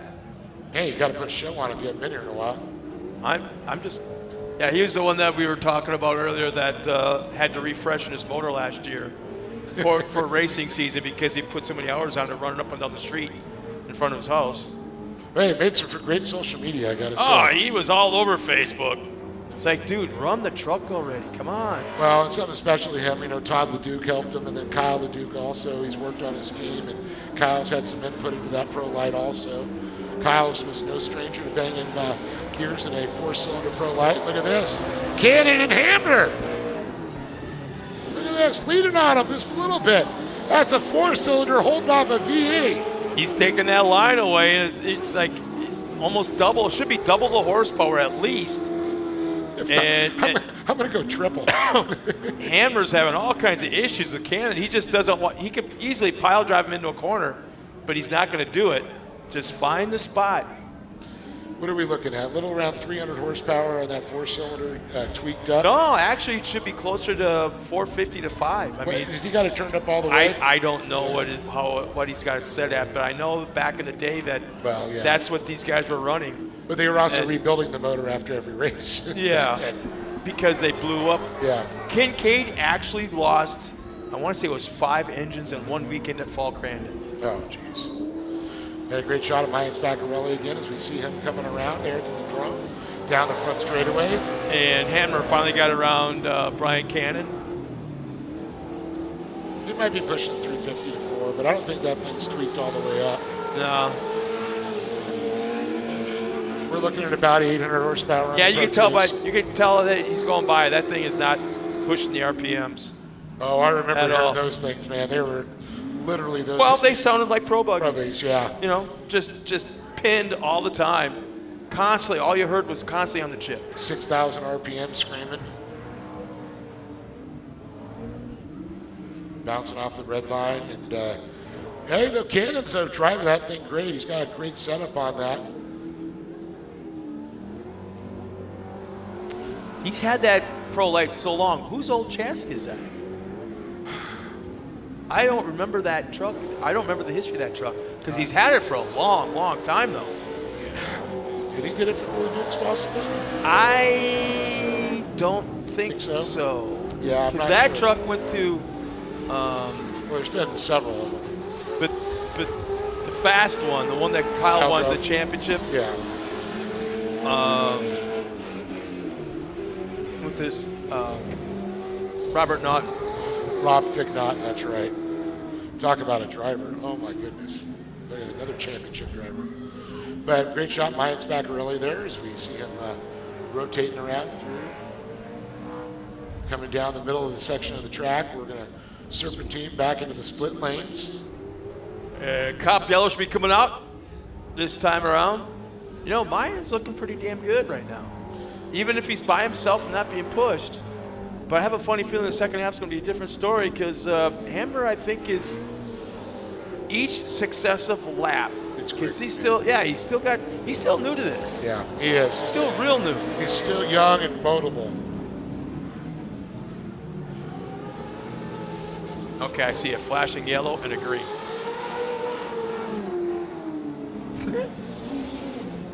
So mine is slowing down a little bit. Well, I know a lot of these trucks, the Pro 2s, Pro 4s, actually had in-car lights that were installed that were required during Lucas and all of our Pro classes. So not only do you have your race control, your spotter, the lights on the track, but also a light inside the truck that will let you know if it's green or yellow or red. There's just a simple 3 lights. It's just more on the safety side. I don't think we're at this point in this series, right? Well, no, I know Myron has that set up in his car. I don't know if we're transmitting it to it. It's on the same transmitter frequency as all these other lights. They're all wireless. Really? You're kidding me.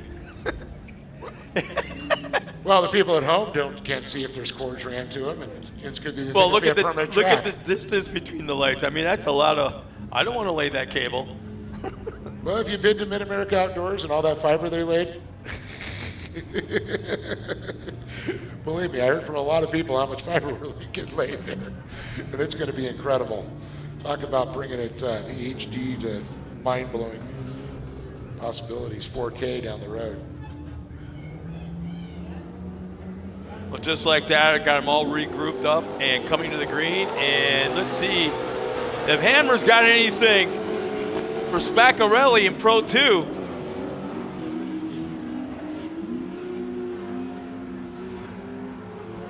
Madigan in that Pro Light, that current state-of-the-art Pro Light, he's still new too, so he's getting some wheel time, Yeah, definitely, and that's, I mean, just the learning curve is pretty steep at first. I know for the drivers that moved up from mod cars and other classes, UTVs, a little easy of a transition. Just jumping into one of these things, boy, I'll tell you, a lot to learn. Yeah, but we talked about my experience growing up and running the dirt track late models. Dude, I raced nothing, and they put me in a late model. That's a big jump right there, too. Oh, I spent the first season just bouncing off everything known to man. Mommy and Daddy threw you in the deep end. Well, great shot by the drones as we watch Spaccarelli. You see all the cooling set up there with the fans there. Mayans been known to put that thing on the box back in the day. Isn't that an old Greaves chassis, I think? I think it is, yeah. It's a Toyota Paraplat. He ran Tonka and TRD. I think that was a takeover. But I think that was an old CJ Greaves chassis. Or was it? Yeah, CJ's. And the Pro 2, yeah. CJ ran that because I think Johnny only ran Pro 2 1 year. And I don't think it had that body, that chassis style, the roll cage style. But I remember the way the fan setups on there, like CJ's. Well, I'm looking at the curvature. No, I'm looking at the curvature of the roll bars that go back by the radiators and by the fans. Yeah, but that's very different. That's what only we see set up that the Greaves did. There's a nice radius to it. Good shot there, Van Cannon. You can see him actually banging gears through there. That's a manual.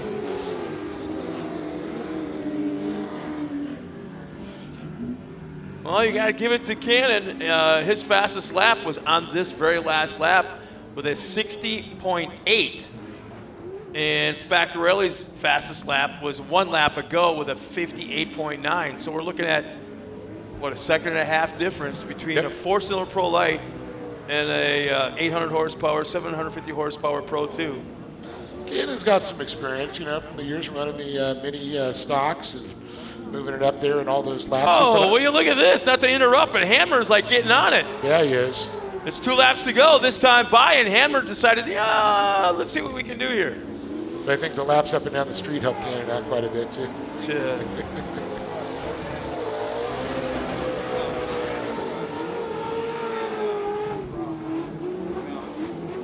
Hammer? Yeah.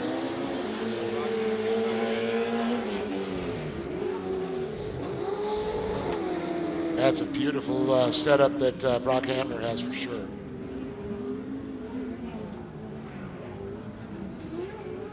So we brought up Hammer a second ago, and just like that, he's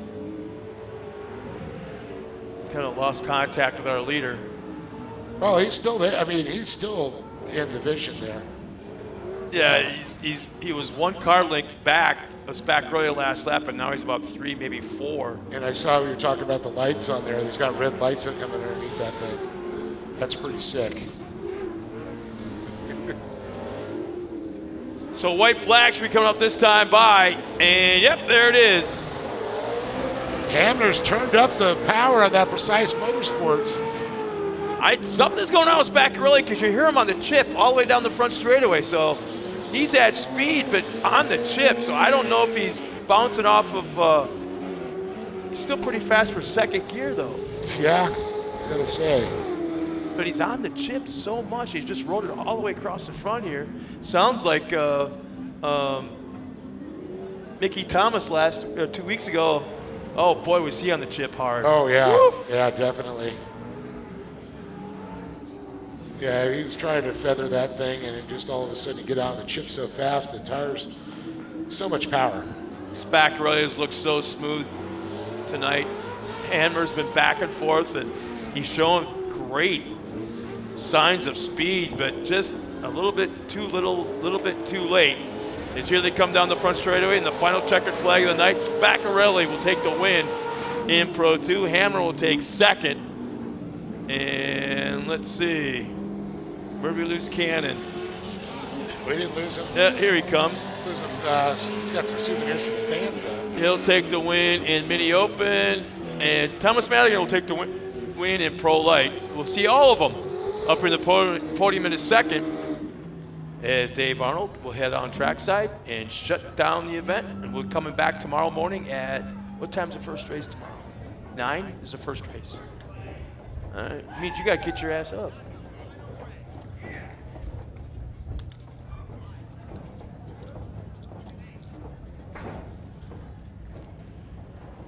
Well, let's go down trackside in just a moment with Dave Arnold and all our truck drivers in a second. And we'll be right back with those interviews.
All right, here we go. We got 3 different classes up here. Let's go ahead and first go with the Pro 2s. We'll talk about them. We'll just have you all up here, and we'll talk. You guys can hang out up here because we got, it was pretty interesting watching them all battle. But we'll go to Brock here first. Brock, loving the new truck, looking sharp, I'll tell you that, black.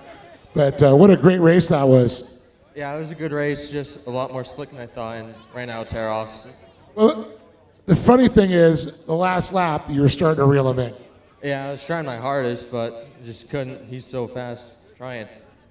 Well, I think he's got a few years' experience on it, but that's why you're here to learn. Yeah, well, it's all about seat time. That's the best way to learn. Definitely entertained the crowd. We liked it. It was a fun race, and I know you got some people to thank. Oh, yeah, I got to give a big thank you to my mom and dad for all the time and money that goes into this Pro 2. All my friends and family for coming out. All my grandparents, Brad, Carlos, Kyle, Off-Road Warehouse, Powder Solution, One Day Wraps, Bomber Eyewear, and anyone else. Give it up for this young man, Brock Hamner in there. Great job in the Pro 2, and Mayan Spaccarelli. It's been great to have you back this season with us. I know with the great charity you're working with, get those kids out working on the Pro 2, and what a great thing it is. You know what? We worked on the truck till 2:30 last night. Every one of them stayed. The adults went to sleep, but the kids stayed up, and we worked on it till 2:30. And that's what it's all about. You have this agony where you just didn't know what to do to solve the problem, and they stuck with it. Then we went to a charity event this morning. They stayed and fixed the truck. I came back and, hey, kids, is it fixed? Yeah, it's ready to go. So out we went. Brock's getting there, man. It's really cool to see him picking up speed, and it's all about the young people, putting all their effort in. We didn't know what was going on with the truck. We all prayed together as a team, and all of a sudden it was fixed. So thanks to God for that and keeping us safe, and thanks to Yokohama for putting some tires on us. My daughter's boyfriend Matthew's out here filming our social media stuff, trying to blow up gas, Great American Short Course, and my wife Viviana making all the food and keeping us sane and getting us places on time, and of course my crew chief Chris over there, and my old friend Steve. Anyway, just got a lot of people to thank, and we're grateful to be out here. Thank you, Lee, and the track guys for putting on a great track, and we'll be out here to do it again. Give it up for Mayan Spaccarelli, everybody. And again, Brock Hamner, a great performance. And we're going to also switch gears here, get Tom Magan and, of course, Brian Cannon up here, and we're going to talk to them.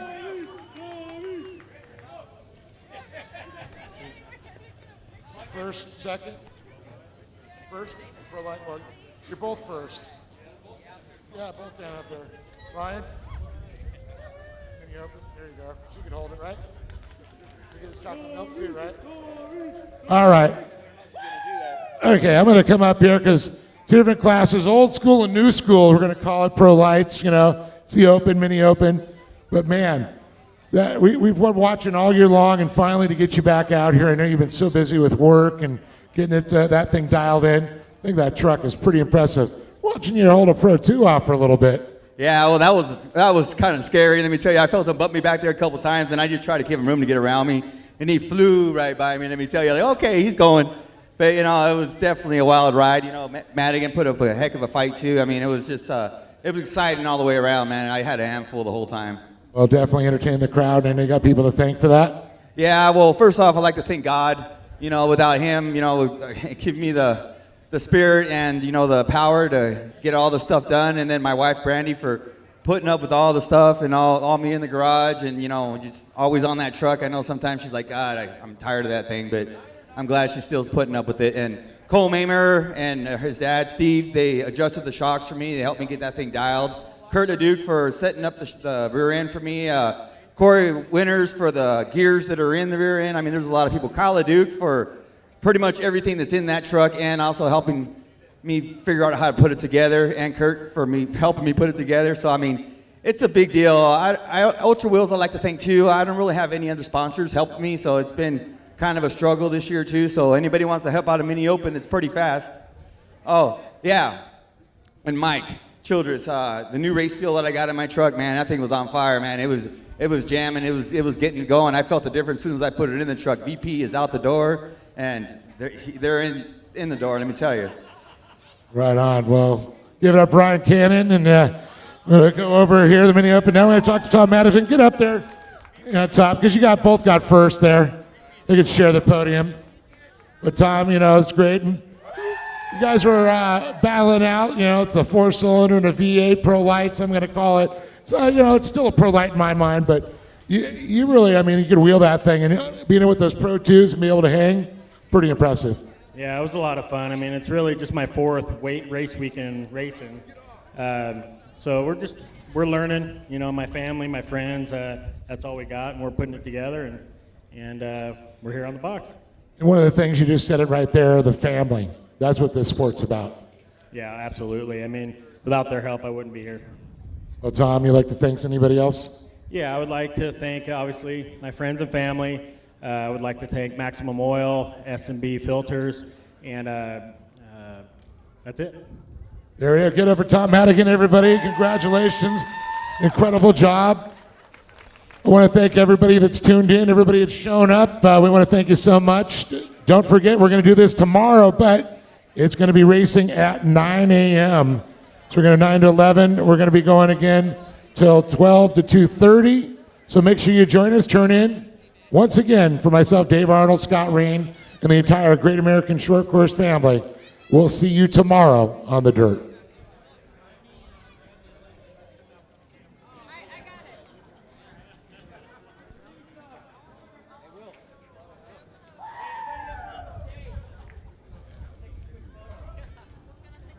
I got it. Viviana, I got it.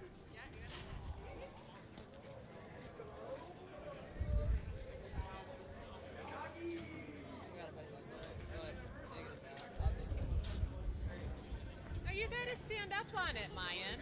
You gotta be on the number 1.